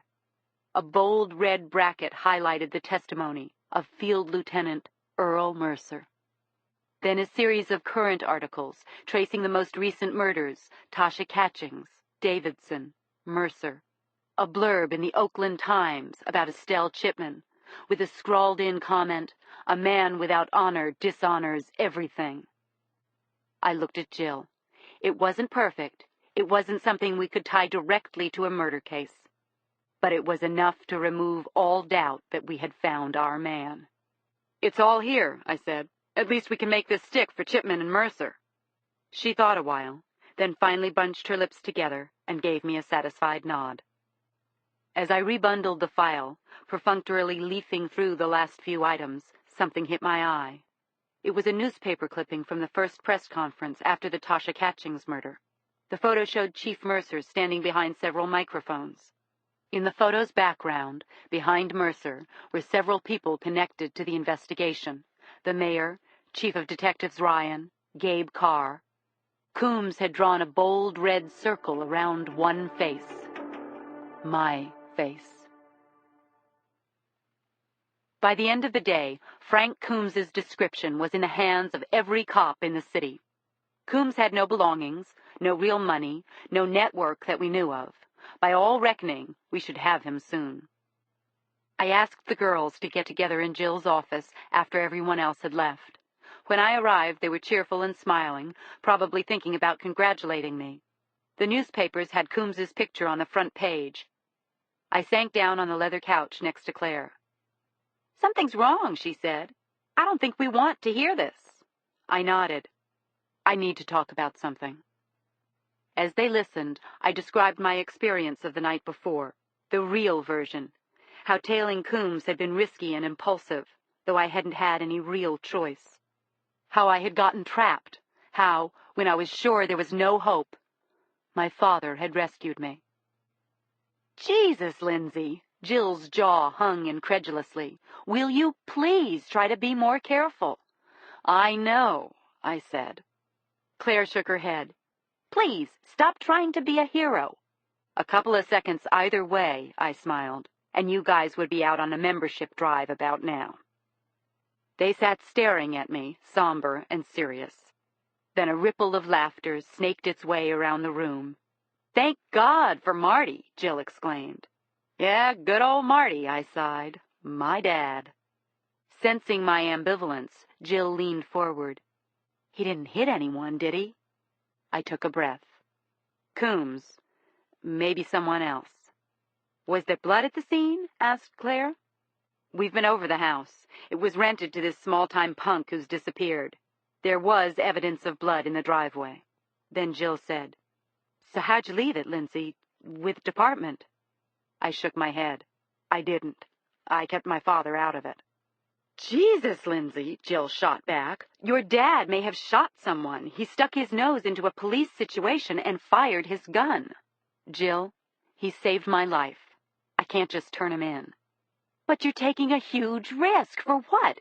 His gun is properly licensed. He was your father, and he was following you. He saved you. There's no crime in that." "Truth is," I swallowed, "I'm not sure he was following me." Jill shot me a hard look. "You want to run that by me again?"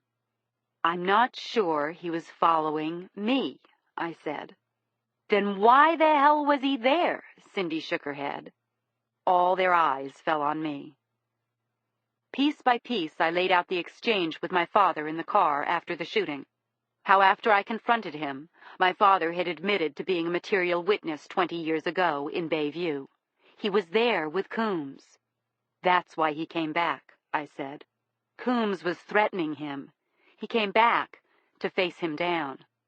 "That may be," said Claire, reaching out for my hand, "but he was threatening him with you.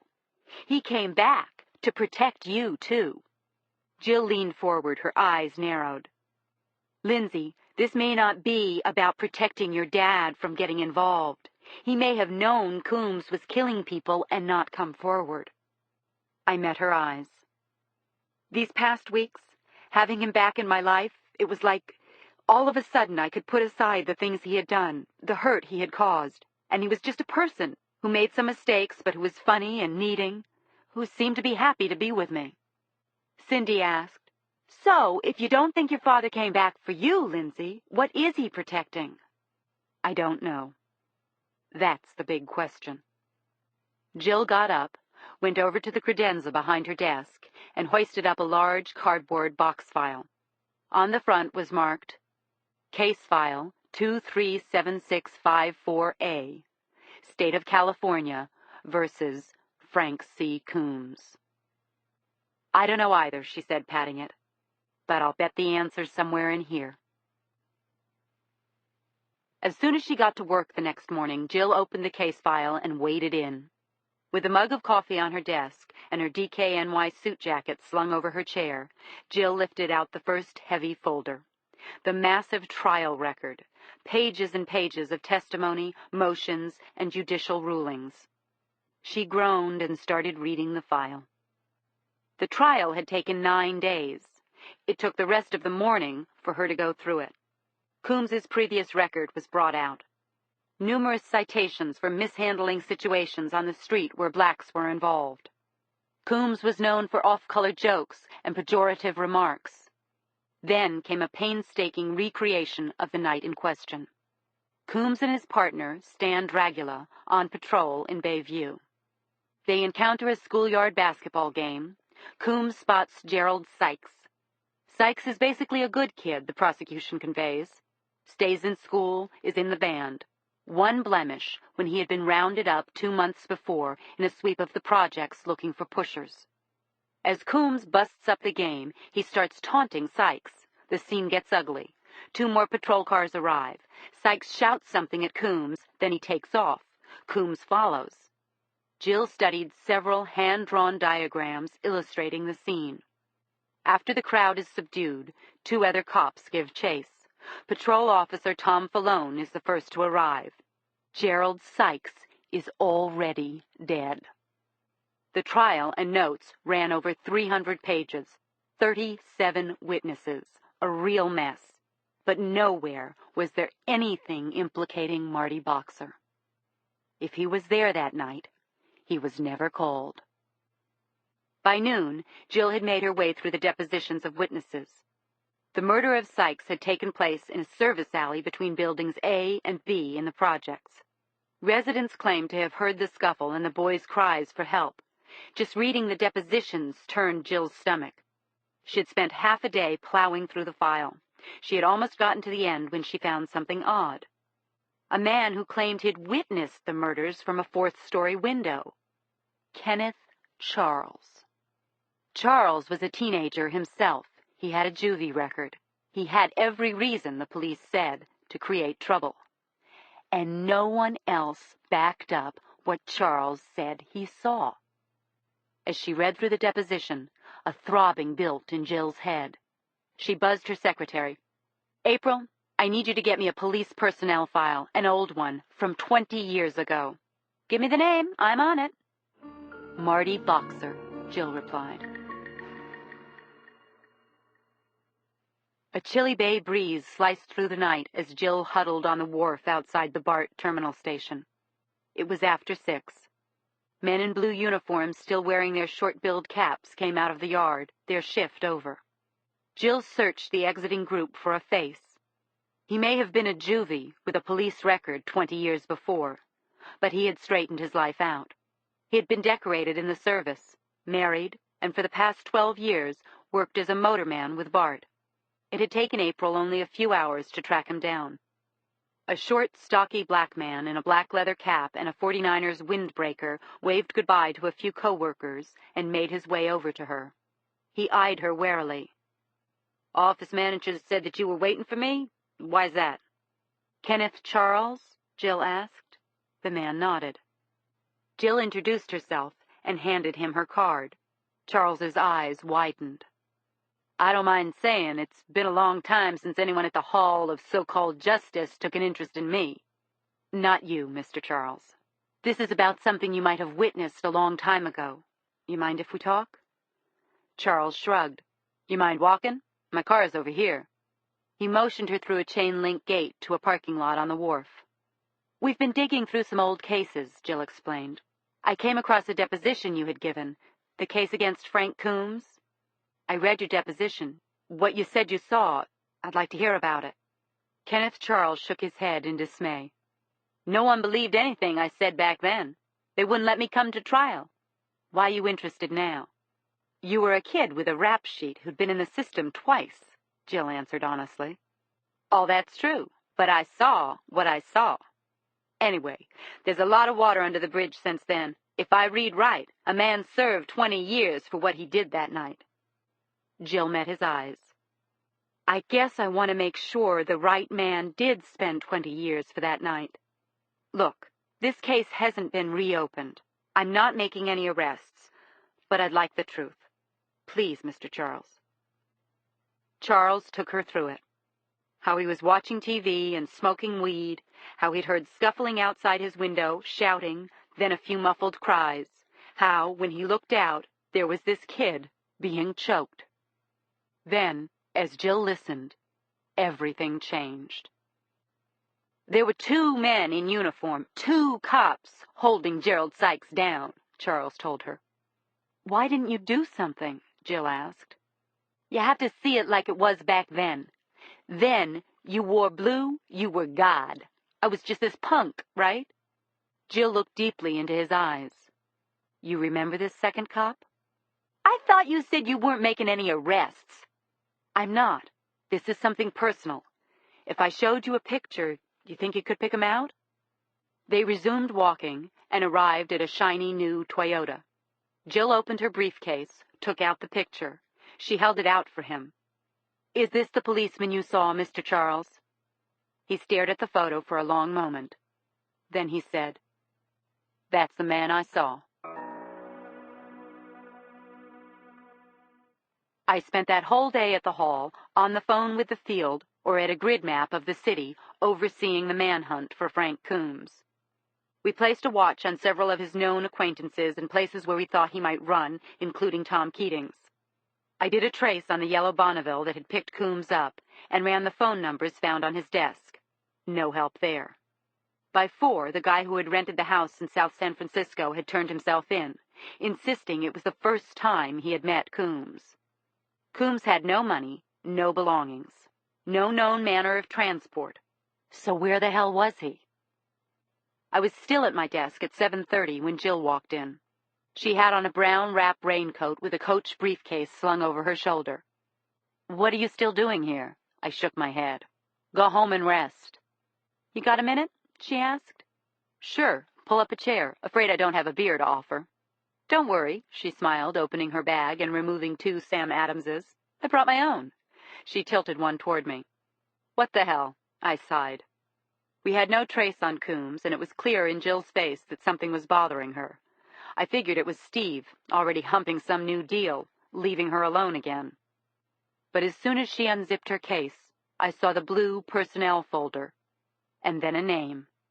Boxer, Martin C. I must have told you, Jill said, cracking her beer and sitting herself down across from me, that my father was a defense lawyer back in Highland Park. Only 100 times, I flashed her a smile. Actually, he was the best lawyer I ever saw.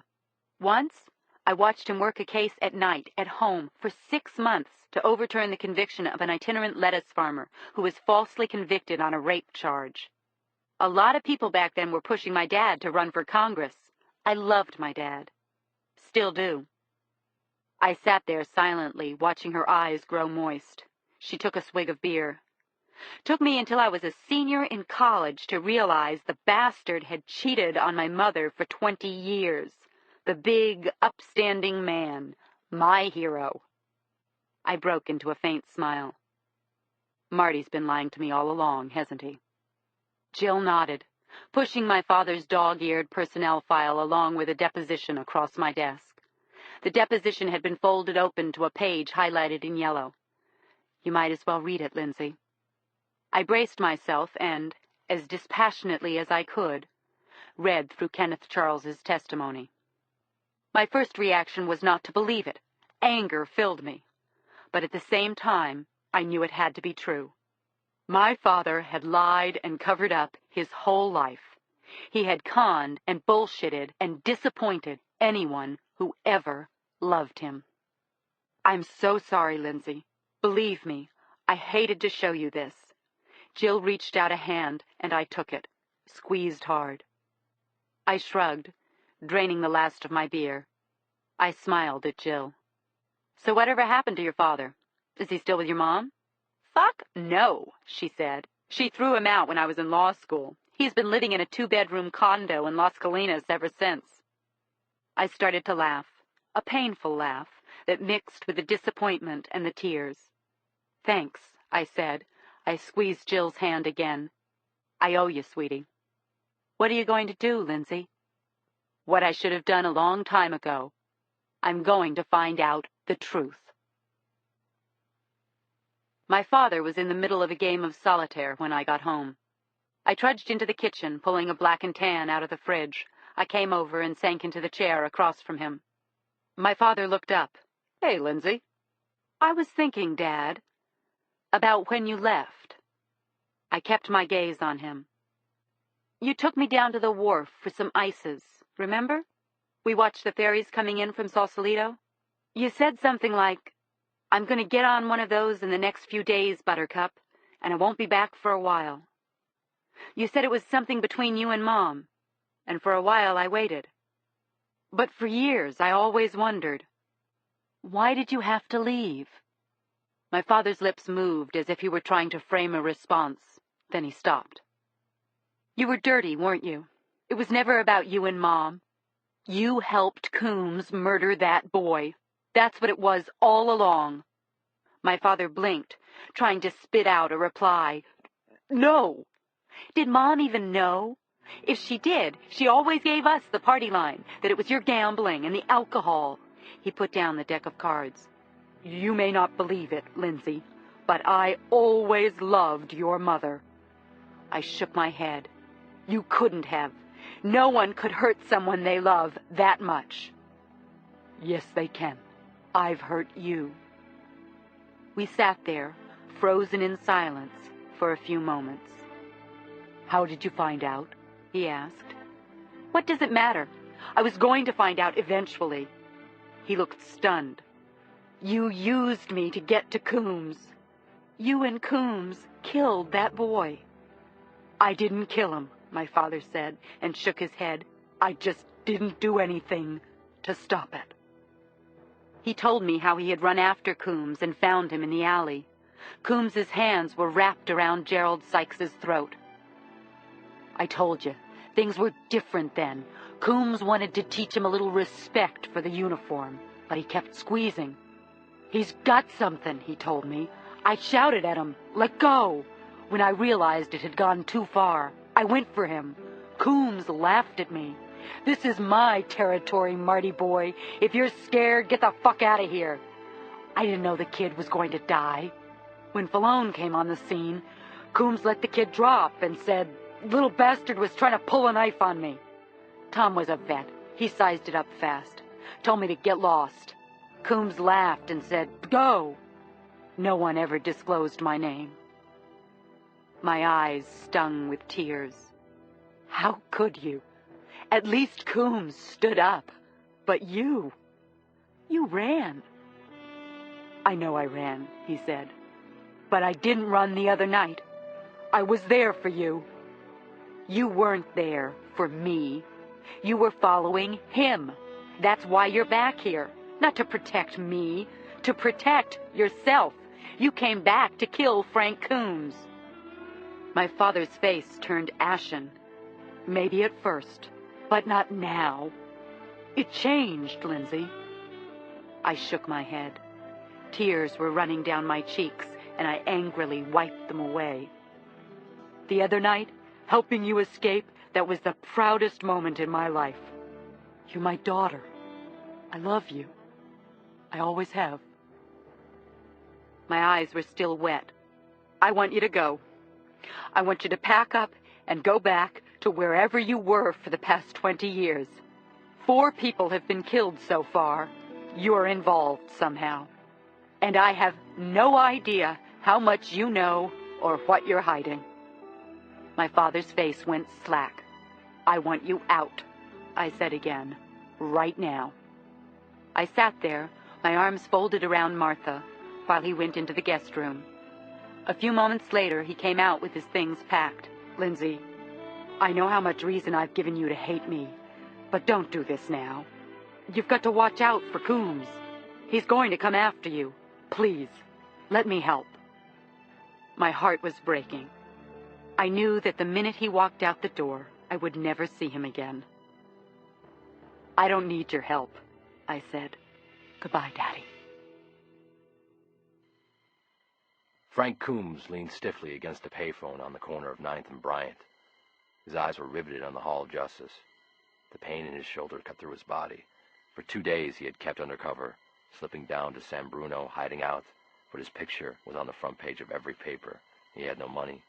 He couldn't even go back and get his things. It was almost 2 o'clock. There was a crowd on the front steps of the hall. Coombs took in a calming breath. He continued to stare towards the Hall of Justice. The service revolver was holstered to his waist, thanks to Old Faithful Tom Keating. The clip was filled with hollow points. He extended his shooting arm. Okay, he could do this. Coombs turned towards the payphone. He placed a quarter in the slot and dialed. No more second chances. No more waiting. This was his time, finally, after 22 years in hell. On the second ring, a voice answered. "Homicide detail." "Put me through to Lieutenant Boxer." I was finishing a sandwich at my desk when Karen stuck her head in. "Call on line 1, Lieutenant. This person said that you would know him, said he was an old friend of your father's." My body stiffened. "Put it on 4, I said. 4 was the common line shared by the office. "Start a trace, Karen, now." I jumped out of my chair, urgently signaling to Jacoby in the outer room. I held up 4 fingers, pointing to the phone. In seconds, the office exploded into a state of alert. Everybody knew this had to be Chimera. We needed 90 seconds to get a solid read on the trace, 60 to narrow it down to a sector of town, if he was even calling from town. Lorraine, Morelli, and Chin all ran in, their faces tight with anticipation. I picked up the phone. In the squad room, Jacoby picked up his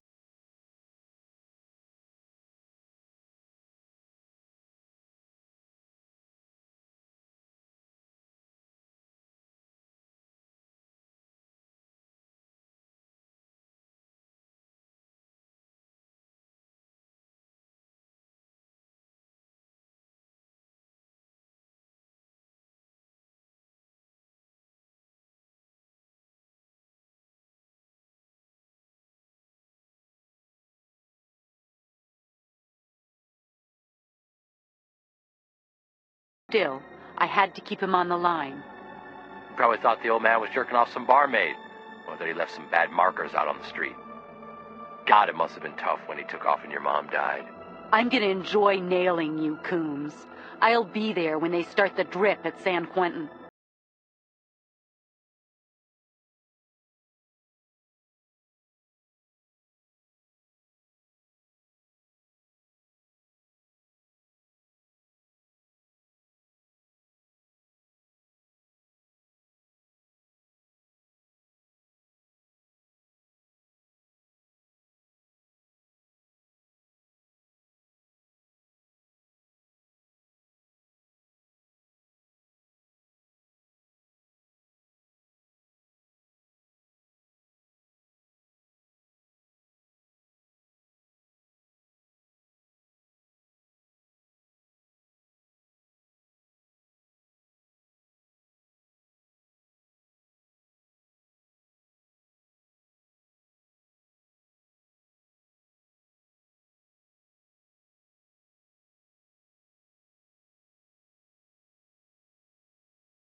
The detective started to write. Then he looked up.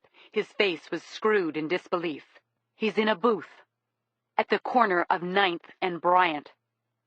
All of our eyes met. Then everybody in the room was moving. Coombs was calling from a block away. I strapped on my Glock and yelled a call for closest available unit. Then I charged out of the office. Cappy and Jacoby trailed on my heels. I bounded down the back stairs as fast as my legs would carry me. In the lobby, I pushed through staffers and civilians standing around and burst through the glass doors leading to Bryant Street. There was the usual mass of people milling around on the front steps at lunchtime. I turned my gaze toward Ninth, craning my head to spot anyone who looked like Coombs. Nothing. Cappy and Jacoby caught up to me. "I'll go ahead," Cappy said. Then it hit me. One more date. Coombs was here, wasn't he? He was at the Hall of Justice. "Police!" I shouted, signaling the unsuspecting crowd. "Everybody stand alert." I scanned through the startled crowd for his face. My Glock was at the ready. Bystanders looked at me in wide-eyed surprise. Several crouched down or started to move away. This is what I remember about what happened next. A uniformed cop came up the stairs, walking toward me. I hardly noticed. I was scanning for Coombs's face.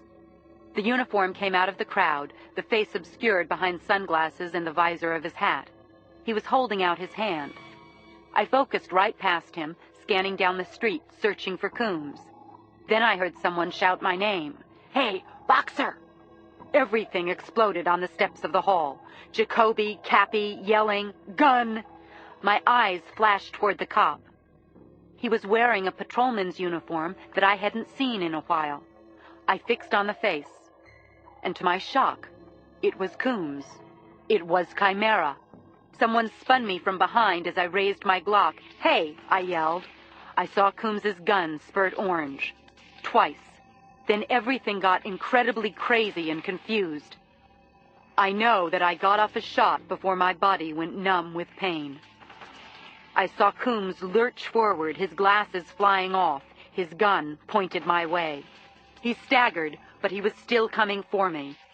Then a scary shooting gallery erupted in front of the hall, a cacophony of loud, echoing pops, 5, 6, 7 in rapid succession, coming from all directions. People were screaming, running for cover. Coombs's blue uniform erupted in bursts of bright red. Cappy and Jacoby were firing at him. His body hurtled backward, jerking with the hits. The echo of each shot crashed in my ears. Then it was eerily quiet. "Oh, Jesus," I remembered saying, finding myself down on the concrete steps. Jacoby was leaning over me. "Lindsay, stay right there. Be still." I nodded, inventorying my body for a wound. I reached for Warren's arm and slowly pulled myself up. "Lindsay, stay down." Coombs was on his back, ruptures of crimson oozing out of his blue shirt. I pushed by Jacoby. I had to see Coombs. I hoped he was still alive, because when the monster took his last breath, I wanted him staring up at me. A few uniforms had formed a protective ring around Coombs, ordering everyone to stay clear. Coombs was still alive, labored sounds escaping from his heaving chest. An EMS team came running, 2 techs lugging equipment. One, a woman, began ripping at Coombs's bloody shirt. The other was taking his pressure and setting up an IV. Our eyes met. Coombs's gaze was waxy, but then his mouth twitched into an ugly smile. He tried to say something to me. The EMS woman was backing people off, shouting out his vitals. "I have to hear what he's saying," I told the tech. "Give me a minute here."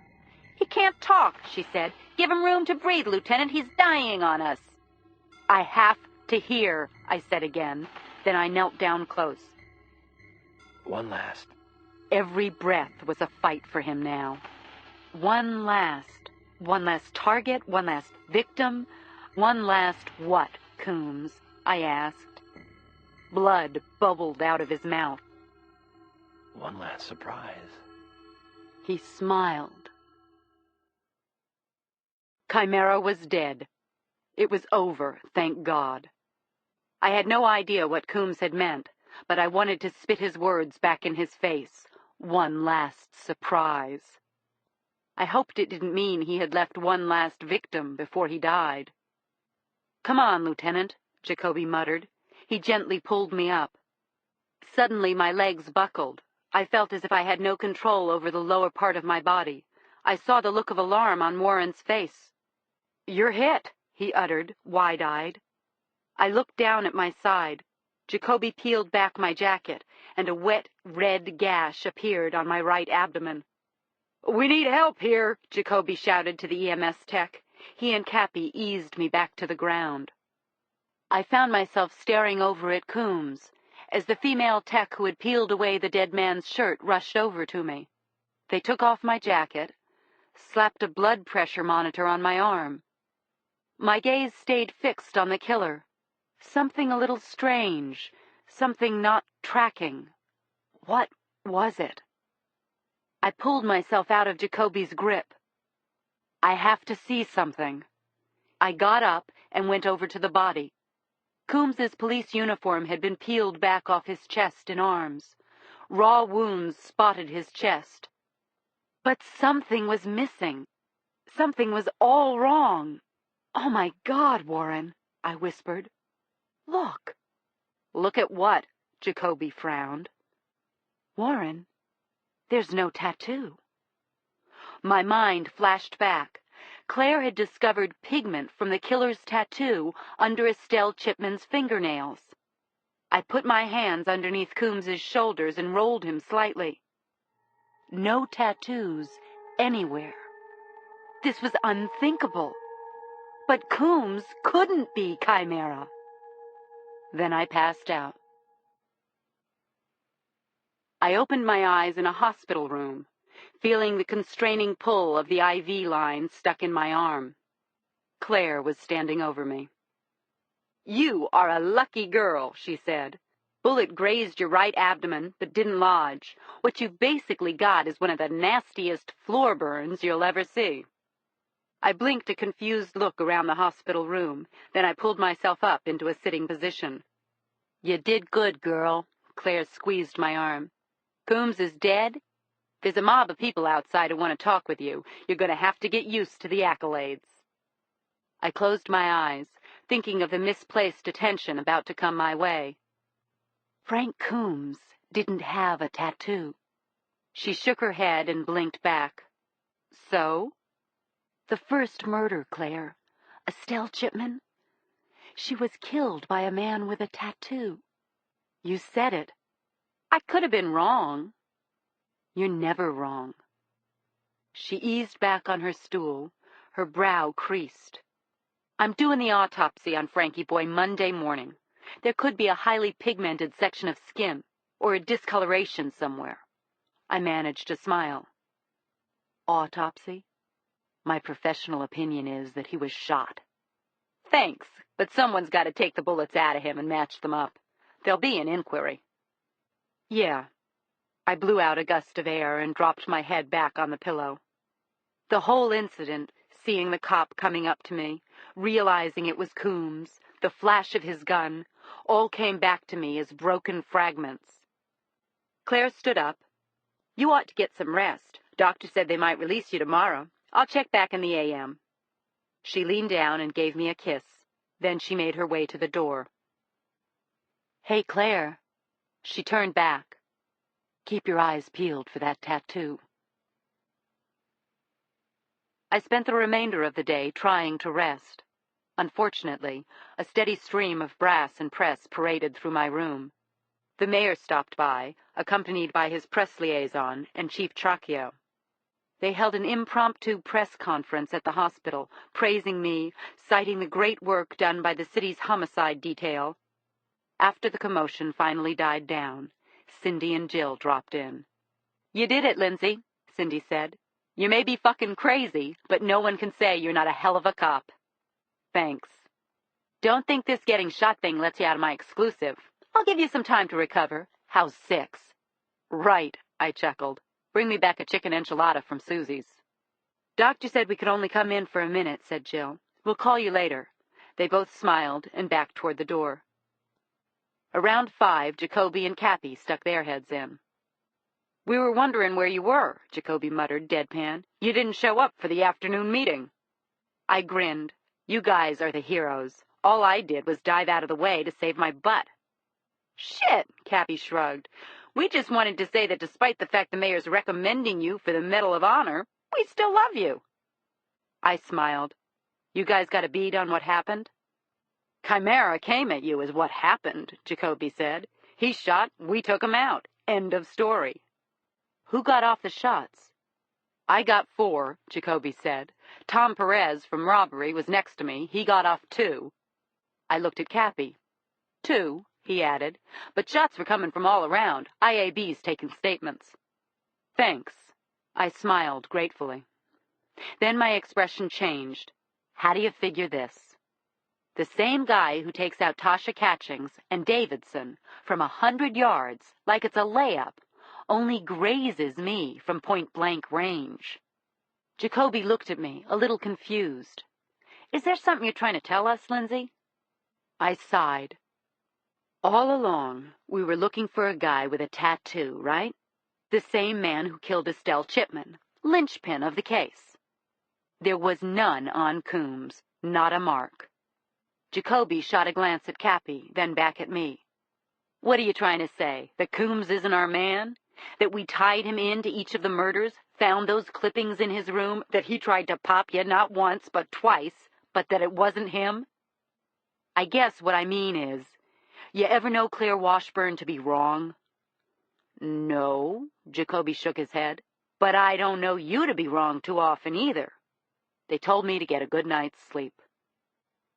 My gut feeling, Jacoby said, is that when the medication wears off and you have a chance to look at everything in the light of day, you'll see you made a pretty good bust. I smiled at them. We all did. That night, I couldn't sleep. I shut my eyes and tried to drift off, but the tiniest voice told in my head. How could he have missed? I was released the following morning. Jill came and got me, pulling her BMW up to the curb outside San Francisco General as they wheeled me out in a chair. The next stop was home, a hug for Martha, a shower, a change of clothes. By the time I walked into room 350 at the hall with a slightly stiff gait Monday morning, it was as if it were business as usual. The entire detail gave me a round of applause. Game ball belongs to you, Lieutenant, Jacoby said, handing me the brush. Come on, I waved them off. Let's wait for the inquiry. The inquiry? What's that going to prove? He said. Do the honors. LT, said Cappy, his eyes clear and proud. We've been saving it. For you. Do it, LT. Maybe for the first time since Mercer promoted me, I felt like the head of homicide. I went over to the board where our active cases were listed, and I brushed Tasha Catchings' name off the board. Art Davidson's, too. I felt filled with a quiet but exultant joy. You can't bring the dead back. You can't even make sense of why things happen.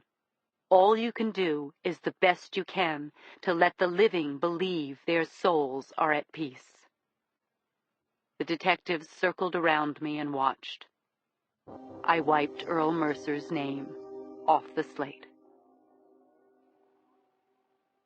I fielded phone calls for the next couple of hours, but mostly I just sat at my desk, giving some thought to my deposition.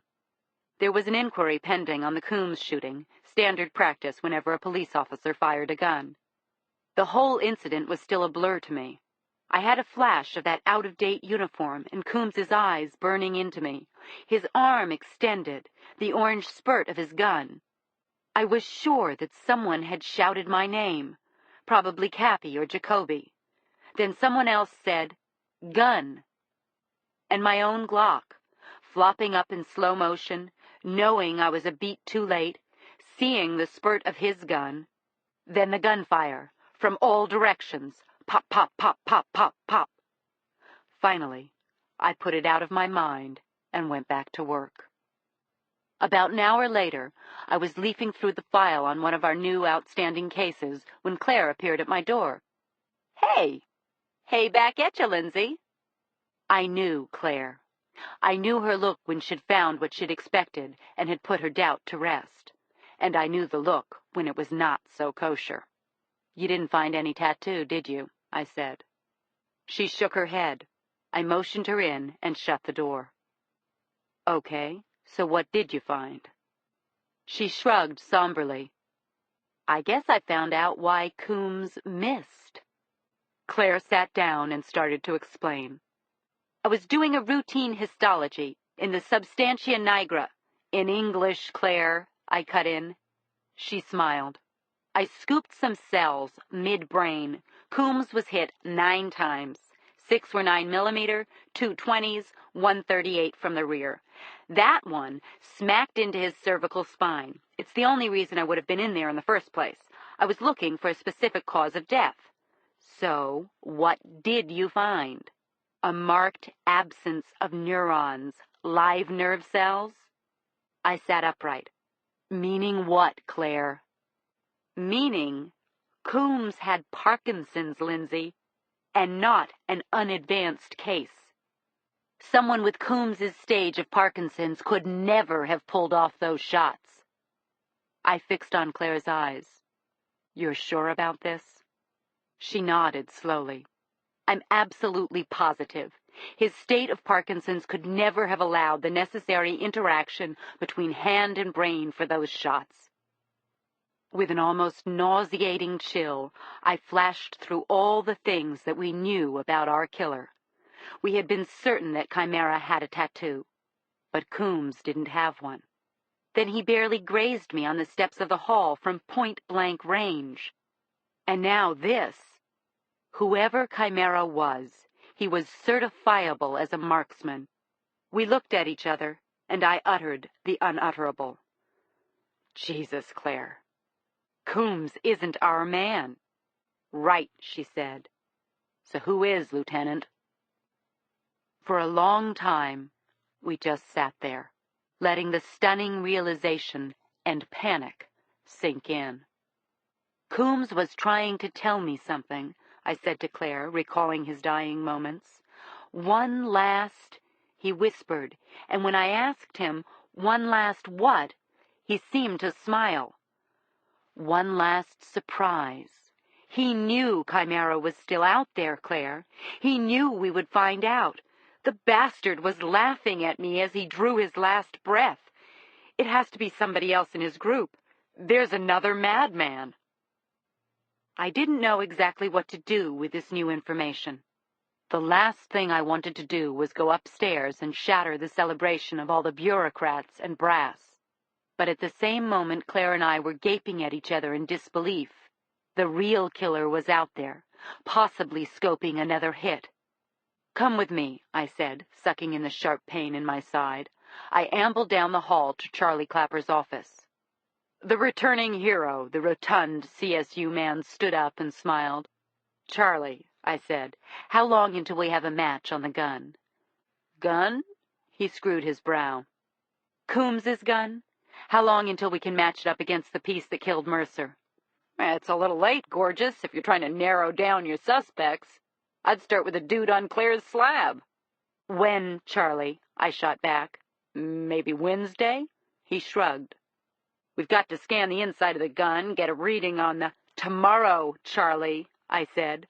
I need it by tomorrow. Lindsay, he said, looking a little confused. What the hell is going on? I turned to Claire, a swallow of bile making an unpleasant retreat into my chest. We have to bring this upstairs. We grabbed an elevator up to the 5th floor. We barged into Acting Chief Tracchio's office. He was scribbling at his desk. What are you doing here? He exclaimed. You should be home. Good God, Lieutenant, if anyone has a well-earned leave coming to them. I stopped him in mid-sentence. Then I told him what Claire had found. Suddenly, Tracchio looked as if he had swallowed a mouthful of bad oysters. I don't buy this, Lieutenant, he said. You solved the case. It's over. You may not buy it, Claire said firmly, but I've never been so sure of anything in my professional life. There is no way Coombs could have pulled off those shots. But this is all speculation, Tracchio objected. The links to the Sykes killing, Coombs's Chimera background, his qualifications with weapons, these are all facts. Your facts, Lieutenant. He wagged his finger at me. No one else could possibly fit that profile. I can't argue with your conclusions, Dr. Washburn, but eliminating Coombs... We can test his DNA against the sample of skin we found under Estelle Chipman's nails, Claire replied, which is what I'm going to do, but I'll bet my reputation against yours they don't match. In the meantime, we have to reopen the case, I said. Reopen the case? Trucchio gasped. I'm not going to give any such order. If Chimera's still out there, I pressed, he could be planning another hit right now. Only yesterday, Trucchio blurted, you were 100% sure Coombs was Chimera. That was yesterday, I said. We told you why it's changed. Right now, I'm about 100% sure Coombs isn't Chimera. What you've told me is medical speculation. I want solid proof. Get me the DNA check. That could take days, Claire said. A week. Then match the ballistics, Trucchio ordered. Chief Mercer was killed with a .38. I'll guarantee you Clapper will show you it was the same gun. I'm on it. But in the meantime, there is no meantime, Lieutenant. As far as I'm concerned, you did one hell of a job. Put your own life on the line. What you should be on now is medical leave, not trying to start another investigation. Then Trucchio picked up a few papers, the way figures of authority learn to do to communicate that a meeting is over. Back in the hallway, I looked at Claire. I'm about to bring the whole city down on us. You better be damn sure. Of course I'm sure, she replied. What are you going to do? I'm going to wait for ballistics, Claire, and pray that nothing happens in between. I'm also putting everybody back on the investigation. Cindy Thomas, is that you? Aaron Winslow almost couldn't believe what his eyes were telling him. When Cindy opened the door to her apartment, she was wearing a tailored black pantsuit, sling-back heels, a solitaire diamond necklace. Directly behind her, he could see her dining room, lit candles, china, silver flatware, and crystal. Cindy stepped forward and gave Aaron a kiss. Then she pulled away. All right, I have a confession to make, she said. The Armani suit belongs to my friend Jill, the lawyer. So do the Ferragamo shoes. If I spill anything on the Armani or as much as scuff the shoes, she'll never talk to me again. Cindy smiled and took Aaron's hand. Come in. Tonight we celebrate the end of a horrible siege and a terrible man. Aaron had started to laugh. You certainly look beautiful for the celebration. Cindy continued to beam. Yes, and I prepared almond-crusted chicken, a romaine salad, orzo pasta with peas and mint. Unfortunately, the chicken happens to be one of only 3 dinners I know how to make. Your honesty is refreshing, Aaron said. Who belongs to the china and crystal? Cindy laughed out loud as she led him into the dining room. Believe it or not, the china and crystal is all mine. My mother has been giving me pre-wedding gifts since I was 18. I thought Wedgwood and Waterford would be perfect for our special night. The grub is ready, let's do it. May I help you serve the feast? Aaron asked. That would be just perfect. And a few minutes later, they were seated at the dining table with the delicious-looking food in front of them. Cindy tapped her wine glass. I want to make a toast, she said. Just then, Aaron saw a reflection moving in the mirror over the sideboard behind Cindy. Suddenly, he was out of his chair and he dove headfirst across the dining table. He took Cindy and most of her china and crystal down. Everything hit the floor with a crash, just as the first shot shattered the dining room window. Several more shots followed in quick succession. Chimera was here. Cindy had the presence of mind to grab the cord and pull the phone off the console in the hallway. She pressed the number 4 on her quick dial. Then she heard Lindsay's voice. He's here at my apartment. He's shooting at Aaron and me, she screamed over the phone. Chimera is here, and he's still shooting. I called for all available units, then I rushed to Cindy's apartment. I saw Cindy and Aaron standing on the front porch. 6 patrol cars were parked all around the house. But they were still targets, weren't they? My hands were clutched tightly as I ran to her. I hugged Cindy, and she was still trembling badly. Thank God a patrol car was here in minutes, Lindsay. It either scared him off or he was gone already. Are you all right? I turned my attention to Aaron. He and Cindy both had stains all over their clothes. It looked as if they'd had a food fight. What the hell had happened here? Aaron saved me, Cindy said in a whisper. He just shook his head and held Cindy's hand. There was a tenderness between them that touched me a great deal. "He's losing it," I muttered, more to myself than to either of them. Whoever Chimera was, he was in a rage. Obviously he wanted to hurt me, or anyone I was close to. Or maybe he was offended by the idea of Aaron Winslow and Cindy. That could be part of it. He wasn't planning his hits as carefully now. He was reckless and rattled, but still very dangerous.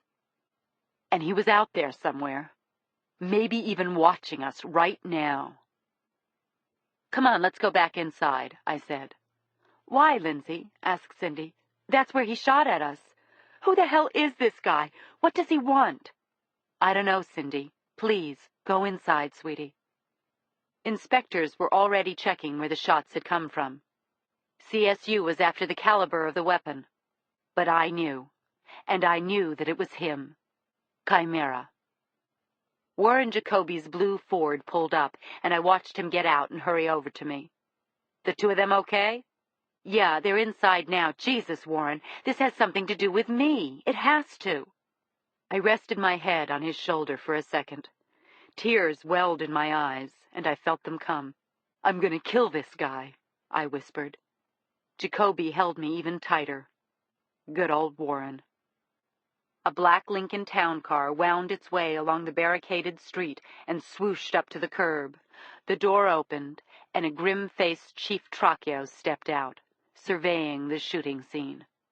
He caught my eye with a guilty swallow.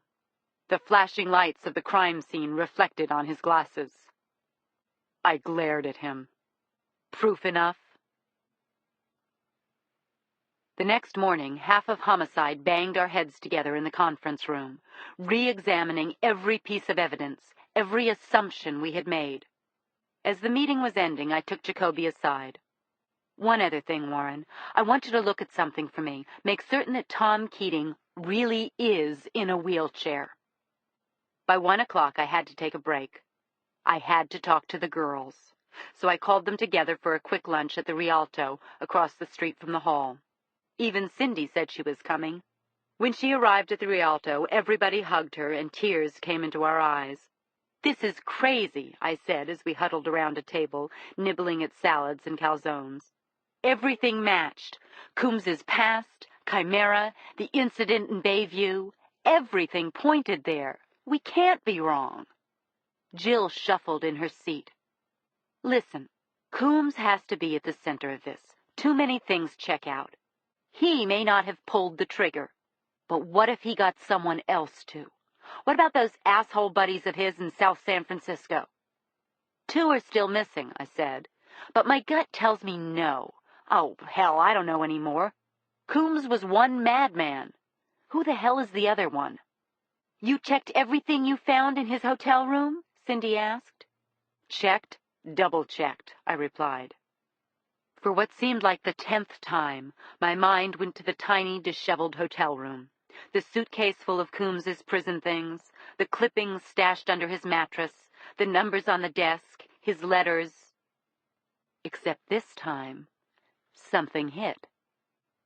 Cindy was asking if we had ever considered the possibility that someone was trying to set Coombs up, but I didn't respond. My mind was elsewhere, rooted back in that dingy hotel room.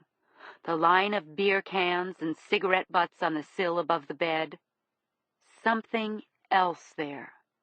I had never given it a second thought. I squinted into space, trying to visualize the sight. Then I saw what I was looking for, and what I might have missed. "Lindsay?" Claire cocked her head. "Everything all right?"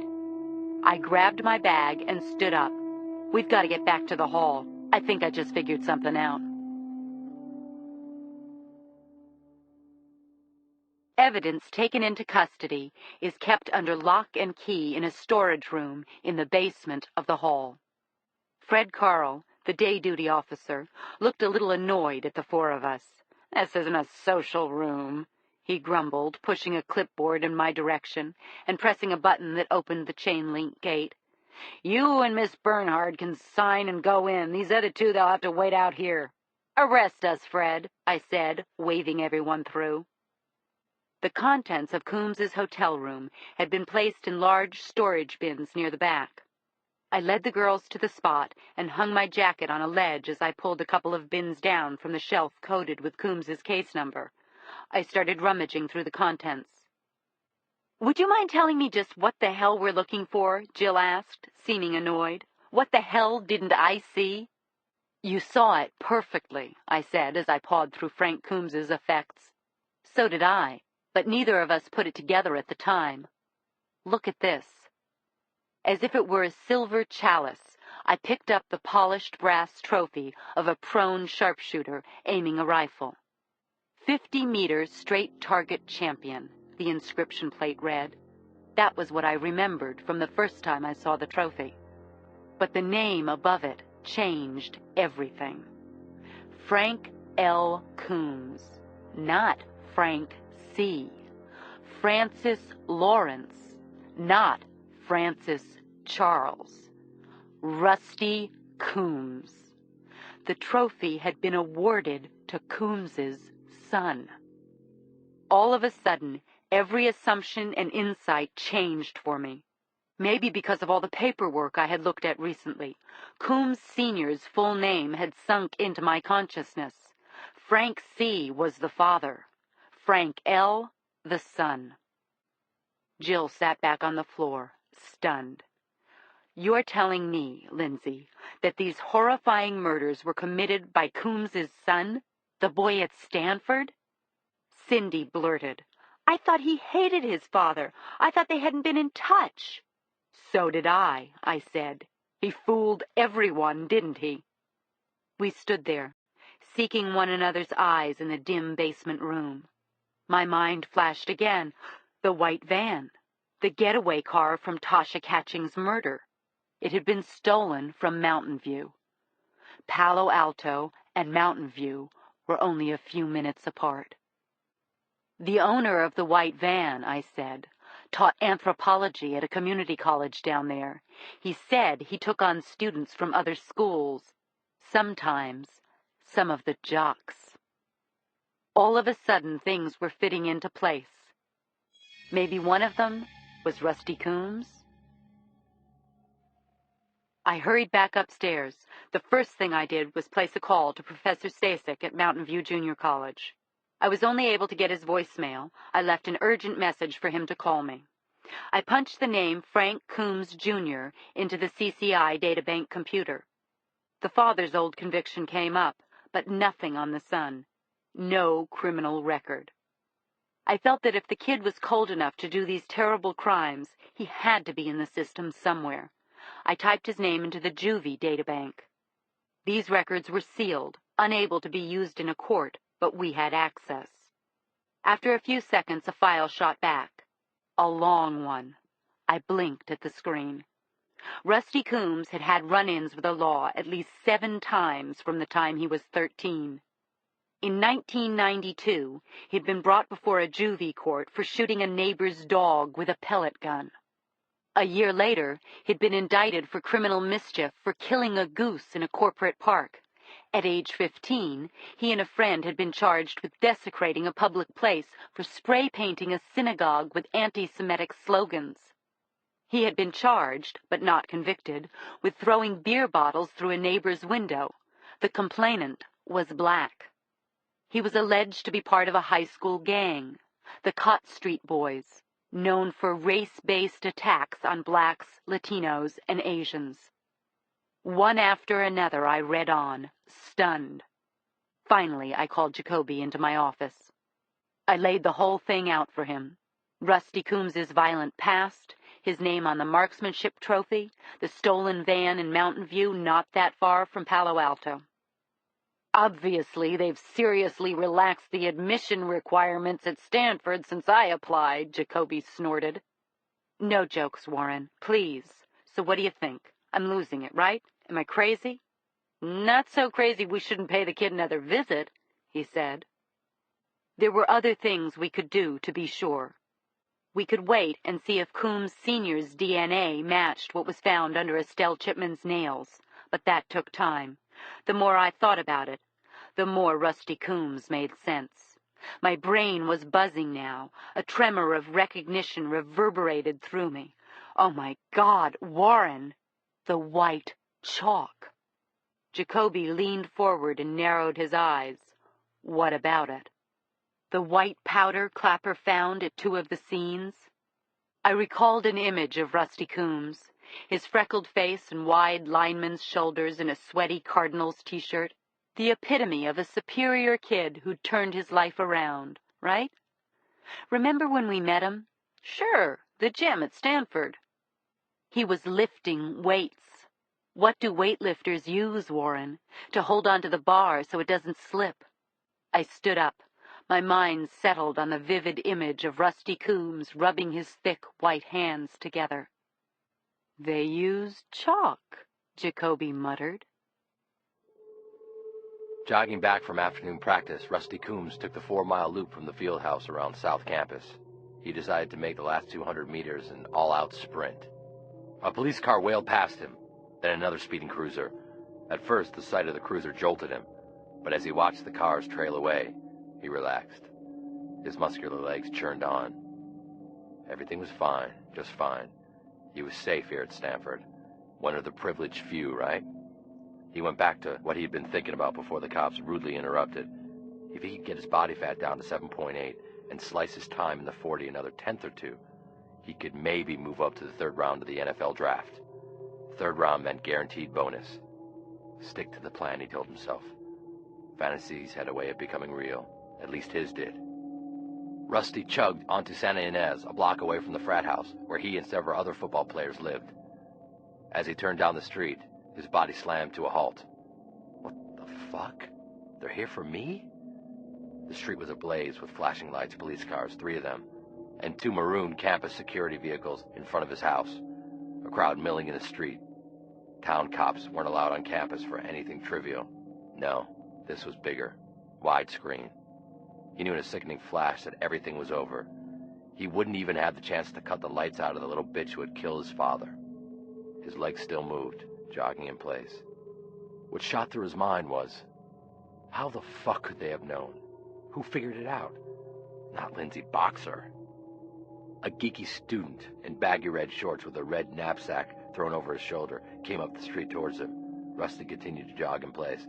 Hey, what the hell's going on? Police are looking for someone, the guy said. Must be something big, because everyone's saying cops from San Francisco are on the way. No shit, Rusty muttered. All the way from San Francisco, huh? Too bad, he thought. He was pissed. He was also sorry it had to end, but he'd always fantasized about how this might play out. He reversed himself and started jogging back in the direction of the main quad. His stride picked up speed, swiftly and powerfully. Rusty Coombs turned his head as another police car, siren wailing, shot by. No point hiding out any longer. The cops were here in numbers. Fortunately, he had the perfect ending. Jacoby and I sped down 101 toward Palo Alto at a steady 90. I was hoping we could take Rusty Coombs by surprise, maybe as he came out of a class. There were thousands of students on the Stanford campus. He was armed and very dangerous, so I wanted to avoid a confrontation if I could. I had arranged to meet Lieutenant Joe Kimes of the Palo Alto Violent Crimes Detail at the Dean of Students' office in the main quad. As we closed in on Palo Alto, Kimes called back. He reported that Coombs couldn't be found. He had no scheduled classes that afternoon. He wasn't at his residence or the stadium, where the Stanford football team had finished practice about an hour ago.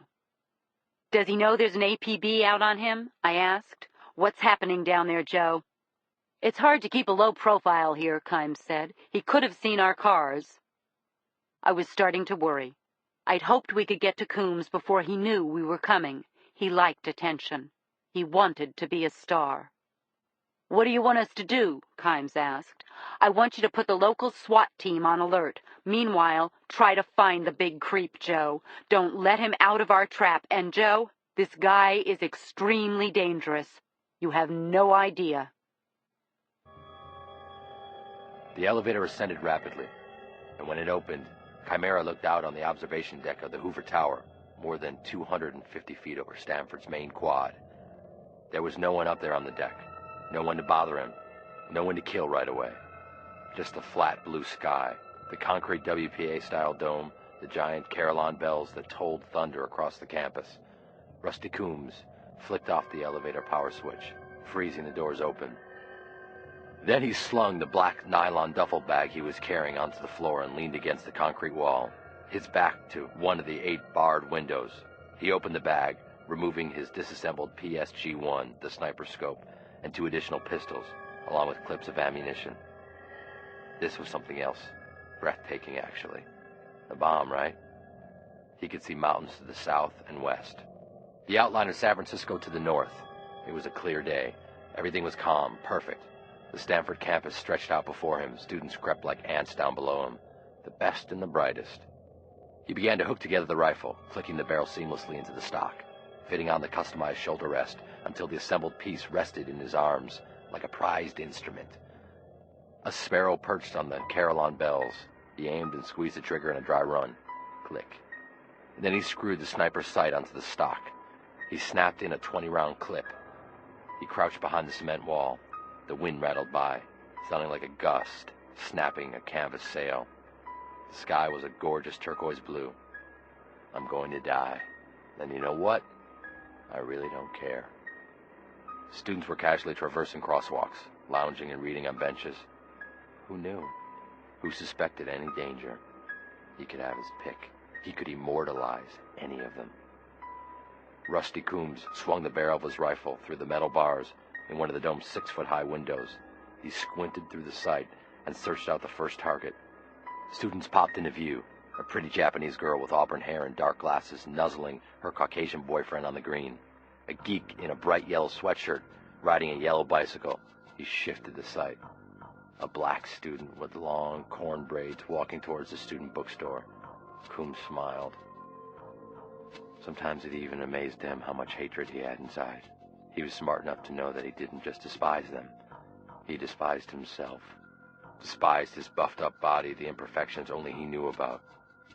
But most of all, he hated his thoughts, his obsessions, the way his goddamn mind worked. He felt so alone for so goddamn long, like right now. In the distance, he caught sight of a blue Explorer with flashing lights. It pulled up in front of the administration building. The tight-ass bitch from San Francisco jumped out. His heart pounded. She was here. He'd have his chance at her after all. He fixed his sight on the pretty Oriental girl smooching her boyfriend on the lawn. Christ, he hated both of them. Disgraces to their races. Then, as a second thought, he swung the rifle over to the jig girl with the corn stalks, a gold, heart-shaped pendant bobbing on her neck, a glint in her brown eyes. It's just my nature, he smirked, coiling his finger around the cold metal trigger. Chimera was back in business. The Explorer screeched to a stop outside the administrative building. Jacoby and I got out and cut through the Spanish loggia overlooking the main quad. We ran right into Kimes, barking orders into a handheld radio. He was with the grim-faced dean of students, Felix Stern. "We still haven't found Rusty Coombs," Kimes told me. "He was seen on the quad 20 minutes ago. Now he's disappeared again." "How are we doing with that SWAT team?" I asked him. "They're on their way now. You think we'll need them?" I shook my head. "I hope not. We won't need them if Coombs got spooked and split." Just then, we heard shots. I knew that none of the police would fire first. Besides, it sounded like rifle fire. "I think he's still here," Warren Jacoby deadpanned. Screams of panicked students echoed down the loggia. Then they started to run toward us, fleeing the quad. Someone shouted, "He's in the Hoover Tower, the fucker, the fucking madman!" Jacoby, Kimes, and I ran right into the stampeding students. Joe Kimes was on the radio. "Shots fired. All personnel and EMS to the Hoover Tower. Use extreme caution." We got to the green in the next few seconds. Students were hiding behind trees, pillars, large flower pots, anything that afforded some cover. 2 students were down. One of them was a black woman, a bloody circle widening on her chest. God damn him! God damn Chimera! "Stay down! Stay where you are!" I yelled across the quad. "Please keep your heads down!" A shot rang out from the tower, then a second, and a third. A male student dropped from behind a slatted bench. "Please stay down," I screamed again. "Stay the hell down." I fixed my eyes on the belfry of the tower, searching for a shape, a gun, anything to set Rusty Coombs's position. Suddenly, 2 more shots echoed from the tower. Coombs was definitely up there. There was no way we could protect this many people. He had us where he wanted us. Chimera was still winning. I grabbed Kimes. "How would I get up there?" "No one's going up there," Joe Kimes snapped back, "without a SWAT escort." His eyes were wide and frozen. He shouted into the radio, "All SWAT and medical teams to the main quad. Sniper is shooting from the Hoover Tower, at least 3 down." I looked him in the eye. "How do I get up there, Joe?" I demanded. "I'm going, so tell me the best way." "There's an elevator on the ground floor," Dean Stern cut in. I pulled my Glock out of my side holster and checked the smaller Beretta I had fastened to my ankle. Chimera was up in that dome, raining bullets down. My eyes fixed on a building that would provide some cover. Jacoby reached for my arm, but he knew he wasn't going to stop me. "You wouldn't give me a minute to grab us both a vest, would you, LT?" "I'll see you up there, Warren." I winked. Then I broke for the tower in a tight crouch. And somewhere in the back of my mind, I wondered, why am I doing this? It was quiet now in the quadrangle. Rusty Coombs was either taking a breather or reloading. Let's do it. Me and you, pal. I headed for the building in front of me. I felt a kind of controlled hysteria. Not good. I knew I was a target, and that Coombs could shoot. Suddenly, I heard a gun burst behind me. I glanced and saw Jacoby firing at the tower. Before Coombs could train on me, I darted under the cover of thick poplar branches, then around the building to within a few yards of the base of the tower. I looked around and saw Jacoby with Kimes. He shook his head at me. I knew it meant, "Please, Lindsay, stay put. I can't do backup once you're in the tower." I winked at him, almost apologetically. I ran around the tower until I found an entrance on the north side. I headed up the stairs and found myself in a marbled, WPA-style lobby, elevator straight ahead. I pressed for the elevator over and over, my gun trained on the doors. They didn't open.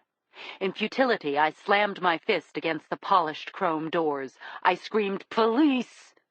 The shout echoed down the halls. I needed someone, anybody. I had no idea how to get to the top of the tower from here.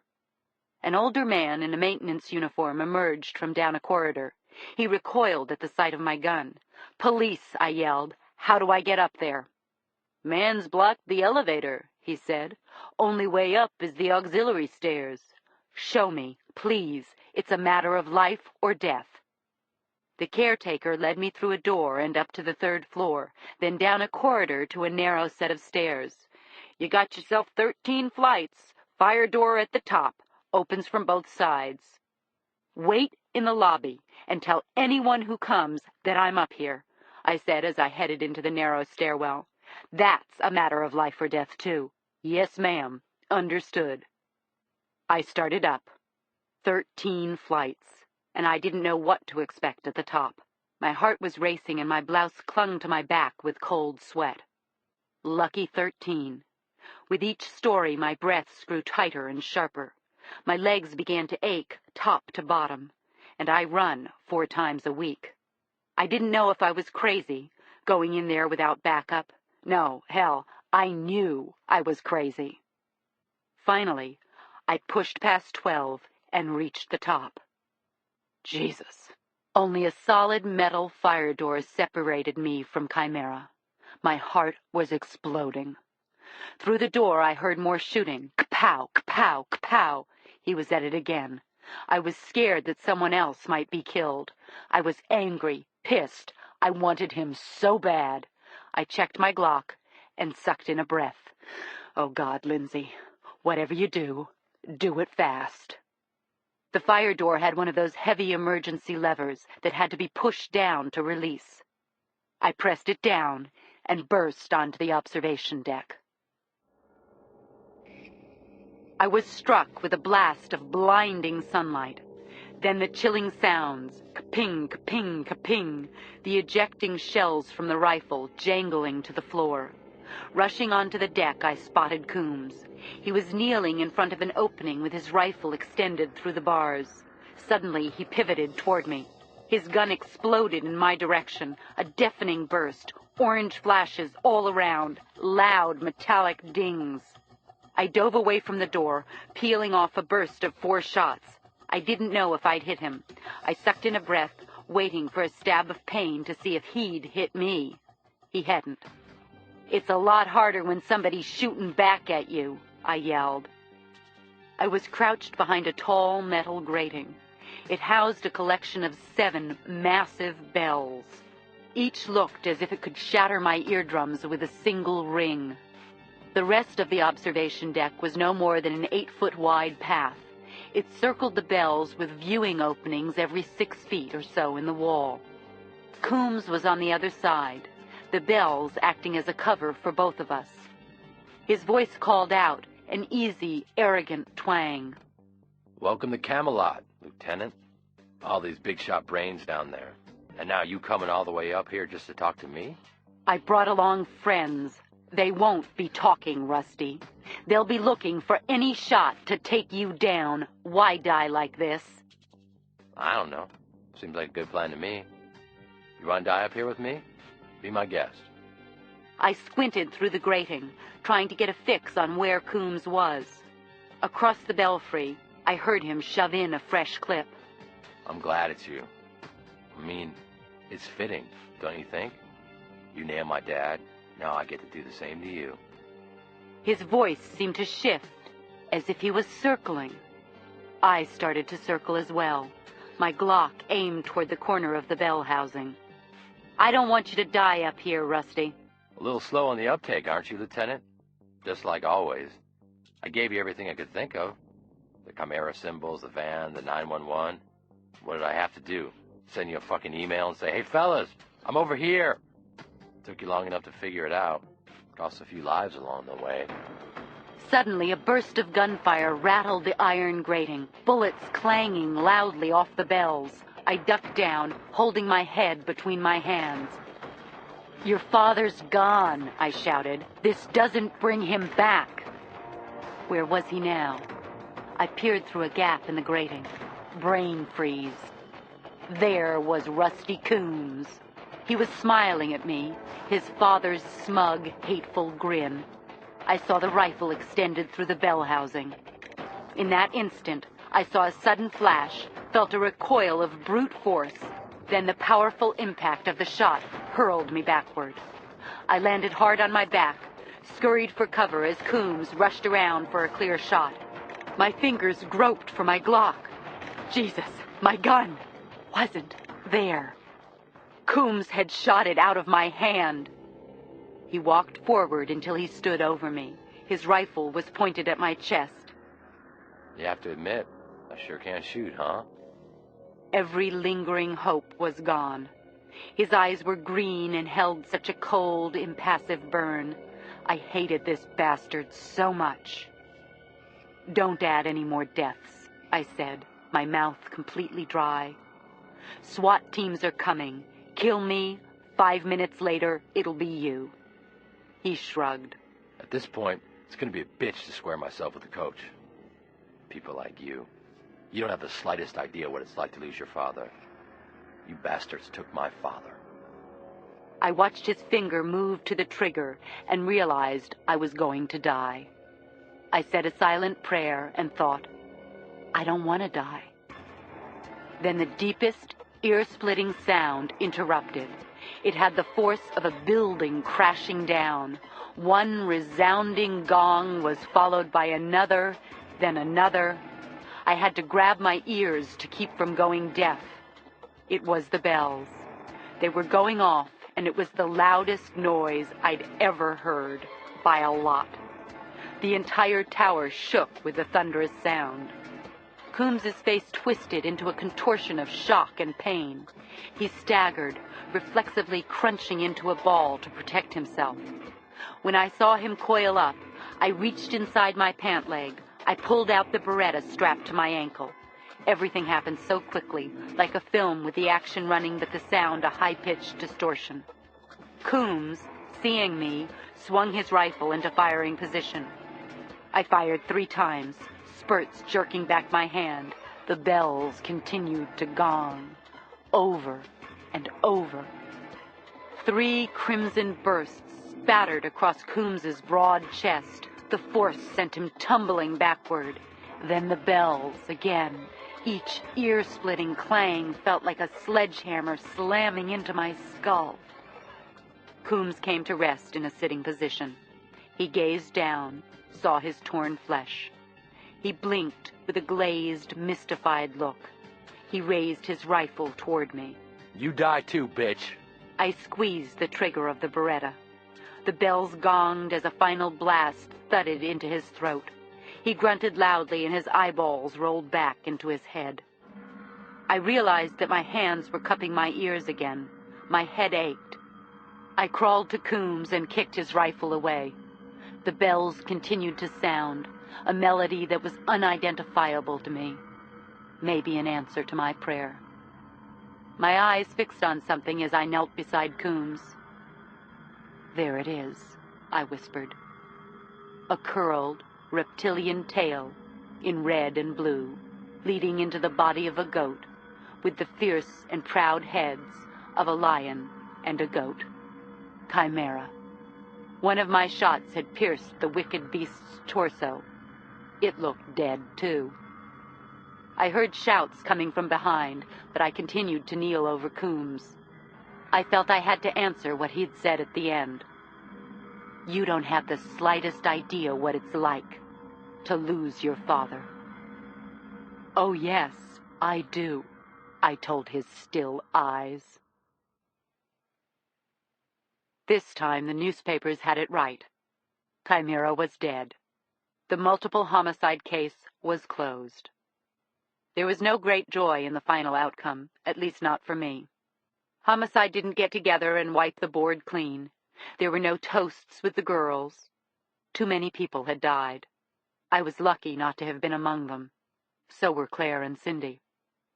I took a few days off to give my side and hands some time to heal, and the IA teams a chance to piece together what had happened at the shooting scenes. I hung out with Martha, took some long walks along the Marina Green and Fort Mason Park as the weather turned damp and cold. Mostly, I replayed the events of the horrible case. It was the second time I'd had to fight a killer one-on-one. Why was that? What did it mean? What did it say about my life and what it had come to? For a moment, I'd had an important piece of my own past given back. A father I never really knew. Then that gift was taken away. My father had disappeared into the dark hole from which he had crept. I knew I might never see him again. In those days, if I could have come up with one meaningful thing I wanted to do with my life, I might have said, let's give it a ride. If I could paint, or had some secret urge to open a boutique, or the stick-to-itiveness to write a book, it was so hard to find even the thinnest slice of affirmation. But by the end of the week, I just went back to work. Late that first day, I got a buzz from Tracchio to come up to his office. As I walked in, the chief stood up and shook my hand. He told me how proud he was, and I almost believed him. Thanks, I nodded and even smiled. That what you wanted to say? Tracchio took off his glasses. He shot me a contrite smile. No. Sit down, please, Lieutenant. From the edge of his large walnut desk, he picked up a red folder. Preliminary findings on the Coombs shooting. Coombs, Sr. I regarded it tentatively. I didn't know if some IAB bureaucrat had found something suspicious. There's nothing to worry about, Tracchio assured me. Everything checks out. A perfectly clean shooting. I nodded. So what was this all about? There is one thing outstanding, though. The chief stood and leaned against his palms on the front of his desk. The ME lifted 9 rounds out of Coombs's body. 3 belonged to Jacoby's 9mm, 2 came from Cappy's, 1 from your Glock, 2 20s from Tom Perez out of robbery. That's 8. He stared down at me. The 9th bullet didn't match up. Didn't match? I raised my eyes. It didn't make sense. The commission had every gun from every cop who was involved, including mine. Trocchio reached into a desk drawer. He came back with a plastic baggie containing a flattened, slate-gray round, about the same color as his eyes. He handed it to me. Take a look. .40 caliber. A jolt of electricity surged through me. .40 caliber. Funny thing is, his eyes bore in, it did match up to these. He produced a second baggie containing 4 more rounds, nicked, flattened.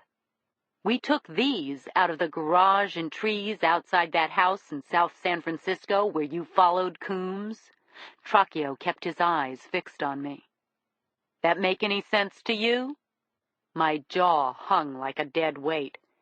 It didn't make sense, except I flashed back to the scene on the steps of the hall.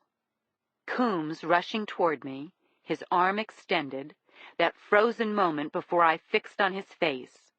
From behind him, the thing I always remembered, couldn't put away, a voice.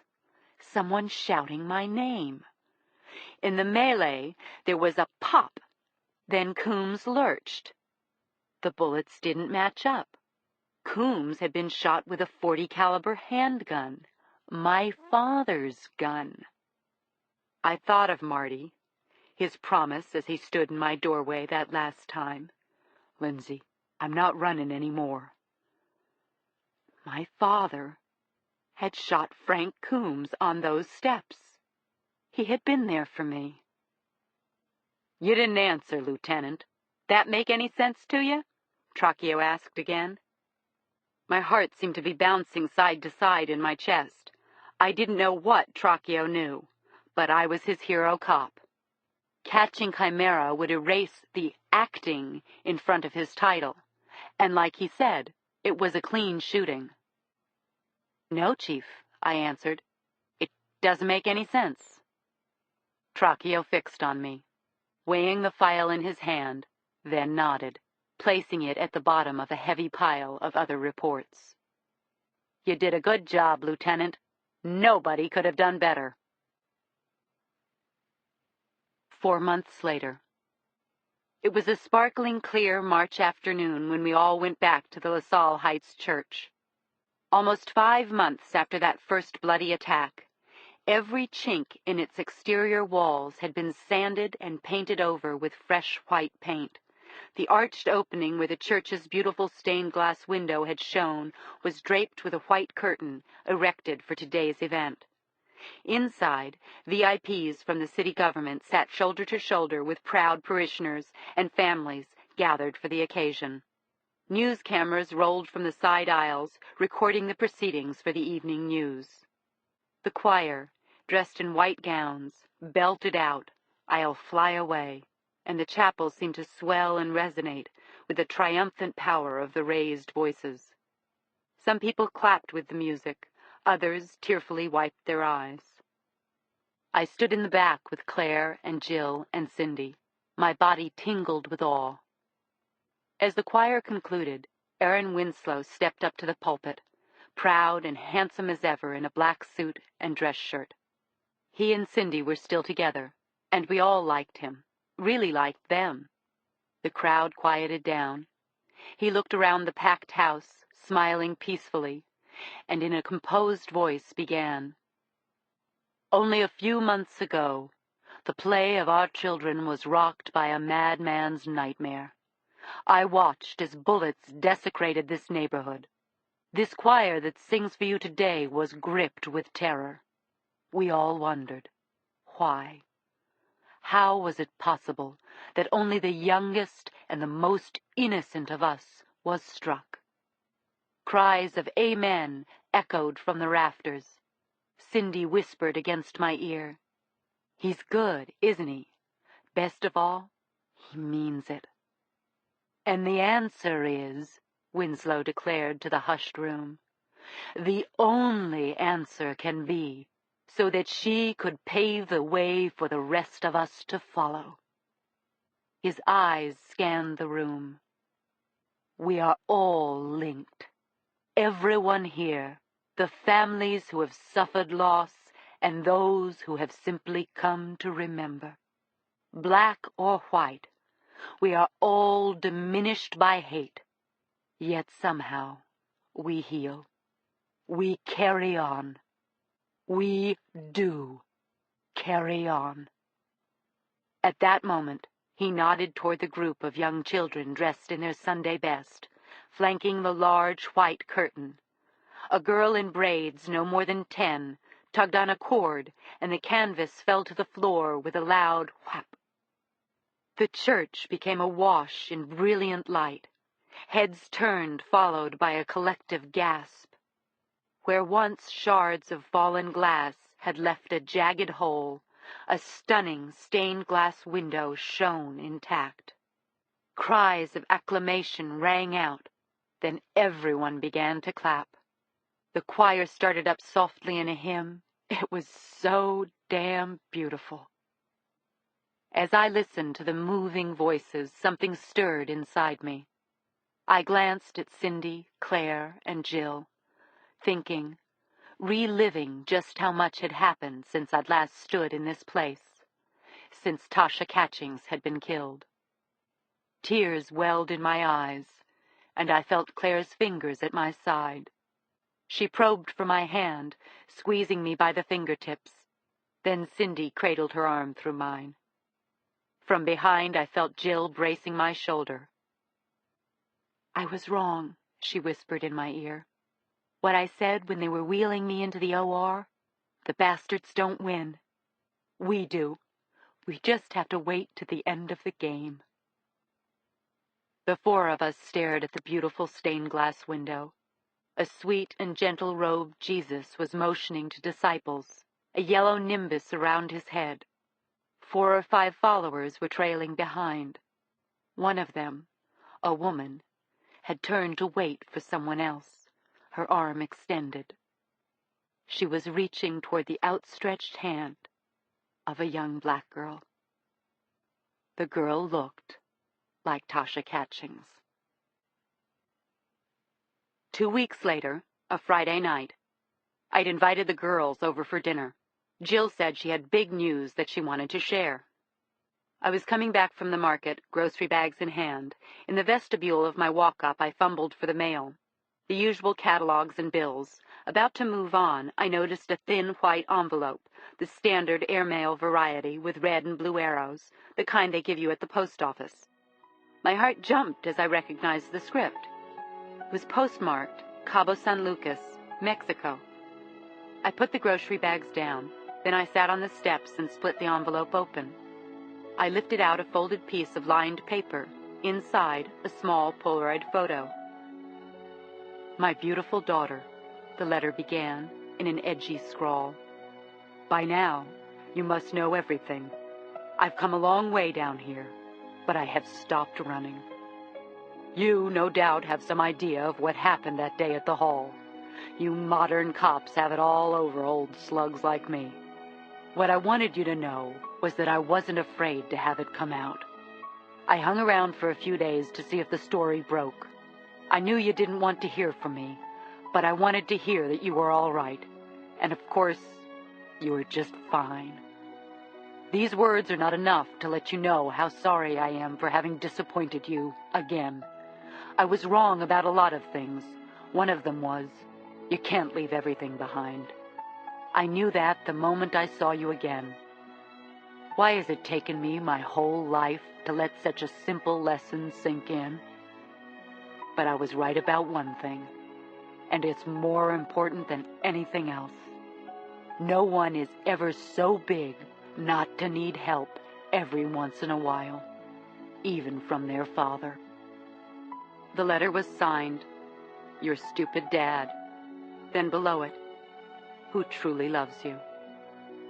I sat reading the note a second time, holding back a rush of tears. So Marty had finally found a place where nothing would follow him, where no one would know him. I choked with the sad realization that I might never see him again. I flipped around the grainy photograph. There was Marty, in a ridiculous Hawaiian shirt, posing in front of some dilapidated fishing boat raised on a scaffold, maybe 12 feet long. There was a little note on the bottom. "New start, new life. I bought this boat, painted it myself. One day, I'll catch you a dream." At first, I laughed. What a jerk, I thought, shaking my head. What the hell did he know about boats or fishing? The closest my father ever got to the ocean was when he was assigned to crowd control on Fisherman's Wharf. Then something grabbed my eye. In the background of the photo, past the proud countenance of my father, against the masts and hulls of the blue marina and the beautiful sky, I squinted hard, trying to make out the lettering on the freshly painted hull of his new boat. The single words scrawled there, in plain, white letters, in his own simple hand, the name of the boat: Buttercup.